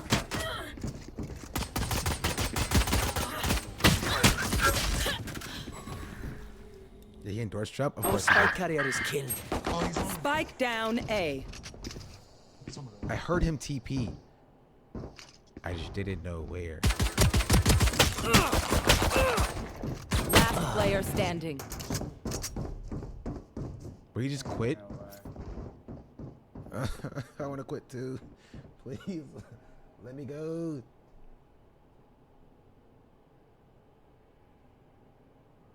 Let me go. I was out to pee.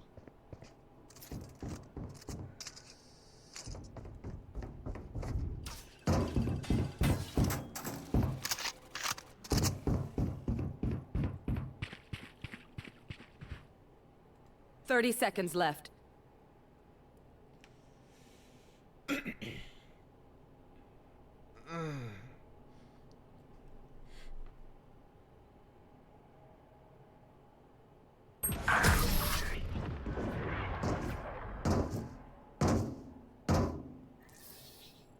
I find them. I kill them. Simple as that.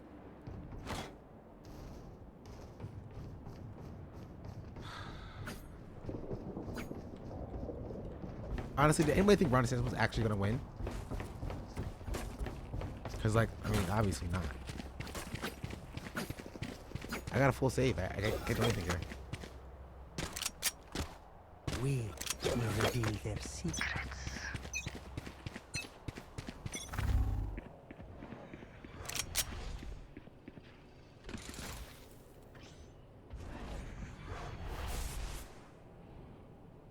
TP.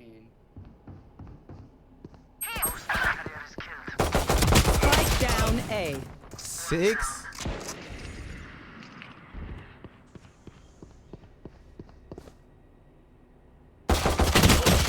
Bro, the classic sucks.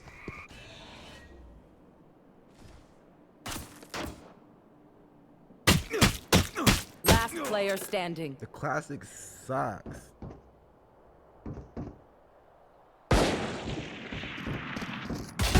Get out of my way.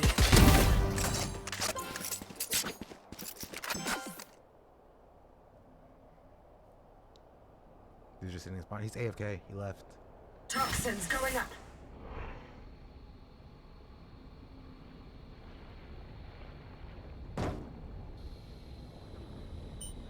Toxin screen down. One enemy remaining. 30 seconds left.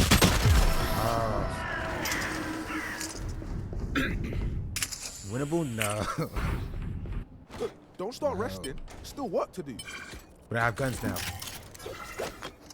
We got this.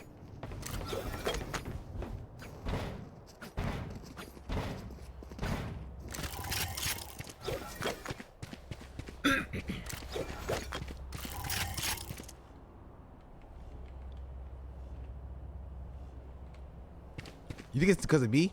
Okay, it might be because of me a little bit. But like, it's all of us.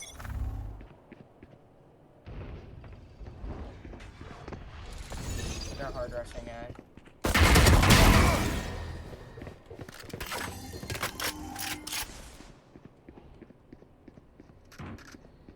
Here.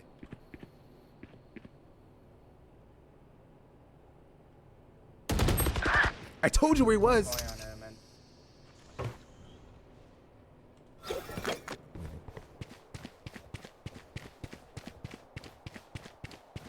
I have planted the spike.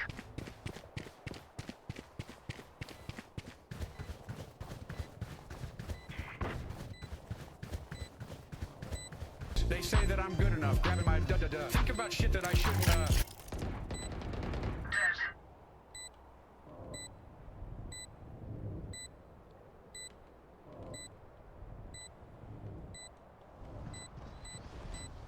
Here. Someone is B. Last player standing. Watch for yourself.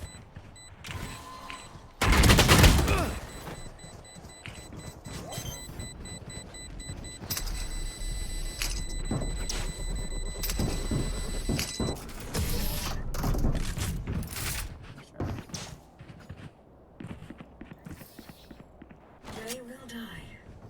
Hopeless. The machine thing's gonna follow.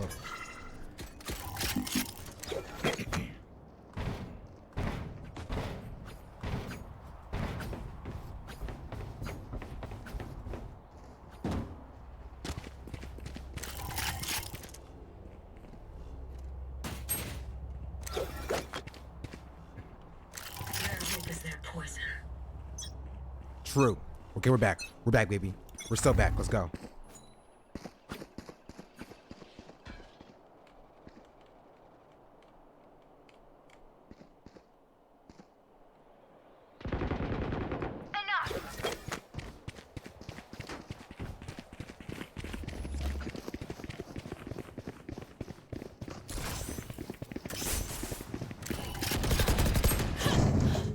Bring it to heaven.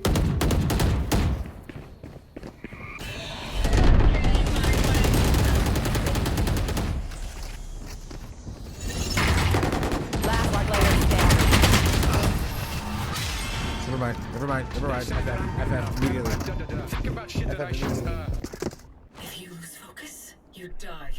Breathe when it's over. Do it. My ult's ready. Just do it, bro. Just do it, bro. We're not winning this. Now that's crazy. We're not winning this, dog. Just do it. Just end it. I think somebody feed us. I think somebody sent some packets my way. Time to mobilize my pack.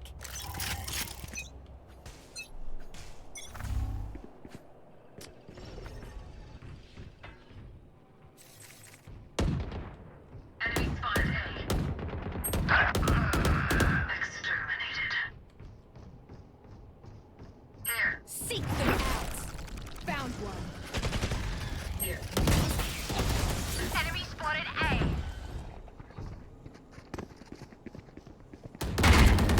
Goodbye. Careful now.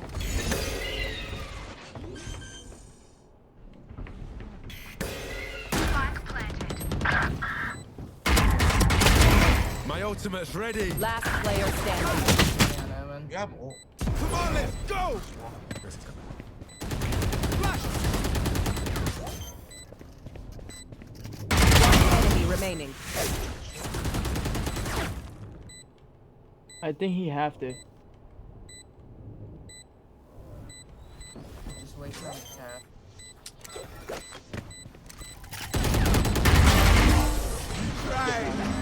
Hey. Stop that. A nice shot. We move as a unit, okay? We're so back, thing baby. I need is some hero We're so back, messing baby. things up. Spike's here. Phoenix, can I have your own? I need a drop.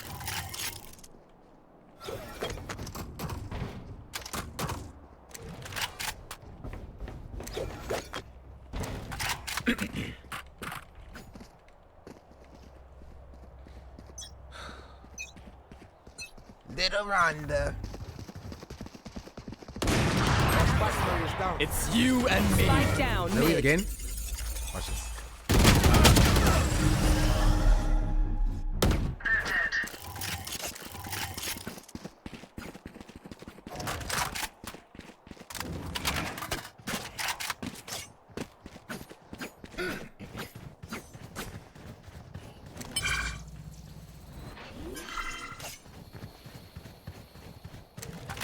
Planted. Reloading.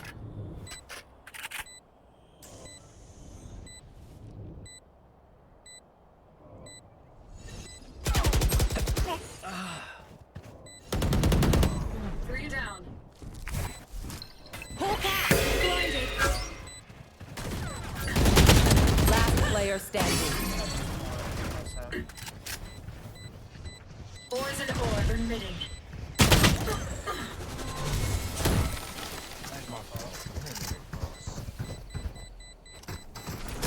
That was embarrassing. It's his ult. You're not supposed to win that, obviously. The MVP is mine. Let's do this. Let's not peek mid. I don't want this. Look at this to me. I don't want this. I don't want this. Here you go.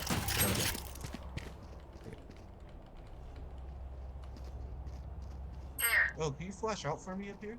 Let's have some fun. I'm looking. Blinding. I got the spike. Flash out. Enemy spotted.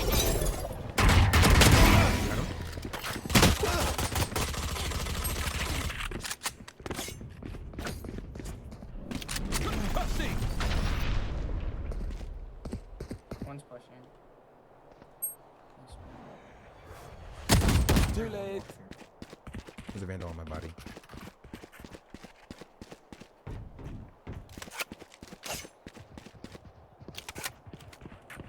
Just wait your name. We're making our way. I think one's pushing you. I've got your trail. Oh, Oda mid, Oda mid, Oda mid. Last player standing. Spike down mid. Where is everyone hiding? They know where they are.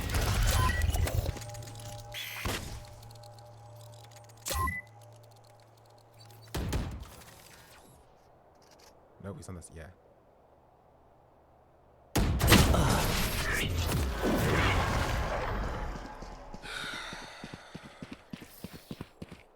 Match point. These parasites aren't going to take one step past this place. Yo, we gotta play B. Come B. I'm gonna ult myself. There's only one person on B all the time. I think that's just Sky. Yeah, we're gonna just run her down. She's always hiding at this. Full block. Full block. Here. There we go.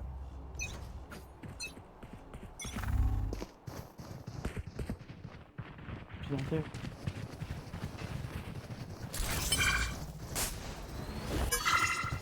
Don't get in my way.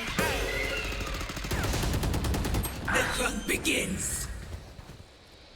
Clearing out. Nowhere to run. Scatter. My ultimate. Come on, let's go. One enemy remaining.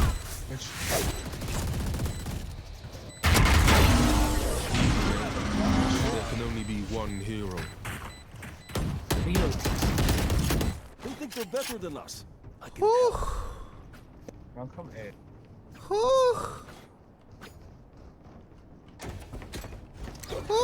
I've been sandbagging. Here. Plant for pipes, not pipes. But plant for rafts so we can see the raft. So I'm gonna put it right there. Alright. Here.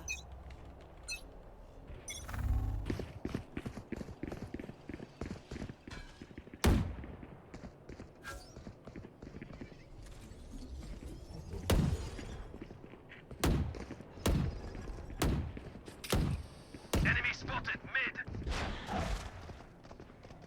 Enemy spotted A. One close left. Careful now.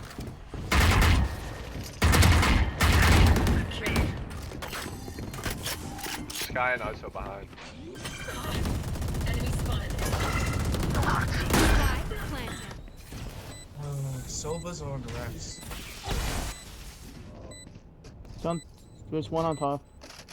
One enemy remaining. My ult's ready. Right there. Sky was B.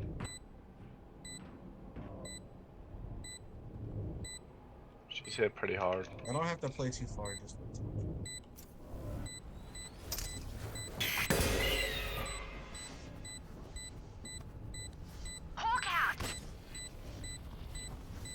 She went up towards rafts. Plastic!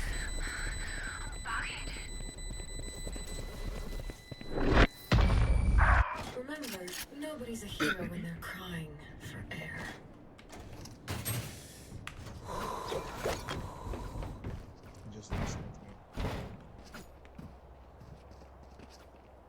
12 is all they get.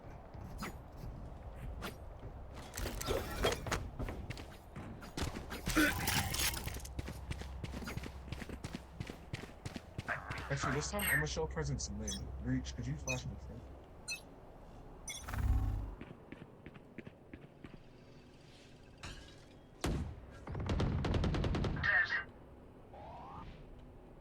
I'm gonna just take my one again. I'm not going there any. Time to hunt.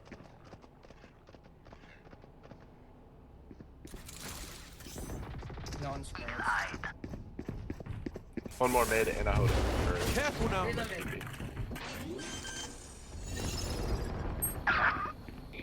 Hit 80. Judge probably picked up my vandal.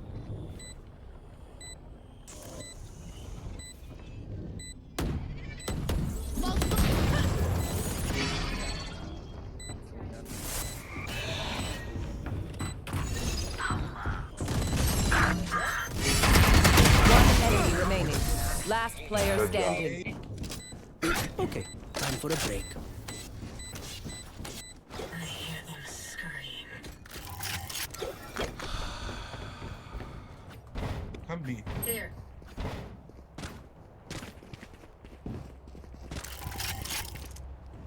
I saw Sky hiding here. Here. That was the last match. She was just waiting there. Let's go.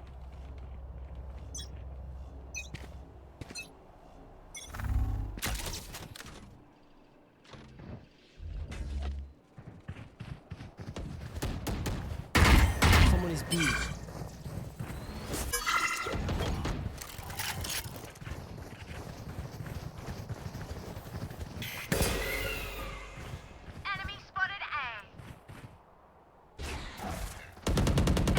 It's you and me.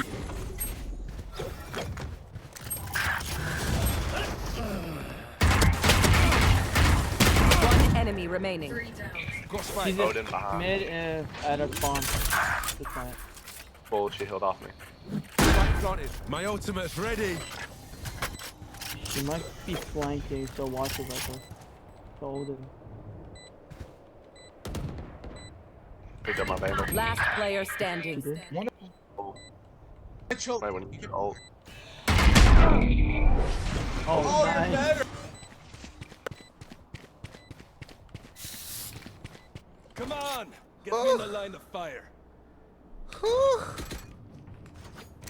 I need a drop. Phoenix. It's my bad. Thank you. Let's go with B again. I'm okay.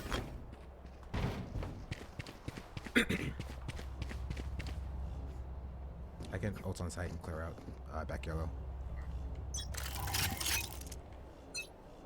Oh wait. Wait for a Phoenix contact. Right Hey, there. Cypher, can we get a camera back here? Come on, let's go. Hey.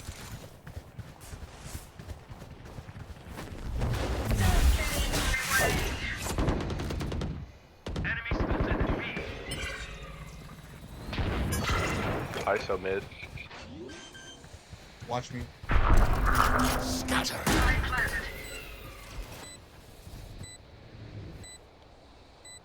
What are you doing? Somebody's low. 80 Sky.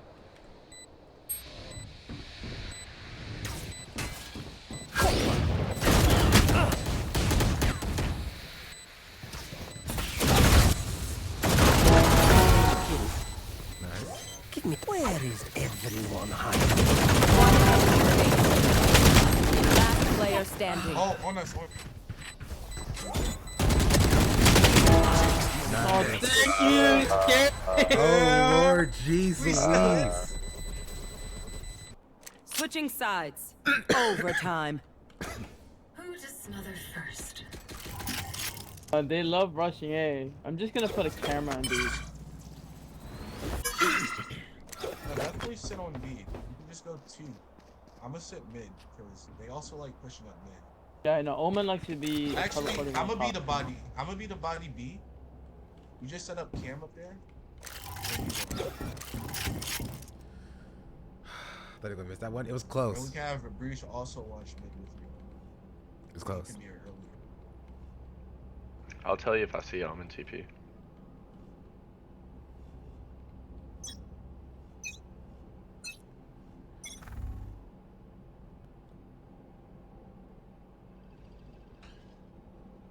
Dark. ISO A. Footsteps A. Going up. Careful now. Fall back. You rotate already? More. Blinding. Still no one at B. They're definitely going A.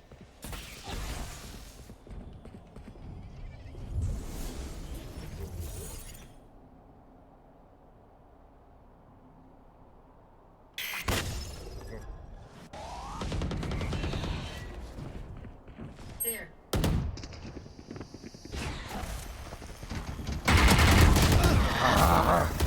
Last player standing. I whiffed. I could have got that one. I don't think we would have won, but I could have got the kill. I whiffed. Switching sides. Match point. If any of you die, I'll use it back as brimstone, so don't embarrass me like that, please.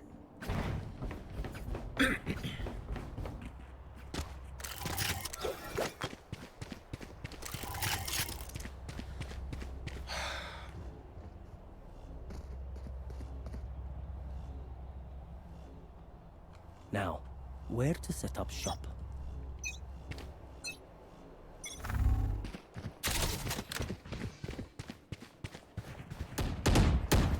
Enemy spotted B. Going up.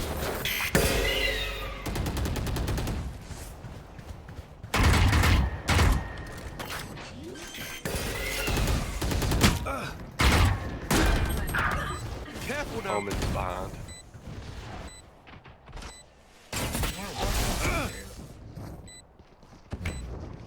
Watch your eyes. Last player standing.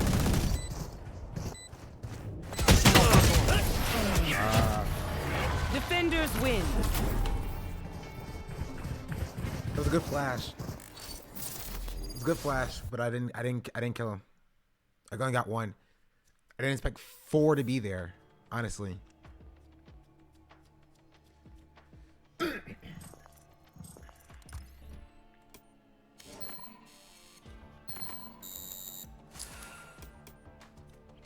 All good.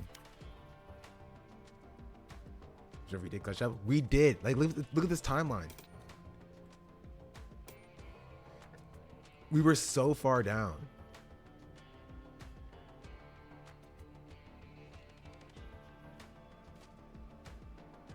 Then I popped off, got the clutch. Win. Bro, we're going. We're cooking. It's all right. It's all good. Almost got a 5K. Got a 4K. All good. All good. All good.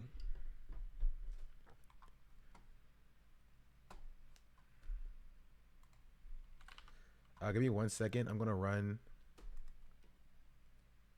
and grab some water.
I'm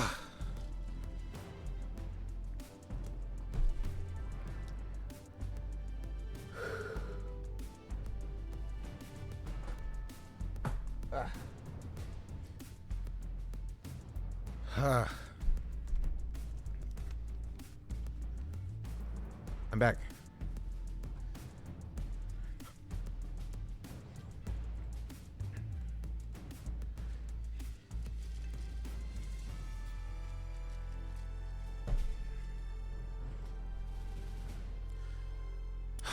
It's time, chat.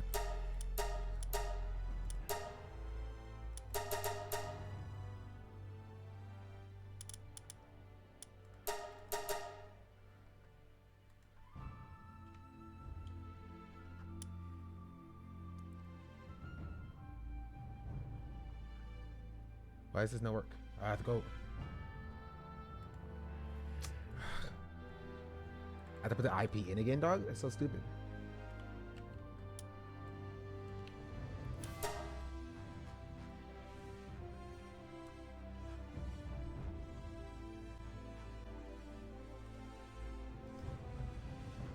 How many people have on one server? A bit.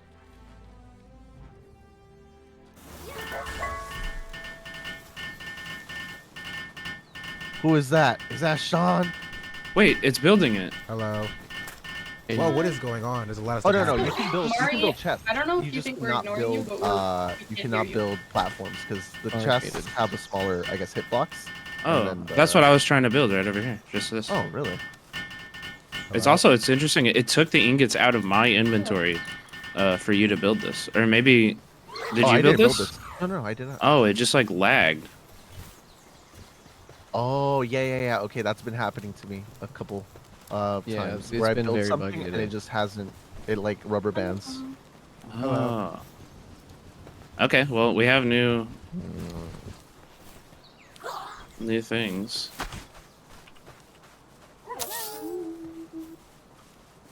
So what's been going on? What happened? What's up, Sean? Okay. Somebody have an explorer. Everything. Okay. The world is different. Yeah. That's crazy. Valo's been grinding the base.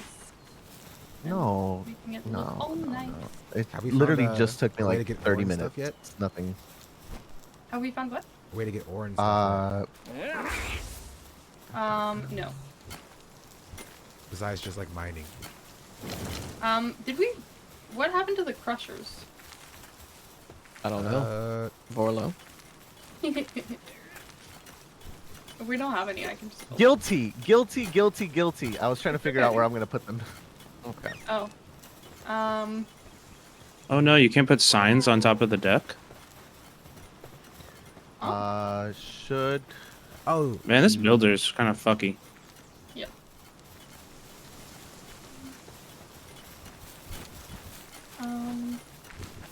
Okay, I'm gonna go get ore. I know that Gremlo, you're gonna show us a better spot, but I'm just gonna like get some. I'm gonna put the. So we can make the things to make the thing to do that. I'll put them over here.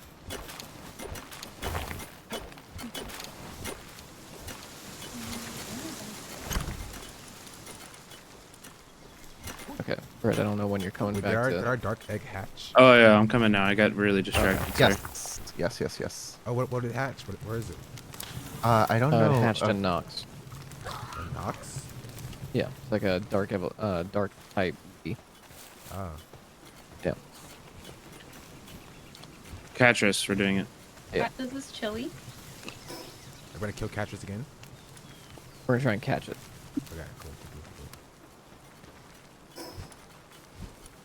I hate that these little stone walls can't be broken. We can move. Oh fuck! We can move our base. Lead the way, Sean. Lead the way. Bro, they're shooting us. We can build the second base. Yeah. Actually, where is Catchers at? Probably. He's south of us here. This one, yeah. Oh, that's fine. I'm taking on a syndicate base by myself, apparently. Hell yeah. Start Oh, you shooting got at me. this. You got this. Well, I have chili, so I'm fine. All right, ready? Yep. How good? Let's go.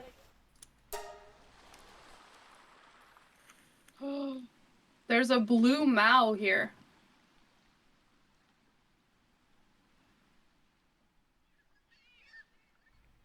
I'm gonna get off around like 2:30. I'm watching the playoff game today with a friend. What team? Chiefs. Hmm.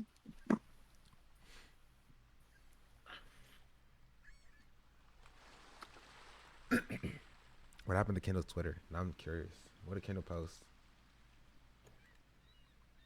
Are y'all still stuck on the loading screen?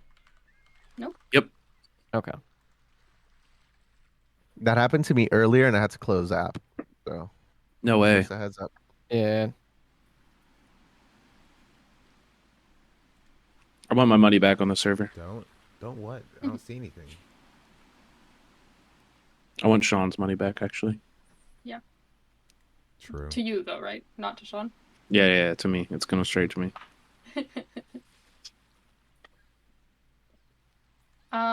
Sean, do you have a saddle for Toothless, right? Yep. Do you have that? Oh wait, I think I have it unlocked. I just haven't built it. I want a saddle for my fire guy. Oh, I do have it unlocked. Oh, it's just a bunch of shit that we don't have. Great. Well, actually, it's not that complicated. Wait, so I need to leave? I'm still in loading.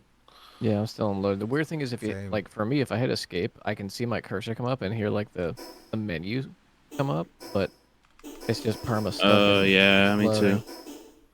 All right, I'm gonna close. I'm gonna relaunch.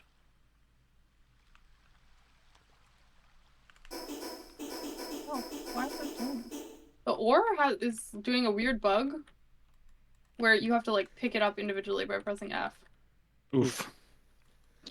It sounds like the game doesn't like having this many people logged in.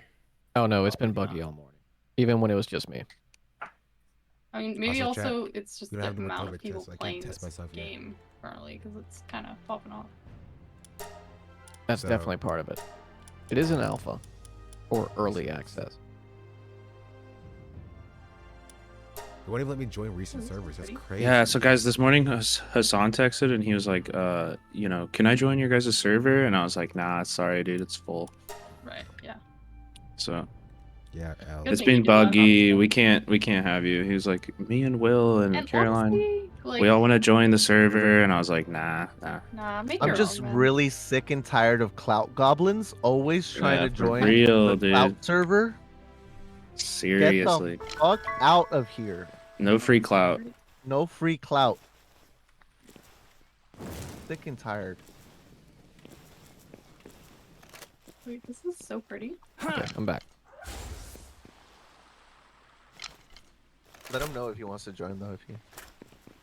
We can make room, I guess. Like. Yeah. For I guess he can Hassan? sleep in the I barn. mean, Yeah. He can sleep in the barn. I don't know. Is it really worth it?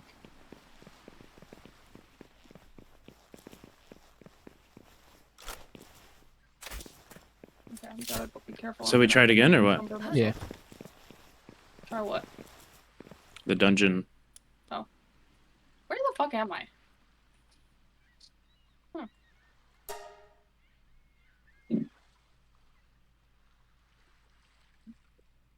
Okay.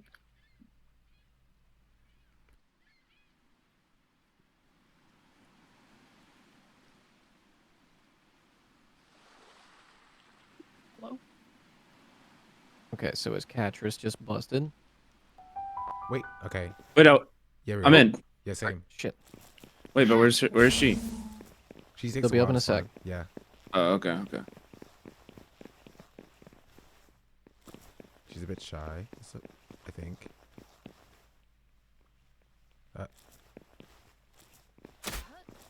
Oh. Huh? Some Rubber lag. banding? Yeah. A little bit. Sean, did they give you an option to reset the server? Because that could be an issue. Where it's like it just needs a reset. Wait, that might like erase everything though, right? No, server just reset is just like server reset, yeah. Just like a refresh. Yeah. Let's see. Oh, there she is. Oh, she's here. Okay. Hello.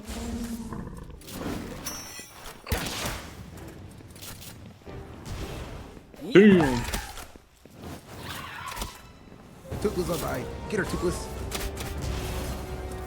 Okay, my Toothless? Pokemon is just chilling. Toothless? Hello? All of our Pokemon are just like. Yeah, ignoring. I literally gave an order, and my Pokemon is ignoring the order. They're doing a proletarian revolution. They're on r/anti-work.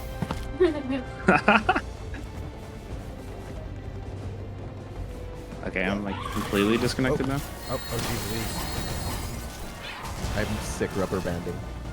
Oh yeah.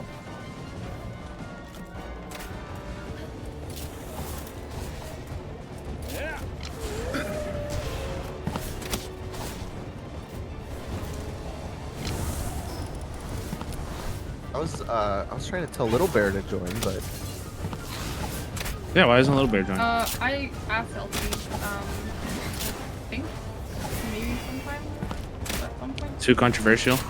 She said, I don't want to play with Emma. Oh Why? yeah. I mean that makes Crazy. sense. That That's makes actually sense. what she said to me directly also. Yeah. And I said, "You know what? Understandable. Fair. I get it. We're all making the sacrifice, but Yeah. can't expect everybody to, you know. Yeah. Just kidding, Emma. We love Kind you. of a big, well, it's kind of a Alright, big who's owl. trying to catch honestly. this thing? Why did I do that? Oh. Well, I whiffed. I need to be able to carry more weight. I don't even know whose that is. Fucking annoying. Oh, it's not mine. It's not mine. I got it. Yeah. Somebody did. Grimby level 19? Oh yeah. I need to start grinding. Do I just want to restart the server? Do we have that option? Let me look. So I think it'd be a good idea, Restart probably. service, yeah. Yeah, probably not a bad idea. All right, I'm gonna capture these dire house so I can condense them. Sounds good. I am going to go grab something to eat really quick, and I will be back right now. We're gonna restart the server. Yeah, but it's queuing to restart now. Okay. I'll be back. In the meantime, I don't know if Mari, I think you're in chat. If you need help setting anything up or anything, let me know. Or you were in chat, but I think you're live now. Who knows? Yeah, they're live. This is on just one on screen, so probably be a little bit.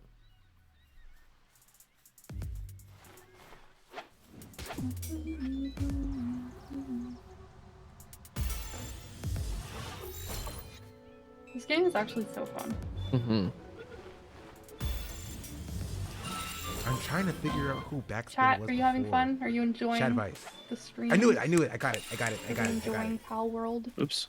I had to think for a second. I had to Brett, think. Catrice is in the box, so you can grab her whenever you want. Oh, thank you. Yeah. Is the server not gonna reset? Hello? Does that make us a throuple or what? I mean, I've got dark types already, so I'm not giving up on Block because Block is my man. Maybe I'm not asking for her. Oh. Shit. Oh, whoa. Oh, yeah. Okay. Whoa.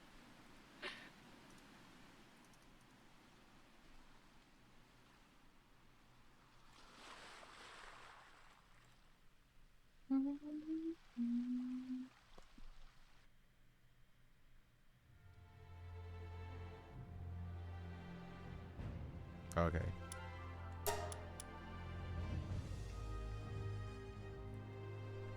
I'm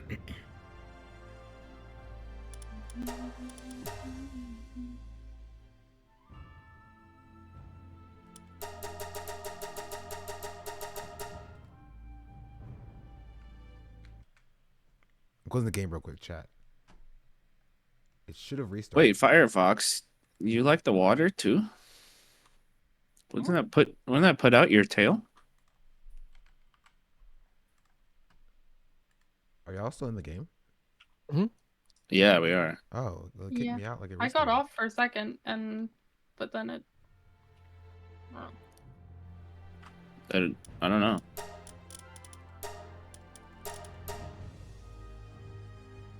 We'll see what happens.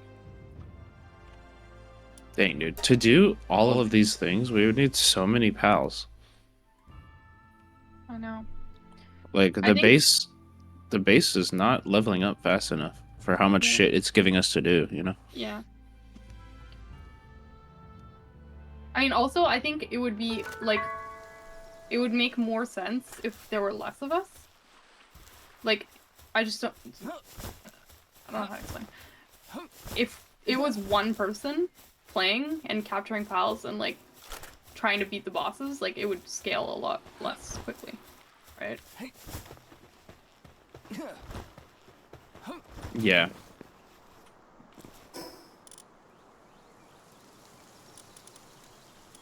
Can I capture another chillant and make my toothless stronger? I think you need like 5 or something to upgrade them. Gosh dang it. We need leather, man. How do you can't make leather, huh? No, you gotta kill stuff for it.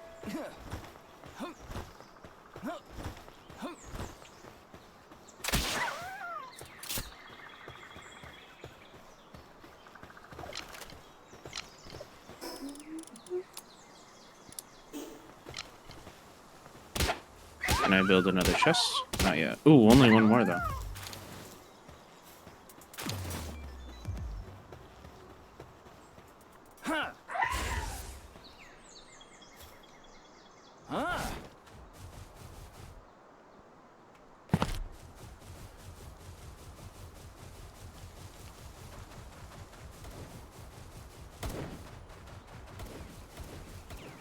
The thing I loved about Valheim's builder was it was like really good with you could build like shelves and do more vertical building. Mm-hmm. Do you know what I mean? Like putting chests like on top of each other and stuff like that. Yeah. Valheim is literally how I got my start on Twitch. Oh, nice. I love that game. It's a lot of fun. Okay, so we have this one. And it's like, what should this one be like? Wood and grass stuff.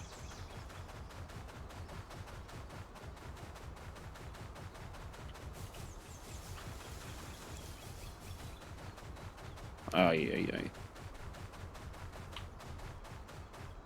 Yeah, I really think that they need a way to, like, prioritize the assignments of the pals.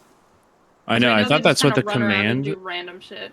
I thought that's what the command post was gonna do. You can pick up a pal and throw it out of place, and it will stay there. Yeah, but it doesn't always stay there. Sometimes it just, like, fucks off. Alright, I'm gonna go these guys start have no farming discipline. some ore for us since we desperately need that. Yeah. What am I looking at? Change text to. Oh yeah, plants and wood. Can't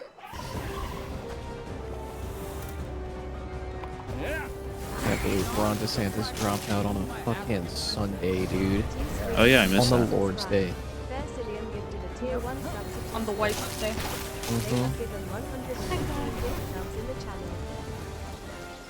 Like, from the chat, y'all want to see Riflo playing Palworld? I feel like that's a thing y'all should be adding Riflo in the Discord about.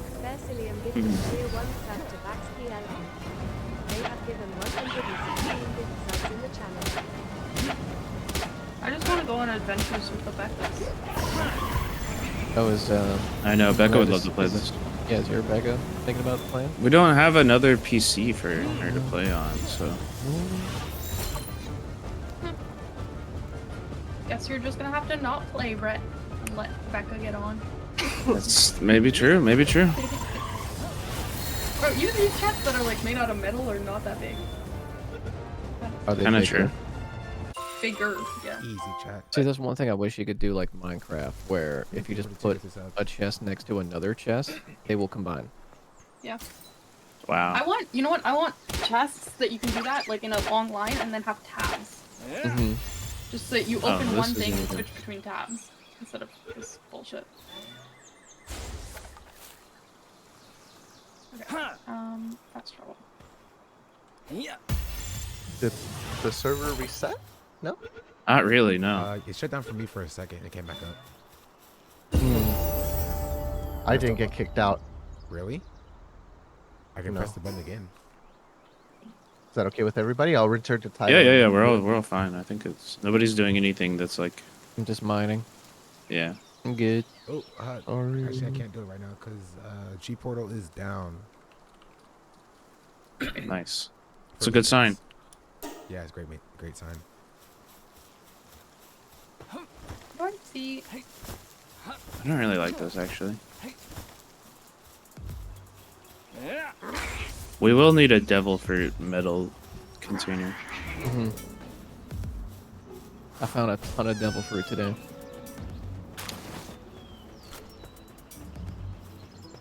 Grim, have you watched One Piece? Or you... I may or may not have been watching it today while I was just farming and exploring. Oh hell yeah! What arc are you on? I have never gotten past the first 12 episodes. Okay. Because cool. I find the show extremely annoying. So, trying to push past. One Piece. You say? Yeah, I love One. Yeah, One Piece is definitely the way to go. I'm afraid of One Piece. I need like a friend to show me how to do it because I'm afraid of torrenting. I got you, bro. I'll help I mean, what do you? Yeah, I can definitely help you with that. Yeah, it is a bit intimidating at first because it is very confusing. Yeah. If you've never done it before, I understand what you mean. It is a little bit weird for One Piece because unless you have something that's not VLC, for whatever reason, the VLC subtitles or if you're gonna watch it dubbed, the dubbed and the subtitles are hard to put. I would prefer watching it dubbed. I hate Granny Luffy's voice. Honestly, you prefer watching it dubbed, yeah? I think they have the first few arcs dubbed. Not the last ones. They don't though. That's fine. I mean, they're like we've had to switch in between, but I think the dub is actually pretty good too. All right, I'm gonna put all of the ore that I'm about to farm in the. I'm getting coal. This one right here. I am going to rejoin everybody back in. I mean, I never left. Yeah, should we all like get out and then go back in? Yes. Like disconnect. Okay. Just to be safe, I think we should all just. And then Sean restarts the server, and then we go back in. Yeah, let me know when. All right. I'm out. I'm off. Return to title. I'm finishing a middle chest, and then I'm out. Also, my recent server thing hasn't been working. I've had to do it with the IP a few times. Yeah, me too. Like the recent Okay. server's just not working. I'm out. All right, it's Everybody else? It's restarting. I'm off.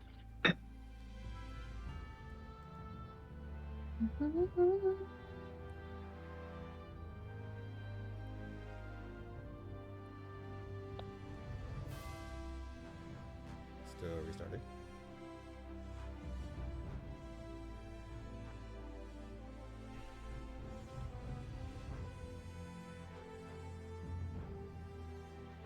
I think G Portal is getting kind of crazy because there's so many people playing this game.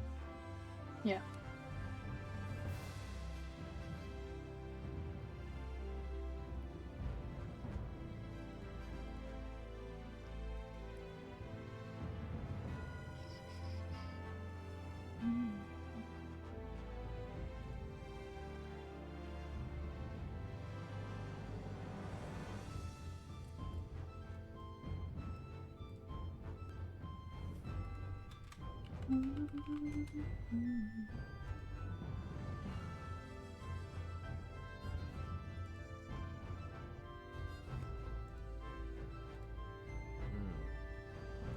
Okay, back in. Oh, we can join again? I'm back in. It still says restarting, but okay.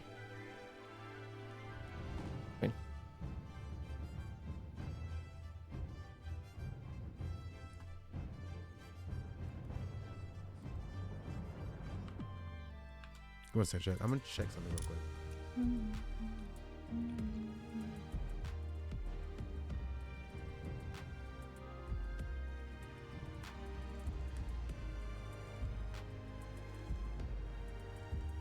Oh, there's just a random catchers right here. What the fuck? Oh. Wait, not yours? Maybe it's not a Yeah, like. it's just like maybe standing it's not around a here. boss level one. It's not a boss level. It's just a level 25 or 26 right here, where I'm at. Oh wait, what is this egg? Egg. A common egg. Okay. Haven't seen one of these before.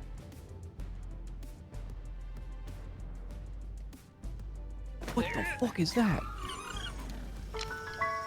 Grimlow loaded in. Has seen all the top tier content. Holy A level 28 Hell Zephyr.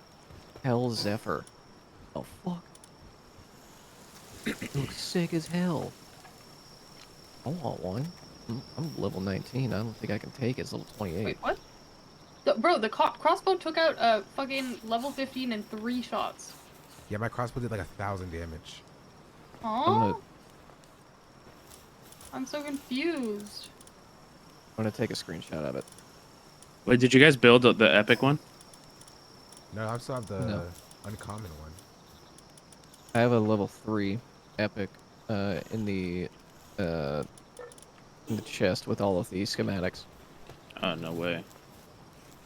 Where should I put my civilization parts at? Ancient civilization parts. Yeah, I've been doing this one as like, this is gonna be tools and guns, or I guess. Wait, there's a level 26 Catras here. Oh, this is, oh, metal chest. Cool. Are we at the same place? No, not quite. Oh, thank you, Katie.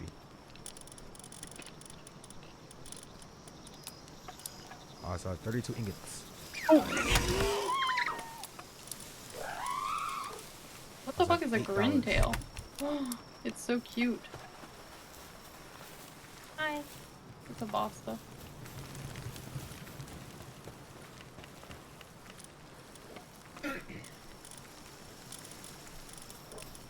Okay, I ain't fucking with that. Wait, we have fucking hand grenades? Yeah, I got 2 hand grenades.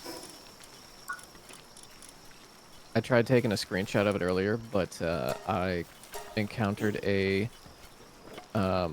syndicate base where a guy had a minigun.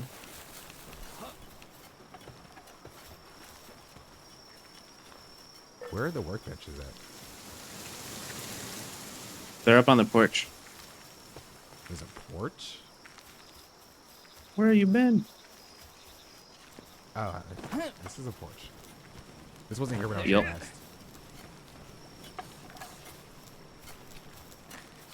Yeah, Valo was doing some work. Much appreciated. No worries, no worries. I saw Grem freaking grinding. Mm-hmm. I was like, I can't let my cousin do all the work. Yeah, who was first? First on today? Alive? Him? No, who used the name low? Oh, I I'm don't know. down. Probably Grem. I've been on Twitch with the name for 3 years, starting tomorrow. Oh my god, tomorrow's my stream anniversary. Oh my god. Hey. Yo. I planned nothing for it. Party. Palworld. True. Palworld Yeah. party. Where's the high quality workbench? On the alongside the house, Guys, I was trying not to die. Well, no, I was trying not right to next to the kill forges, it, so I or fucking sorry, died. the furnaces. Oh, is this it? Yeah. Okay, well, this person can stop working on it, making cloth. Okay, cool.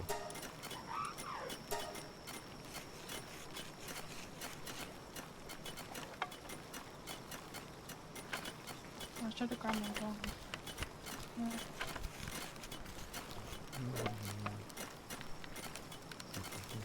Okay, I think I've almost... Yeah. Let's go. Oh, I found a huge dragon egg. Oh. Let's go. Is Bushi? Alright, chat. I've been live for 6 hours and my throat's kind of is killing me. So I'm gonna end it. I'm gonna send you to who's live right now. I don't think Grim's live, right?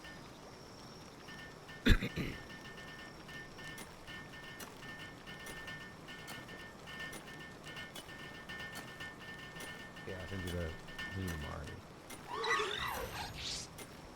I'm gonna take me some cold medicine, some throat medicine, so I can feel better. But fun stream. Thank you for guys for hanging out. I'm gonna continue to play some more Palworld. Hopefully, I won't talk for 6 hours next time. Oh, before I forget, it's 3 days until nominations are known. So look out for that. I will let you know if we were nominated. And if so, I'll throw a party or something. I don't know. Yeah. Sweet. Today's Sunday. No work. Yeah, that's all I have. Chat.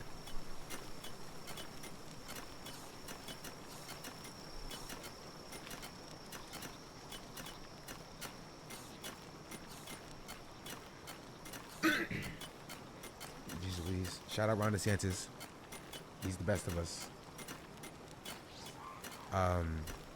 That's all I have to say about that.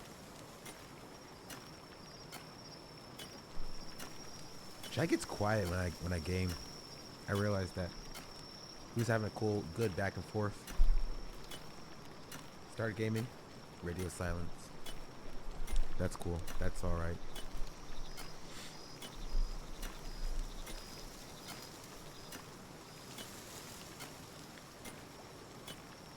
All right. Bye, chat.